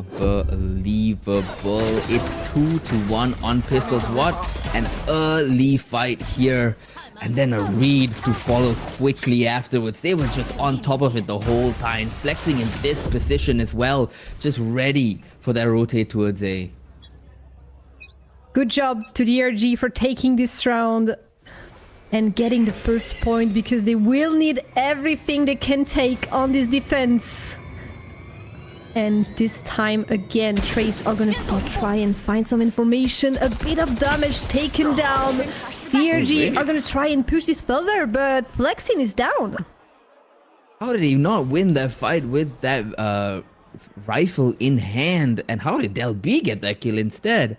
Doesn't quite matter. Wukashu here with the Outlaw holding an angle that could prove troublesome for the side of Trace. But not if, never mind, I was gonna say not if he slides in, but it doesn't matter, he gets the kill with the classic as well! He's gotten 3 kills! And the round, the X-Tech has barely begun! Not the 4th one, Wukashu, only 3 alone for you! Spirit will use the shotgun to take down Delby, followed by Nick. Not major trouble for DRG, and I love how composed Wukashu always stays. He's so focused on actually getting the kills. A good start of the round by Del B, but Wukashu does not want to give this up. Unfazed, by the way, by Shaolila just running at him, keeping his crosshair on his teammates instead, and just completely wrecks them. On time. The Outlaw still in the hands of Wukashu, but there are only 2 targets available for Trace, except if they took some damage, obviously. But for now, they are safe from this Outlaw in the hands of Wukashu. And they will try and take some space towards C. does get that shot off, but doesn't quite connect. Not sure if he's unlucky or Trace are very lucky there, but regardless, Trace around deciding to go back towards A, but this might prove the wrong call. Life only has a sheriff here, but he has Flex in with him to try and apply some pressure, and it's actually impressive how much space they managed to keep, even though they do not have the weapons. But as soon as Trace crosses the smoke, it's 2 players down for DRG. Life getting himself out of there. Nick coming in. Nick and Life are both dead. Spirit, the last one left, can't do much, and it's a bonus round not converted for the first time this game. That's true. That's actually true. First bonus that goes to the rightful team. That is completely crazy. We're seeing the real Valorant here. Good job from Trace. I think that at first DRG had a lot of space and applied a lot of pressure, but the way the execution came out from Trace's board was very convincing. They both took the main area and go through connectors on B at very good angles against DRG and managed to take down everyone without even posing just 1 foot on a BP. A much better start to their attack half on this map than they had on Ascent, and they're gonna hope to keep it up here on this first buy round as they now enter the C site. Caught out but behind the wall, so cannot be spammed, but he doesn't need to be spammed if he's just gonna fight. And Charlie taken out as Spirits just gets his head off.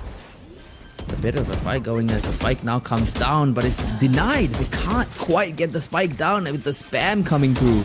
They're just tapping it. But they'll be getting a kill on the Vokashu. That might open up the round. The Trailblazers are not finding anybody of value.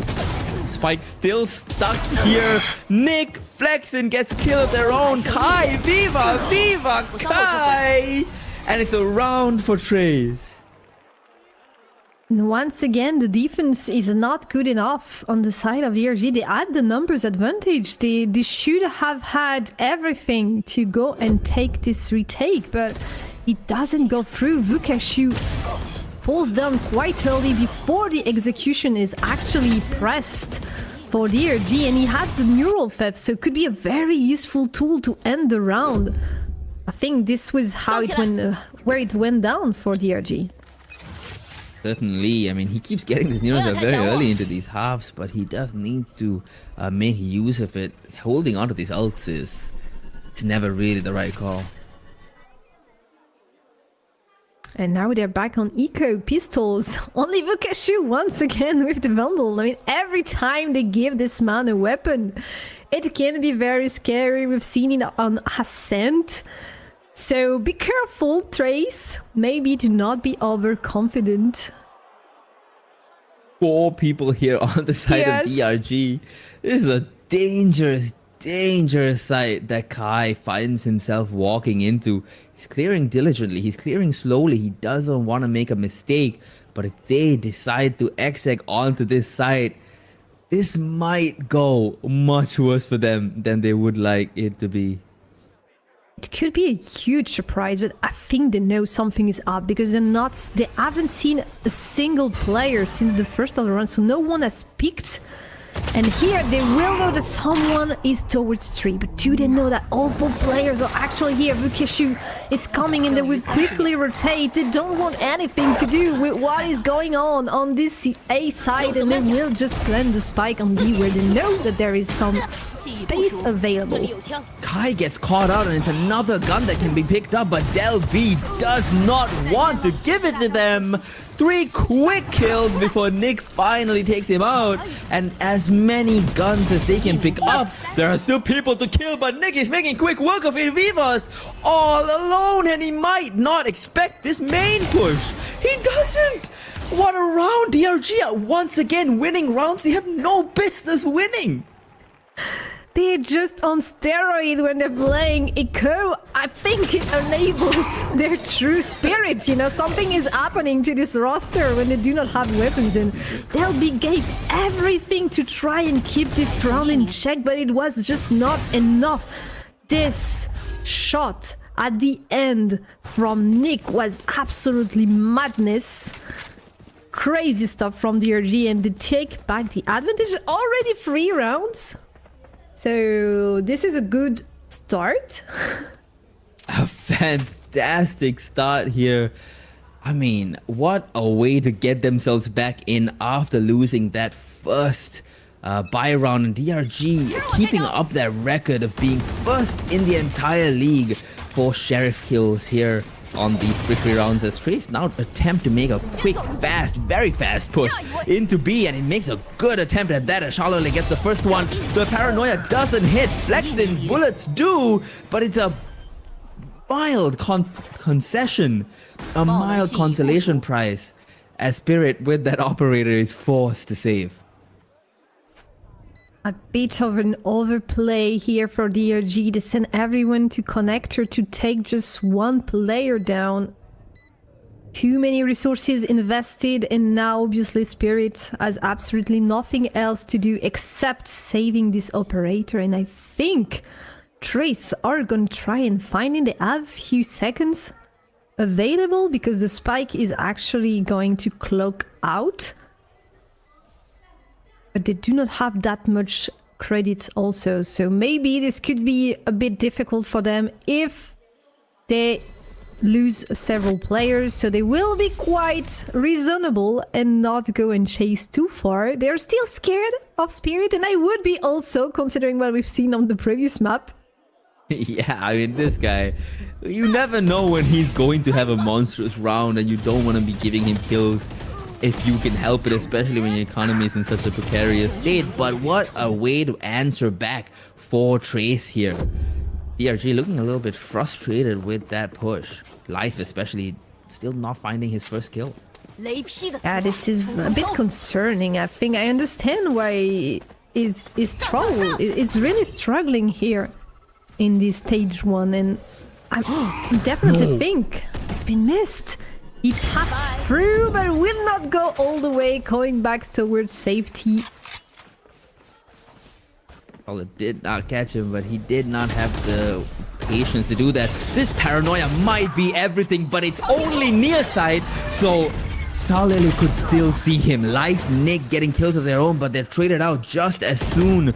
There's only a Vandal and an Op on the side of DRG. Nick here on site just has a Bandit. However, this might be good as Viva now backs off a little bit, hoping to catch the flank, but he drops the spike instead, and now Trace find themselves in a very troubling position. ABO gets a kill traded out as Spirit with that operator peeks from heaven, and now 2 members on the side of DRG waiting for Kai to make that first move.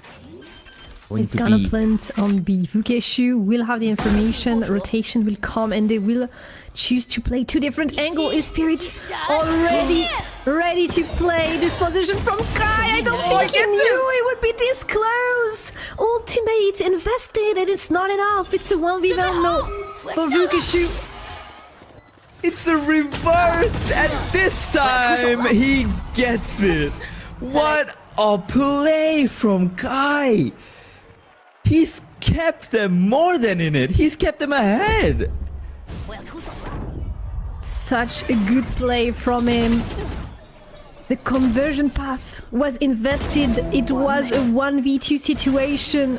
It was definitely not favored, but a bit of a mistake from Spirit, and all it has taken. Yes, you can be a bit disappointed in DRG, but one is having it, and it's definitely Kai.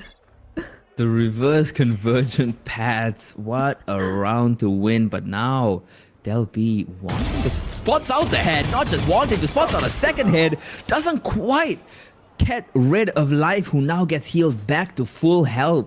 No armor left on him. He did buy that heavy armor, not the regen. The 1-for-1 trade.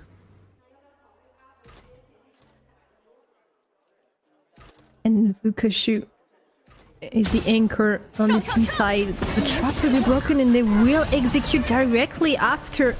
Vukeshu will play the retake, waiting for his teammates to play this as a team. Oh no, the timing is everything! Nick!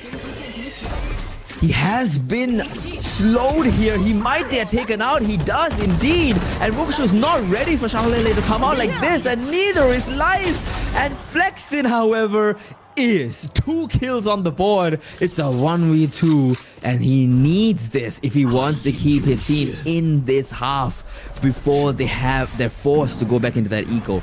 A bit of a shrouded step to get himself into a new position. He's gonna fight Viva first, but ABO peeks out, cleans up the round, and TE taking the lead even more. Once again, the retake is just not there for DRG. They had enough players to take this, but they're taken completely unprepared in this defense. Like, Trace is just running towards them, and they're absolutely not ready to face them. So it's very easy kill on the side of Trace. I think Yeah, it's exactly what you were afraid of happening. They're really struggling on this defense half. To a pistol round into an anti-eco, and they only have 3 rounds so far out of the last 8. So this timeout is sorely needed. I think there is something that they need to change. If it goes this way for the rest of the half, it's gonna... I think the same thing that last time should happen. So DRG definitely has to find the solution. It's just not working once again. And part of this, obviously, is still that Life is not having the game of his life. But it's not everything. I mean, the retake, for example, here, it was not on one specific player. It was a team effort that failed for DRG. And once again, they will have an eco, so maybe they will have a chance to take a new round. But they have to correct something, because Trace Esports are gonna bring us to map 3 if it continues like this. Yeah, I'm not really sure how map 3 is gonna go for either of these teams, but this may be, well, maybe not this one, but the next round may be DRG's only chance. But they are heading towards the right place here, as all together they try to fight this space. Not given the opportunity, but they're gonna try and come out for it anyway. Del B gets the first kill of this fight, and DRG are forced to retreat, forced to give up their attempt. For a moment, just holding. They're ready. Trace is absolutely ready, and they have the weapons, so they're playing the long line. DRG are hidden, but they know. I think Trace knows something is up, and they're just waiting who's gonna be the most patient team, and I think it's gonna be Trace. DRG, they're definitely wanting to pick. They want to get some information, but they have no idea. There are 4 players there, 2 kills with the sheriffs, but it's not enough against the Vandal from Trace Esports. Wuxu finds himself alone, a situation that ABO is all too familiar with, but Wuxu had not find himself in. Oh, he gets the first one. Doesn't quite get the second one, as Del B, who has been such a rock for this team, cleans up. Trace are looking so much better on this map than they did on Ascent. Completely agree. We were a bit scared that maybe it was going to be a bit difficult for Trace after losing their map pick in such a strong way, even though they managed to find some rounds in the end on the defense. But definitely they're here to fight on Lotus, not giving anything to DRG. New chance for DRG with the weapons, and this is the real test, I would say, because we are quickly starting to close this first half. So you have to take more rounds than this. Only 3. Once again, they took. It was the first 2 rounds and an eco, so you have to show that you can do something with rifles. Certainly would have to, and it has to be this round, because losing again means it's another eco, and this half might as well be done at that point, as now Trace find themselves having free access to A side. 3 members of DRG flanking. ABO might be in trouble, but he might not be. He is, as Life crouches and gets off the crosshair off ABO. the Seekers coming out now. Gets a lot of information. Viva does manage to get a shot onto Nick. They know exactly where he is. He's caught out. Delby taken out. And Viva down to half HP. 2 other members of Trace holding this side. Nobody left in trees. They're all backside as DRG take this space in the front of side. Wokashu getting the kill onto Kai. Xiaolele comes out. Wokashu gets a kill onto him as well. Viva the only one left. He has a shorty in hand.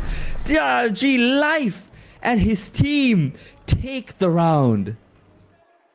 They take the round, but I would say there are 2 things here that happen, right? The first one is that ABO missed his duel here. So this would have been really different if we actually find 1 kill.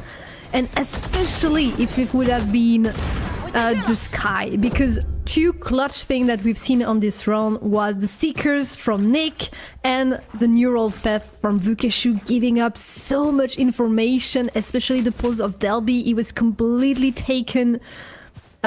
Checkmate here, had absolutely no chance of coming out of this corner, and the round definitely comes down to all this information that was gathered. Now, can they do it without all of these utilities? That's the question from DRG.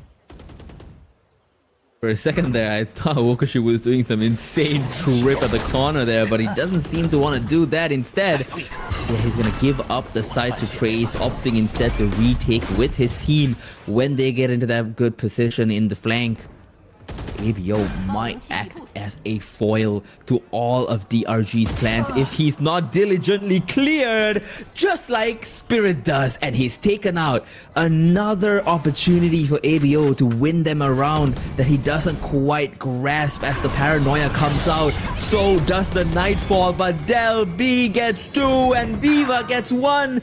Wokashu doing his best from the other side of the site, bringing it to a 2v2. And now, Viva's all alone and he's taken out as well. DRG are making themselves back. The flank from Vukeshu, well, not really flank because this was actually the defender, but the way they were positioned. So the flank from Spirit put some pressure, but Vukeshu managing to take down 1 player towards Waterfall was actually a huge difference between them. After that, Spirit was in a 1v1 situation instead of a 1v2, forcing Viva to look back for Vukeshu and allowing this double 1v1 to happen and going the way to DRG. They're up 5-6 now. The situation is completely different than a few rounds ago, and they can actually go and get the 6th because there is not much money on the side of Trace.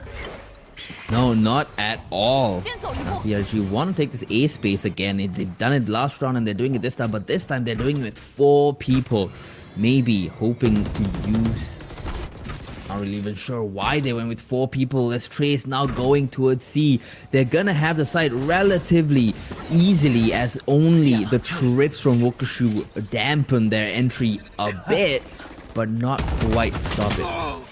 Okay, that's a lot of spam coming in from Del B. Managed to do a lot of damage onto Wokashu, but the flanks coming in live. He's gotten 2. Where's he done that? He's done that in Mound. They're all gone from main. The spam comes on to Xiaolele as well, doing a little bit of chip damage. He wants to peek out, doesn't quite get it. Del B not surviving that encounter whatsoever. They're all over them. There's nothing that Trace can do. There's nothing that we can do.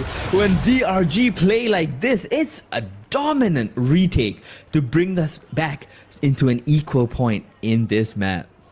I'm so happy to see life finally coming back to life indeed. Very good end of the half for him, and he was so impactful here in this round. The double, absolutely impressive, gave so much space and control to DRG. And with all of this, they managed to go towards the 6th, equalize the score, as you said, and they're in a good position to actually try and take this in a 2-0 situation.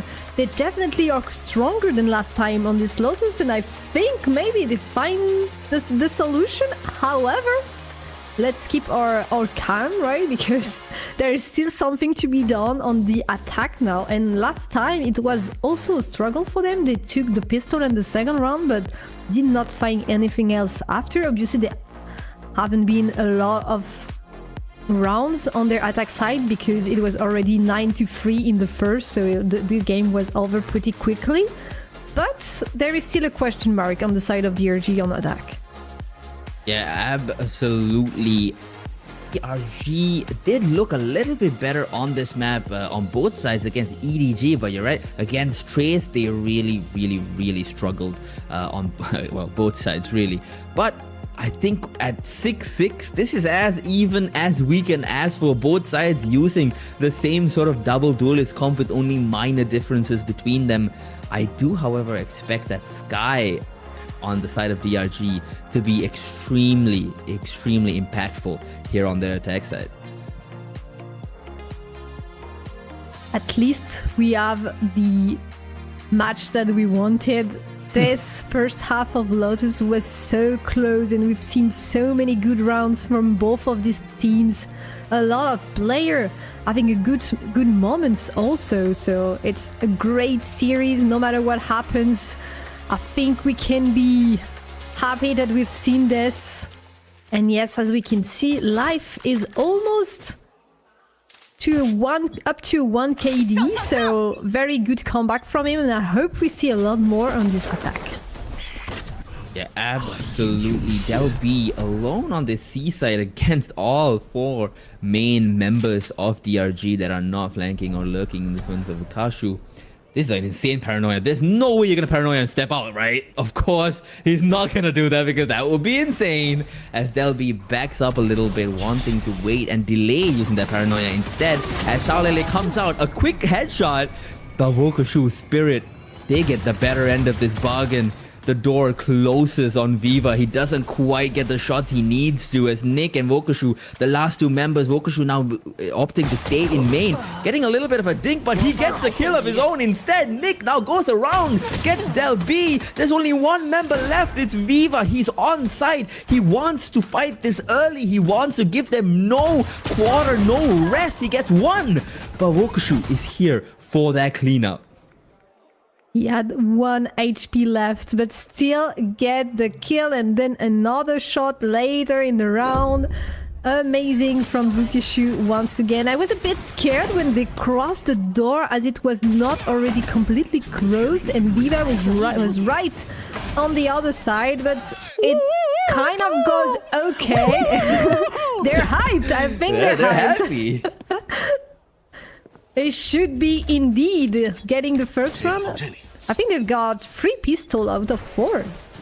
Yeah, I mean, they are looking so good on these pistol rounds. Okay, Spirit, that is a very bold move, but that gives Life just enough space to come in. Nick following him as well. It's a massive fight here in A main. The fastest round I've seen in a while, and it goes the way of DRG with the better weaponry.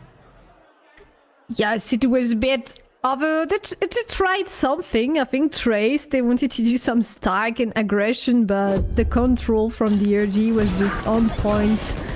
Flash after paranoia, nothing to be done for Trace. They just had to stand there and wait for their death very diligently. Oh, they're just having what fun. happened here? They're just having such a good time on the side of DRG. It's amazing to see because it's an elimination match, so there's a lot of pressure here, but they still find a way to actually enjoy themselves. Spirit taken down by Delby, but it's straight in life with the 3 point. He's here, he's awake, definitely. And now you have to fear this Neon Trace. It's the bonus round. Should not go DRG's way, but it looks like it's down. It's a 4v win. ABO is the last one standing. He's not going to be ready for this flash, pop, and peek. That Sky coming to life. It's 4 kills for Life. He is having the comeback he deserves. He is so back, baby. He is on 1 right now. He is absolutely frying, and you're right. DRG are looking unstoppable on this deck. It's a nice try from Del B getting onto that Vice wall, but didn't quite work out as well as he'd hoped. Such good reflex and game awareness. Looking right at the right place every time. And I love that his teammates are actually praising him because we've seen him struggle before, and I think it's difficult to see your duelist struggle. You have to kind of carry him in the game, which should not be the case. So I really love this synergy in the team, and I think this is one of the reasons that Life is able to actually come back stronger in the games, is that he has the support from his team. So important when you play a team game. Yeah, the best thing about Life for me is that even when he's struggling, even when he has 0 kills, he jumps in fearlessly. He is so ready to die for his team if it means that they'll have even the slightest advantage. He does not have the ego to be like, no, I want my kills, I want my stats up, I want that ACS. He's okay, and that pays dividends, because when he starts to shoot, when that confidence comes back, his aggression, his ability to take that space pays dividends. Completely agree on this one, and this is a scary spot to be for Trace. You have no money, you're up, you're down 6-9. It's gonna be probably 10. I think they have to and try to take this Thrifty. This is the only option for them, or they're gonna have their back against the wall. It's a great stun to prevent further pushes out as Life spam Shalala.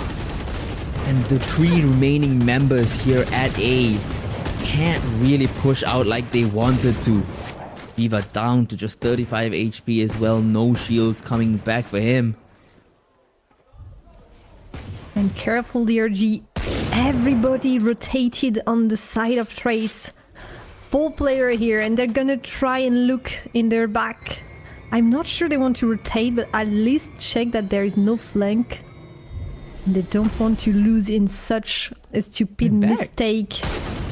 But they're careful, coming back, but it doesn't matter as Wokashu just takes out one more member in the form of ABO, and Spirit soon to follow with 2 kills onto Del B and Viva. Kai does his best to get a few kills, but it's all in vain. 10th round on the board. It's a devastating start to the second half after such a good first half.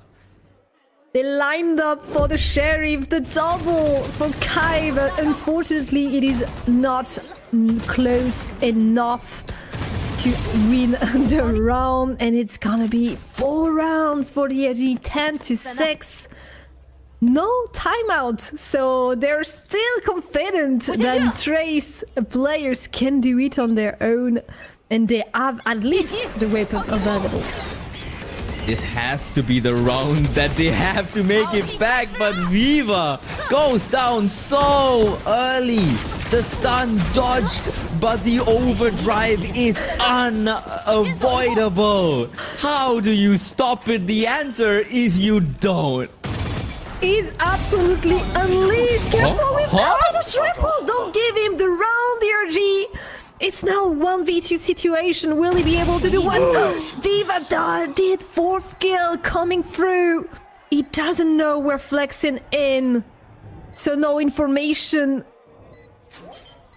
It's the game sense I will play. Flexin finds the kill in the end. He almost did it. It was so close. They're having the time of their life here, DRG. Unbelievable scenes.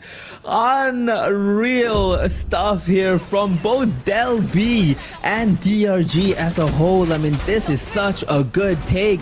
But then Del B fights 3 people. Look at this. 1, 2, 3. And a 4th before finally losing to Flexin in that unexpected position at DRG, bowing down to their savior. Up to 11 rounds. I just love this team, man. Incredible energy on stage.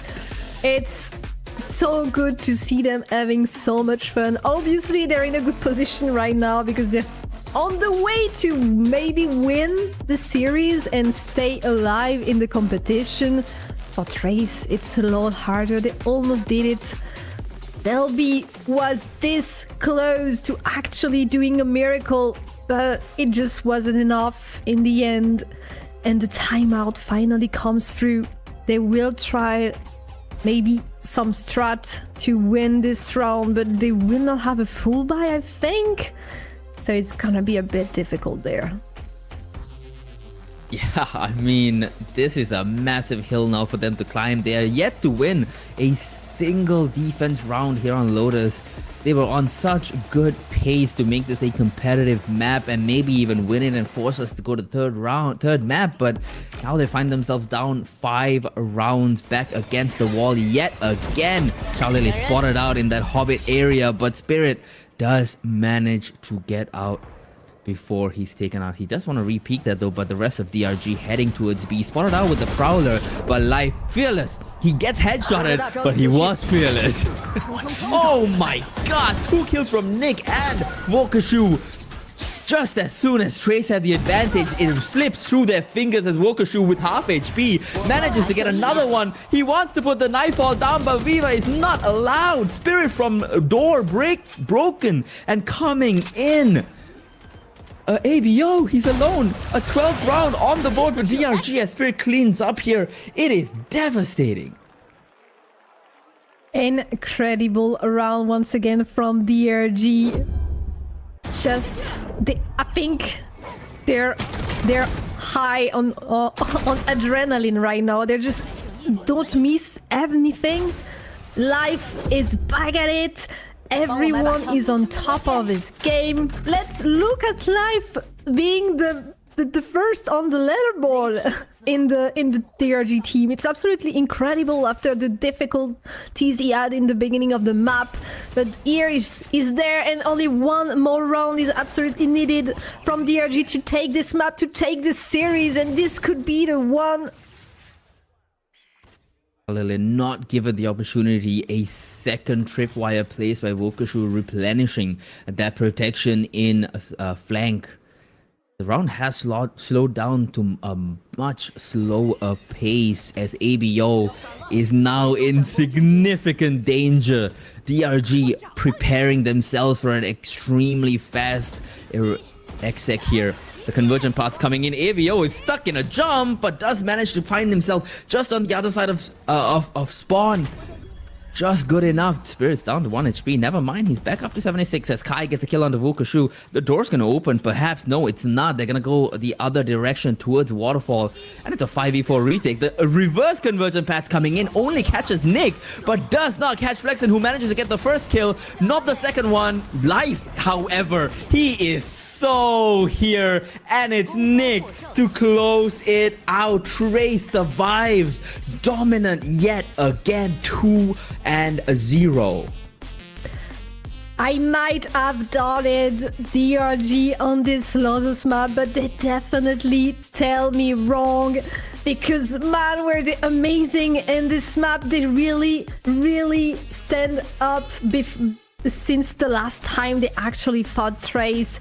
Let's say a word also for Trace, because they are eliminated from the tournament. It's an heartbreaking moment for this team. They're kind of stuck in the 7th position, and this will not be the time that they will go further. Unfortunately, they lose 2-0 to DRG today. DRG just look a tier above. They look as dangerous as they did back when they made it to champs. They look completely back in form. Both Life having his confidence back and Wokashu just going absolutely ridiculous. But that's not to take anything away from the rest of the members of DRG, who all individually and as a team look so good and so dangerous enough that the rest of VCT China should keep an eye on this team for sure. I just love that the jacket from Wokashu is V-God. It just represents him so well. I've talked about the fact that Life is a bit inconsistent, but if there is a consistent player in this team, it's definitely Wokashu. He's always there, always so strong in his team, for his team. And in the comms previously that we've seen after the first map, it was very interesting because actually what we saw is that he just spoke a few sentences saying what he was gonna do, and all the team adjusted to what he said. He has such an important position in this roster. He's not the IGL by any means, but I think they are all aware that he's so strong that you have to follow him and enable him when he has something that he wants to do. And all of that on the Sentinel role as well. Usually you see that kind of impact and that kind of spearheading from your duelist players, but that is ridiculous stuff from Wokashu as well. And Trace, on the other hand, not able to continue their journey. And before that though, let's look at a quick interview from DRG.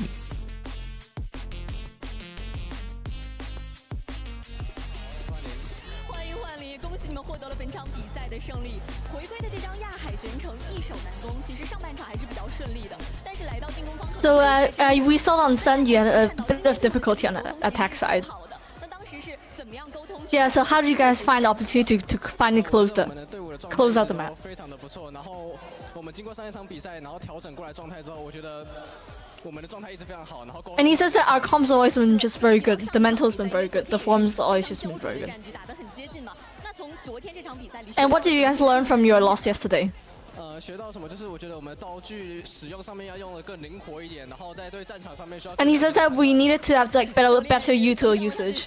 今天打的确实非常的不错，因为我们知道幻灵其实很久没有使用劫。And first time seeing you play Jet in a long while. 我们也会让我们想起来幻灵的局打的其实这么的好。那这种一长一短的枪械配合。Yeah, how's it been like with like the shotguns and the ops? 终于让大家见识一下我局的局上面的能力。And he says, I guess I've proved myself with my abilities on op. 回归到传统决斗和你过去一直在使用的幻龙。And what's the difference between like Waylay and Jet? 这种新的英雄来说，可能在灵史的使用上面来说，可能更复杂一点。然后传统决斗，我觉得是对我来说是一种。And he says that it feels like old times again playing Jet. It's like with Waylay, it's like all the utils like a bit more complicated and the coordination as well. 这5个英雄就很像你们5个的人的特色人物一样，每个人都非常的擅长。那即使在幻龙有一定削弱的情况下，可能你们优先级还是很高的。来到这套阵容，你们 Yeah, what's your confidence been like with with the Waylay pick, even with the Waylayers? 非常自信，我觉得接下来我们不会再输。He says that we still have a lot of confidence. We're not going to lose another match. And that's it for the interview. It's time for a selfie and the prize draw for the audience.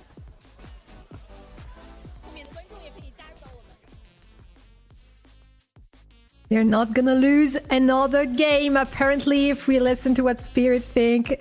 It was great, actually, seeing him back on the Jet, and I completely agree. He showed us how good he is with this agent. Yeah, especially, I mean, he mentioned it too on that op, especially. This guy was unbelievable on Ascent, just getting rid of Trace's attack again and again and again when he was on that defensive half. Unreal from the Spirit here today, as well as Nick, as well as Fukashu live on that second game. And of course, everybody was so good. Flexin as well had so many moments where he single-handedly won them round after round after round. Unbelievable. Everybody was shooting on the side of DRG today. Trace did put up a good fight, just not as good as we were expecting them to, but unfortunately that is the end of their journey in stage 1. And yeah, it was a great game from the side of DRG, definitely. I agree with you. I think everyone was on point, and we've seen a lot of interesting rounds. Trace were there in the first half, but kind of absent at the end of the game. They did not find how to make things work on the defense, but also, I have to say, DRG was unleashed on the attack, life coming back to its standard level, and everyone else just standing strong. It was absolutely mental what they were offering, and I think very difficult to deal with also. Yeah, I mean, just unstoppable. But let's take a quick look at what they sounded like when they won some of these rounds in just a second. But I mean, these shots are just ridiculous. As well, you know, you can never quite get it done, but these shots from Life as well, I mean, using Spirit as distraction to get himself in a position to get those kills, and then using that Sky as well, just unreal teamwork from the side of DRG that all culminated in a very clean round, as much as they'll be tried here in this round especially. It was an amazing run from Delby. If he had found the ace and the roll, it would have been so crazy, but Flexin was there to save the day. I hope there are photos of this moment because it was absolutely amazing, but let's listen as some comes. 可能会加 B 哦。 Rubber 有一个，我没我打 Rubber 一个，走走，这边走，这边走。B 二有一个，B 二有一个。可以打一派，我在。为什么？他们要打，可以打一派。来，是费德是吧？来 B，对。push B，一两一个 push。Okay, if the guy says execute, you open door, okay? Yes. 拉吗？拉。一。Nice. C。Inside? Oh no. Yeah, 塞我来开，我电脑，闪光，3、2、1。左边没有。我狗。再 push 别混了。Guys, that push it. After that, 狗，回来。没有，回避。直接压了。坐慢一，我看住脸上2个。两个。马上4几倍。来，我这个拿了那个谁，去 A 了吗？阿姨，别死。我来。啊！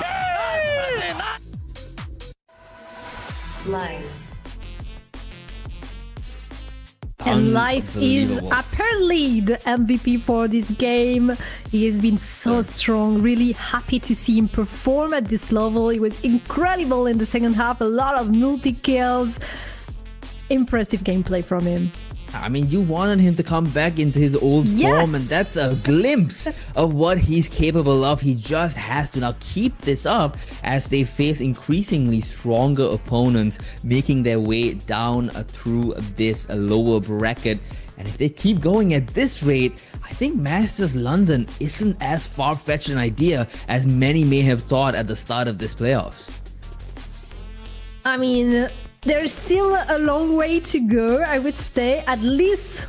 So it's the first 3 that go to Masters London. So they have at least 3 maps to win, and then they are allowed to lose something. But still 2 maps to win, 2 series, and then they are allowed to lose the last one. But yeah, it's gonna be still a bit difficult. I think especially in the next round they could face a very strong team, so depending on who they go up against, it's not gonna be easy. We can see on the side of Trace that except LB, it was a difficult map overall for the team, not a great KDA over the board. Yeah, I mean, only 4 out of the 8 post plants for the side of Trace. They're just not so solid at holding what they planted, and shockingly, this map was less close scoreboard-wise than the first map, where DRG looked even more dominant somehow. LB. Is so good. Such an amazing player. He was very strong on this map. Unfortunately, not enough to take it home and bring us to the third map in this series, but still an amazing performance. I think Trace probably are disappointed with their performance, but they've shown a lot of great things in this stage 1, and I hope we see more of them later in the year. There's still things to do for them, I definitely believe so. I wonder if they're gonna keep the same roster, because ABO joined recently, so maybe they're gonna want more time to see how it goes. But on the side of DRG, I'm really...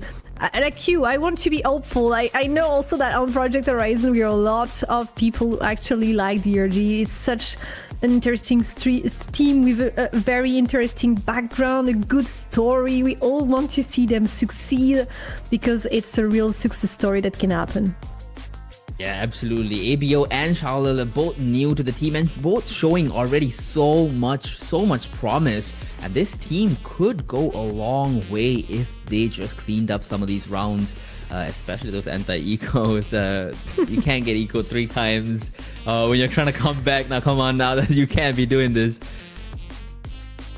Yeah, it's I agree with you. Some of the round that DRG took should not have been taken by them. Definitely, they kind of struggle in rounds that they shouldn't have, and it's maybe partly why they lost today.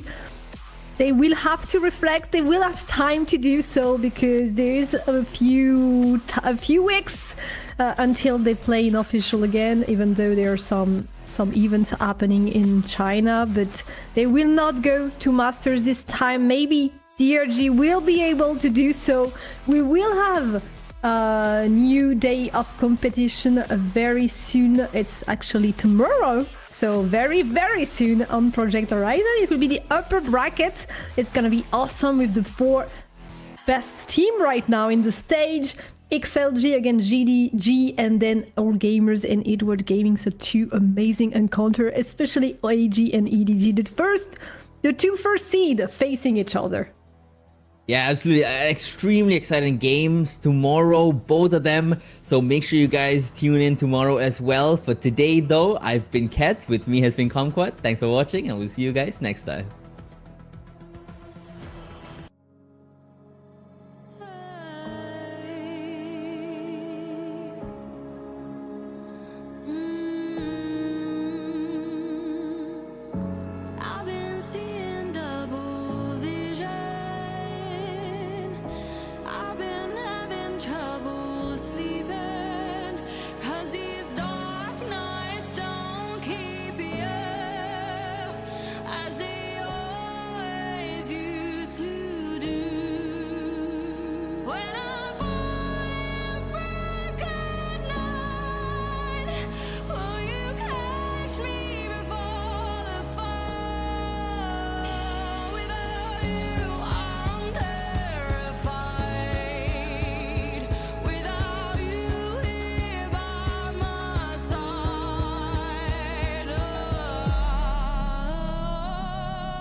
I just can't let you go. Lord knows that I've tried to. You said I was the only one. No one likes being lied to. You made this mess and left me with the pieces. Now I wanna burn all the bridges between us.